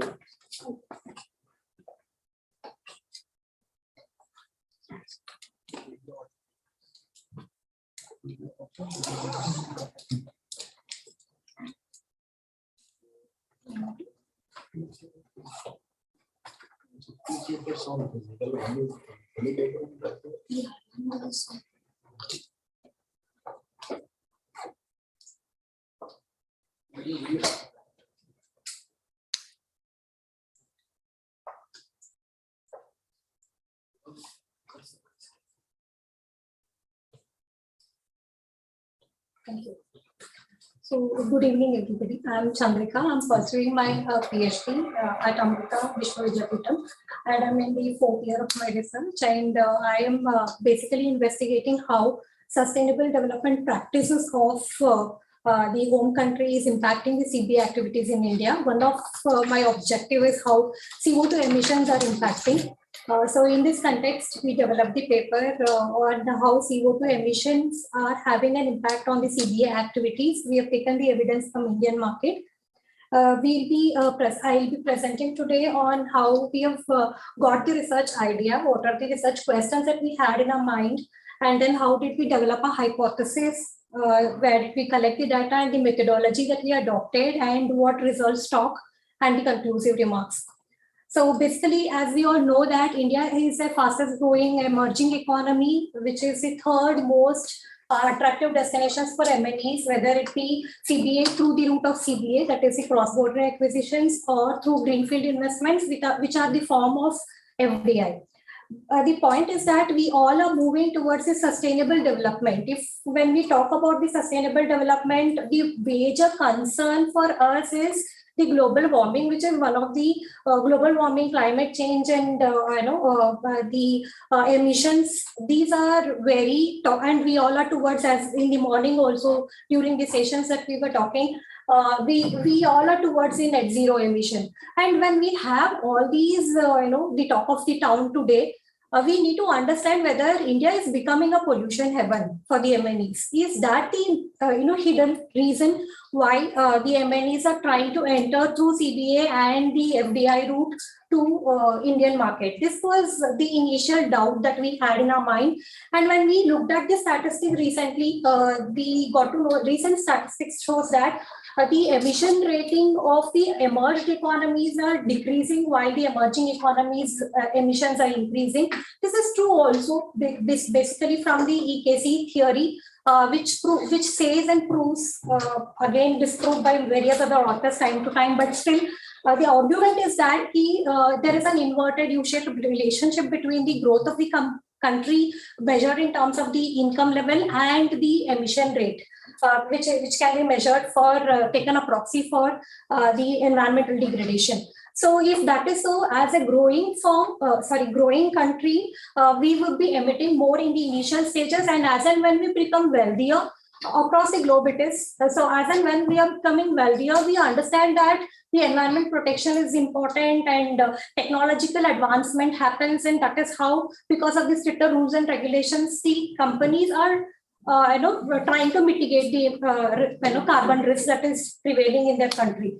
When they're trying to mitigate, are they migrating it? Is the next question that we got. So when we looked at the another theory of pollution haven hypothesis, which talks that, very clearly says that the emerged economies who are able to or trying to control the emissions are looking for such emerging economies where the CO2 emission is not a concern, major concern, where the growth is a major concern. And there is a regulatory weakness in the system so that it is easy for them to migrate.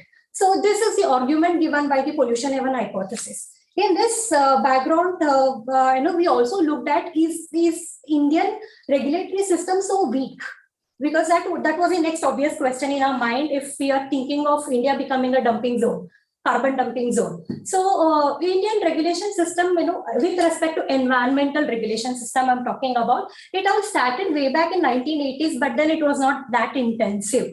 But after 2000, we could see a lot of year on year improvising the regulatory policies and programs, and I would say the government is trying its best to strengthen the regulatory aspects in Indian context. In this background, we got few research questions in our mind, whether the home country CO2 emission is having any impact on the CBA decisions involving the volume, number of CBA activities that the MNEs undertake in India, and the stake acquisitions, the percentage of equity that they seek with the Indian targets. These were our major questions. And since the pollution haven hypothesis argues that supporting evidences are also there that the companies try to identify emerging economies to target for CBA activities where there is an institutional weakness. One of the very big institutional weakness that we have is the corruption. So which is never under control, which the evidences talks about.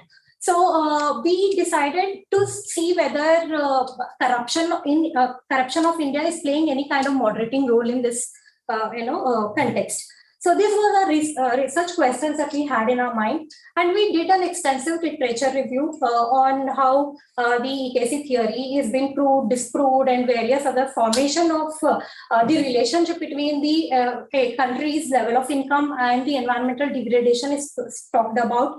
And then we did pollution haven hypothesis also, little literature review extensively on that as well. And then we understood what are the factors which influence the CO2 emission. And then we continued. Our major concern was what is the relationship between the FDI and the CO2 emission, because there is no much research done on CBA, especially from Indian context, because of its own risk factors that are available, because data is the major issue here in India.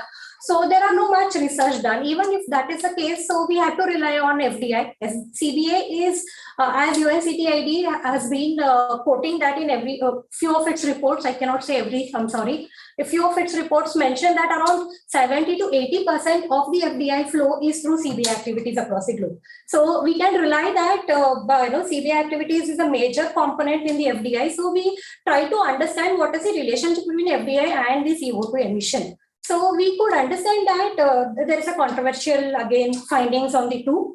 First thing is that it negatively impacts because the FDI flows, then country growth because of the industrialization, a lot of importance given, and that is how the emission also increases. So it has a negative impact. On the positive side, there would be transfer of technology, managerial capability, learning curve effect. That is how this spillover, effect can be seen on the host countries, so that the positive impact can be seen on the CO2 emission. So this is what we found. And then interestingly and more surprisingly, there is no knowledge to us till date how CO2 emissions are impacting the CBA activities. But we could find two major papers recently that were not published through the publication. It is in the press. It is not yet published, but it is available. We could access to one of the papers, which is in Finance, Journal of Finance. The other one is published in 2016, but they are not talking again on CBA decisions. They are talking about one is talking about the CBA likelihood and how does the CO2 emissions impact the CBA likelihood. They are talking about. The other one is talking about how does it impact the performance of the acquirer.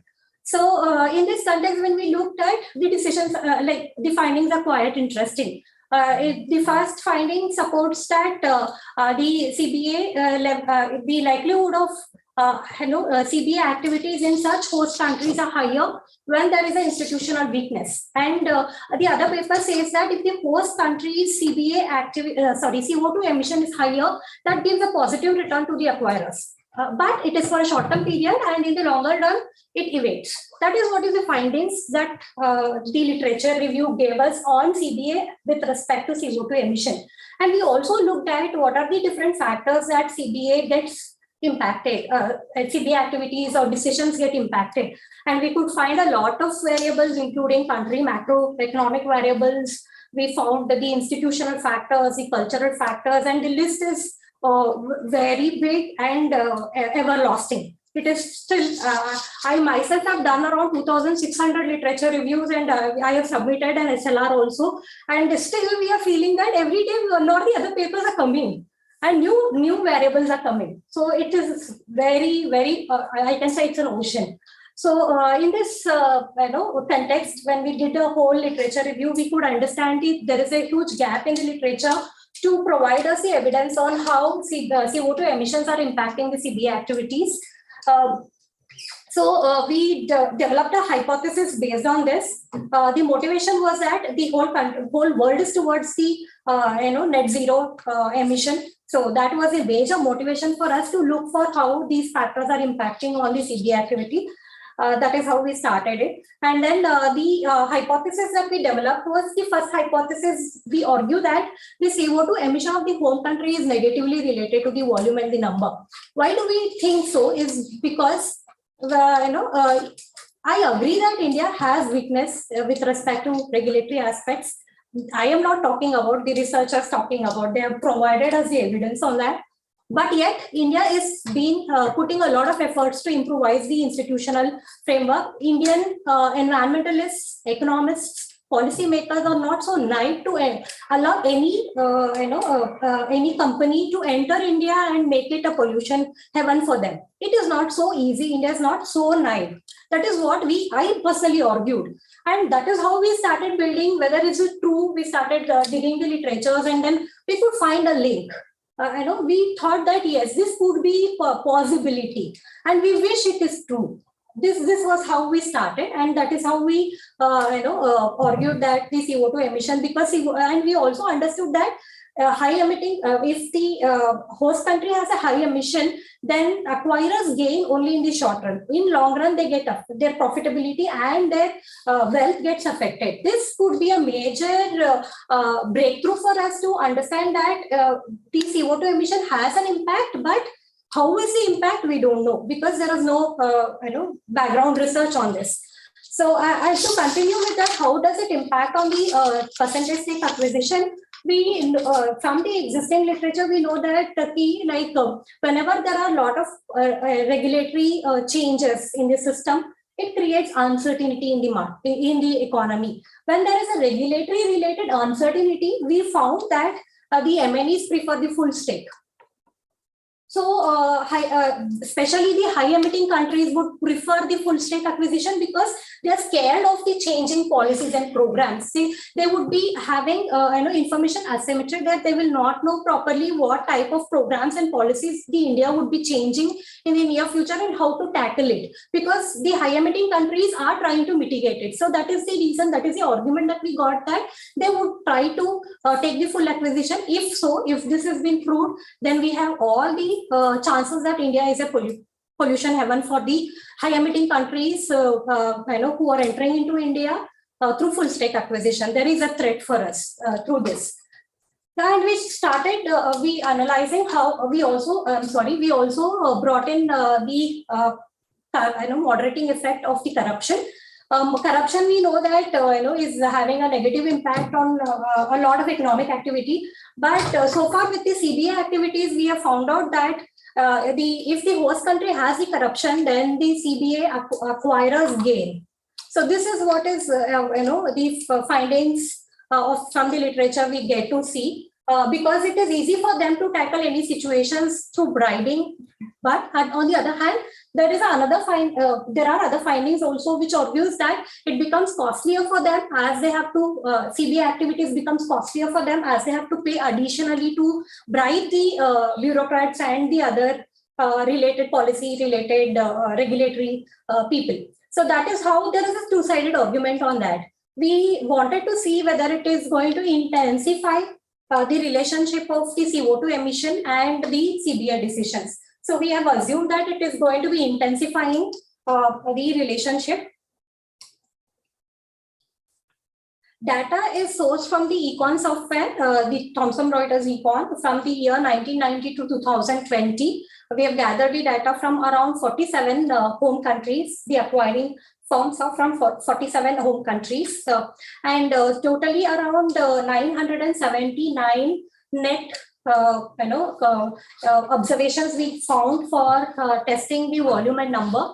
And for testing the stake acquisition, we got around the net sample size of deal level data, which is around 3,867 from the gross of around 1,597 to 5,642 respectively.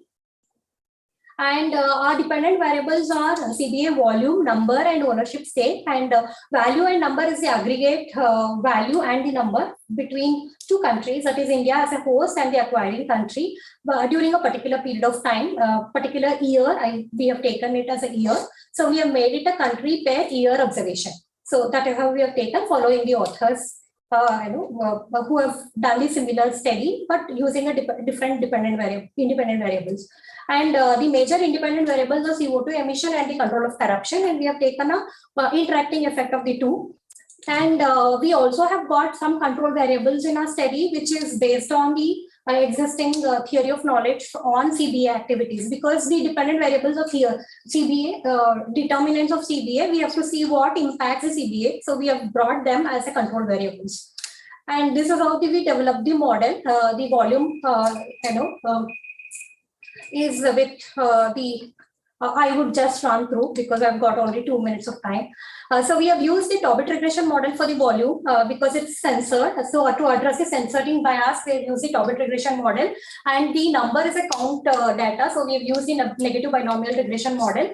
And for the last one, we have taken the variable as 100% stake and the below 100%. 100% would be a full stake acquisition, which will go with a value of 1. And anything lesser than 100, we have considered that as a partial acquisition, and that goes with a value of 0. So we have applied, because it's a binary data, we have applied a logic regression model. We have also used year dummies and acquiring country dummies to capture the year time related shocks and acquire specific invariable shocks. And we have used lagged values by all the independent variables, for all the independent variables, lagged values of 1 year, to avoid any possible endogeneity issue with the dependent variables.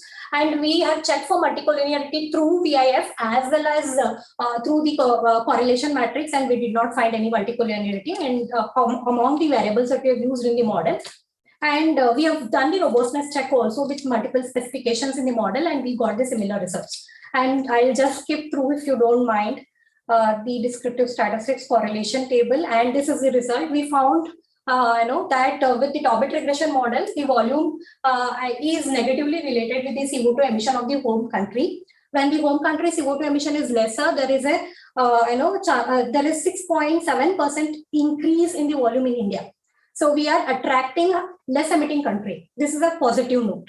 So less emitting countries are the one who are advanced countries, developed, and the further study can be done whether there is a spillover effect on technology transfer, managerial ability transfer. That is how we can make sure that there is no migration of the CO2 emission. And the moderating effect is also been proved, intensifying the relationship. So with the existence of corruption, the less emitting countries are investing more because it becomes easier for them to manage and gain through the CBA activities. Similar results we found on through the negative binomial regression model also on numbers, but it is not statistically significant even though the coefficients are negative.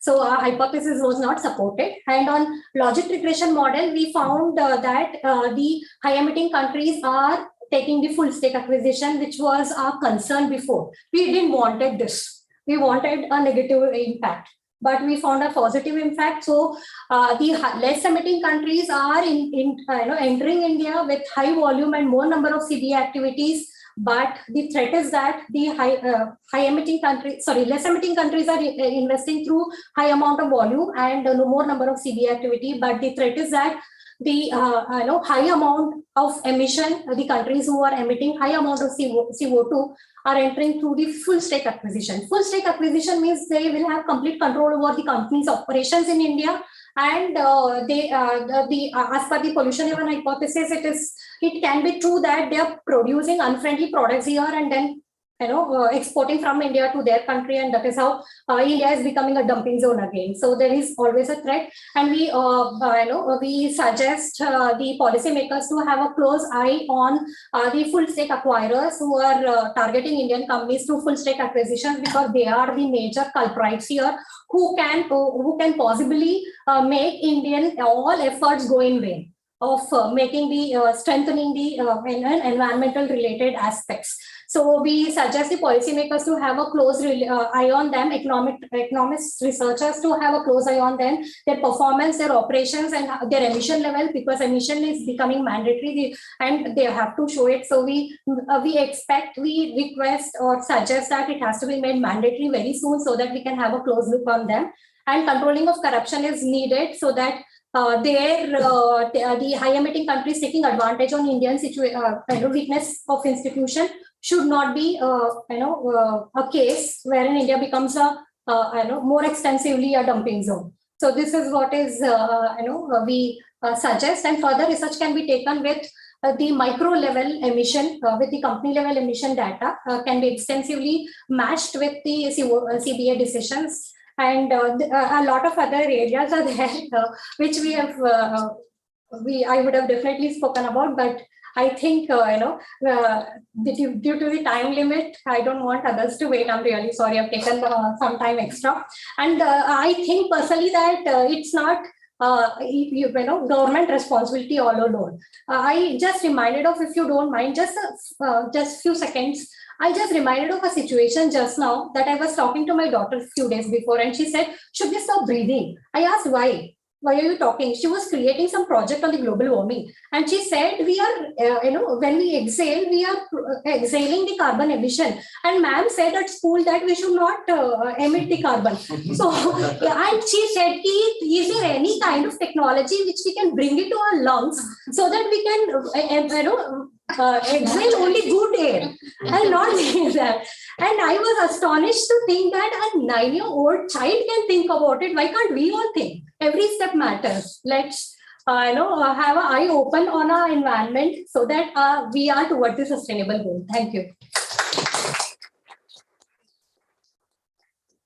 I request Krishna Hodeswar to present his remarks.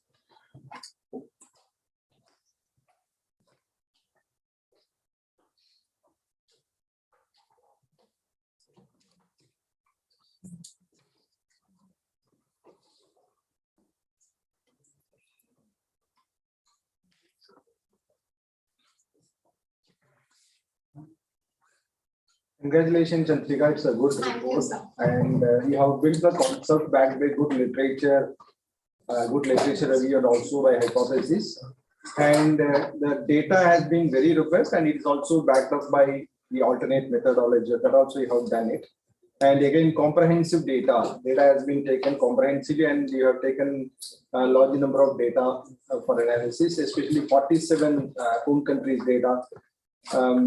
So I just would like to share my thoughts. They are not comments, but actually thoughts for improving these, the report, to strengthen the report further.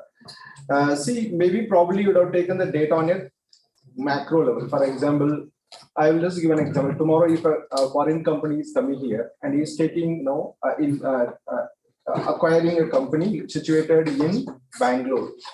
Okay, so but more number of deals may be happening in Bangalore, in Mumbai, but when you are calculating the CO2 emissions, you'll be taking the data at a macro level all over India, correct? No, you will not be taking city wise. It's a country data. It's a country data.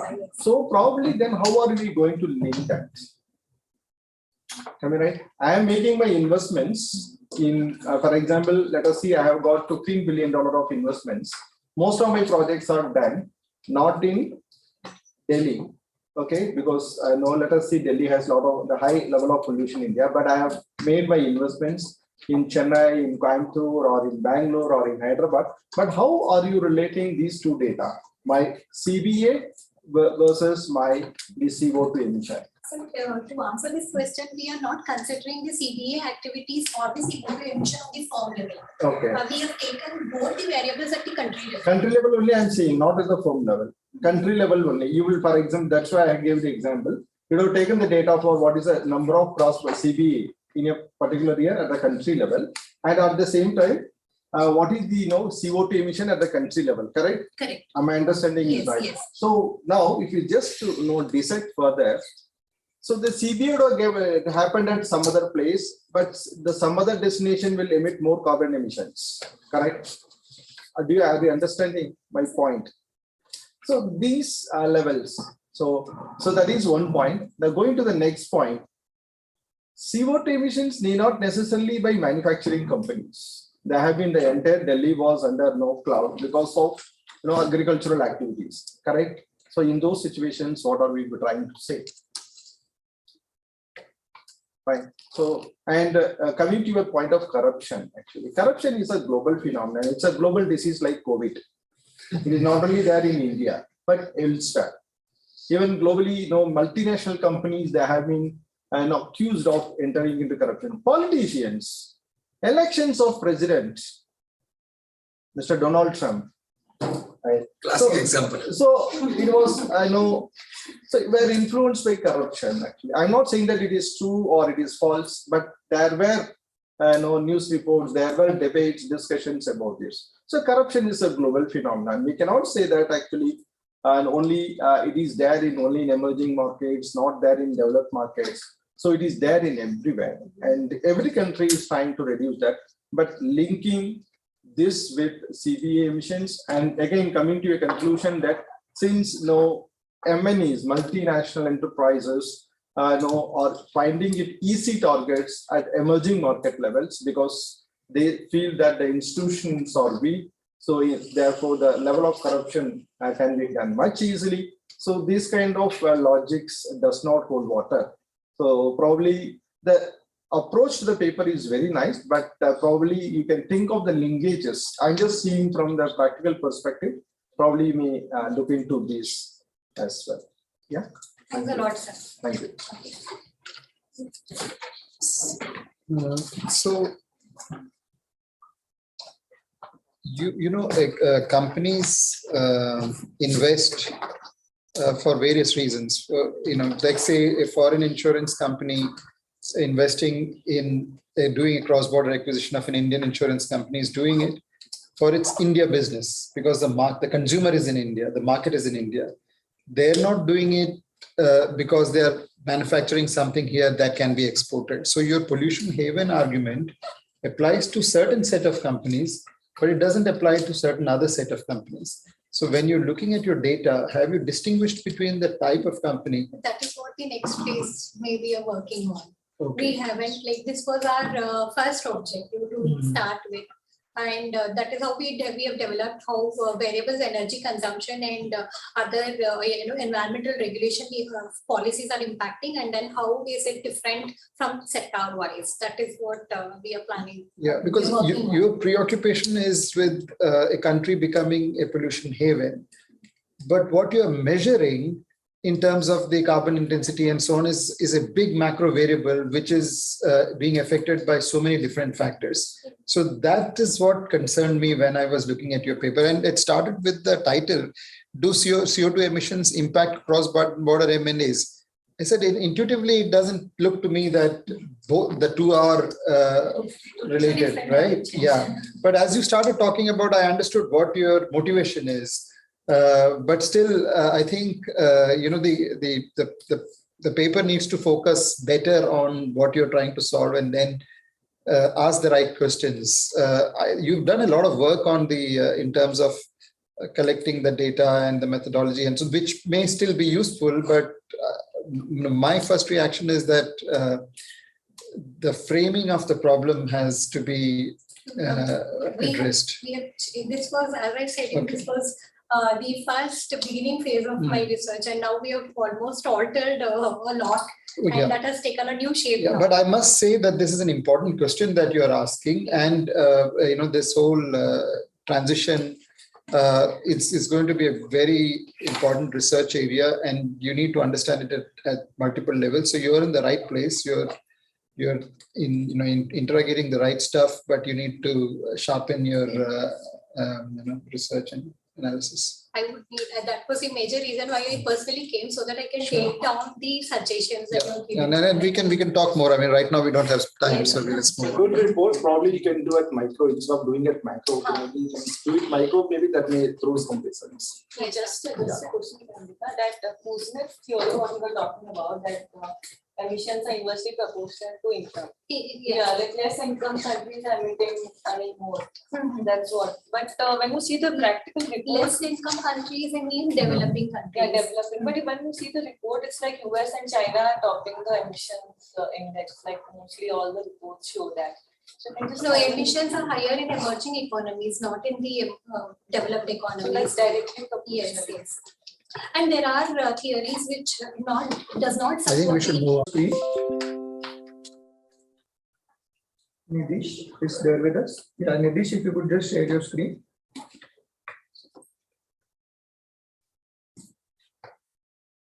Nidish, can you hear us? Make sure whether they are hearing us. No, they are. Yeah, I mean connectivity issue. Nothing. They are not here, neither Suhail PC nor Siddesh. Yes, actually they were, I'll just call them. Just 2 minutes.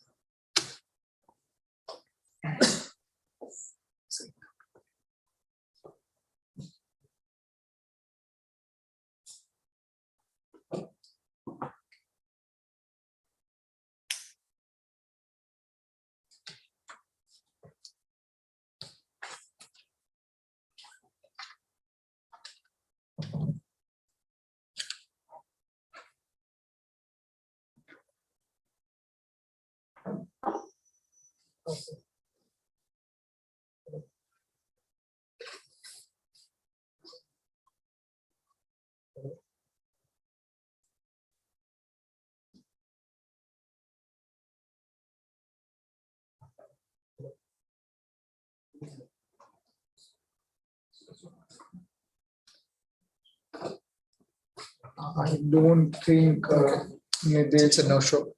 So I think we'll just conclude the session. Yeah, then. sure. Right? Okay, so I just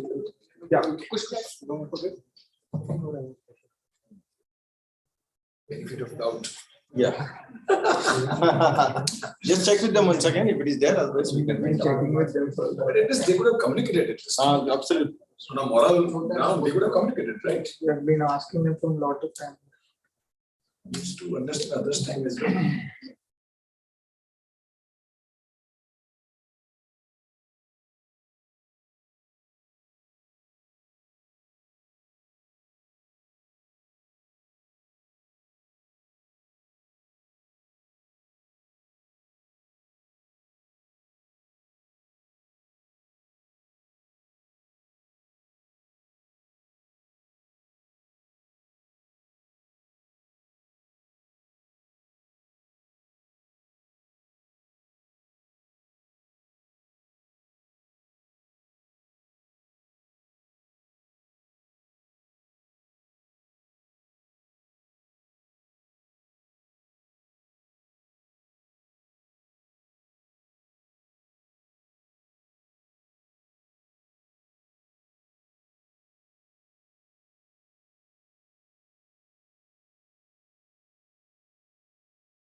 The volunteers organizing, the presenters for a wonderful job of presenting, and the discussant.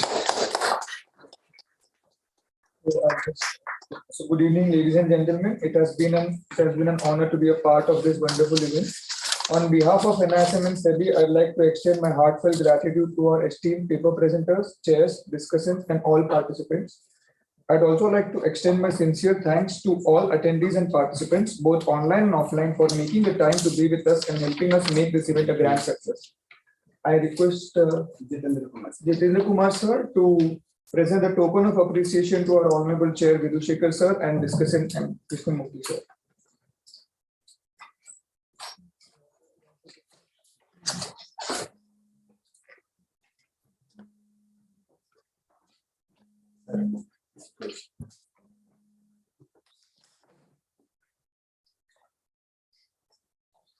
Yeah, sure, yes, sure.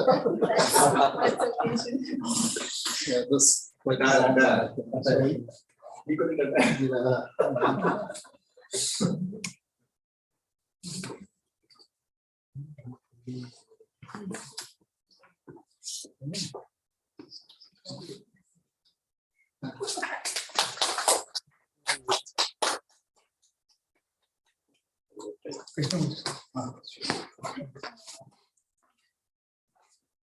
Thank you, sir.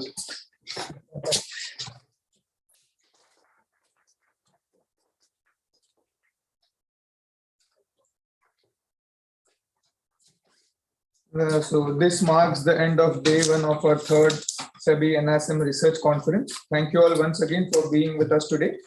Looking forward to see you all for tomorrow's session, which starts at 10 a.m. We call it a day. Thank you. A group photo. Call everyone. Yes. So I request all of you to please be there for the group photo.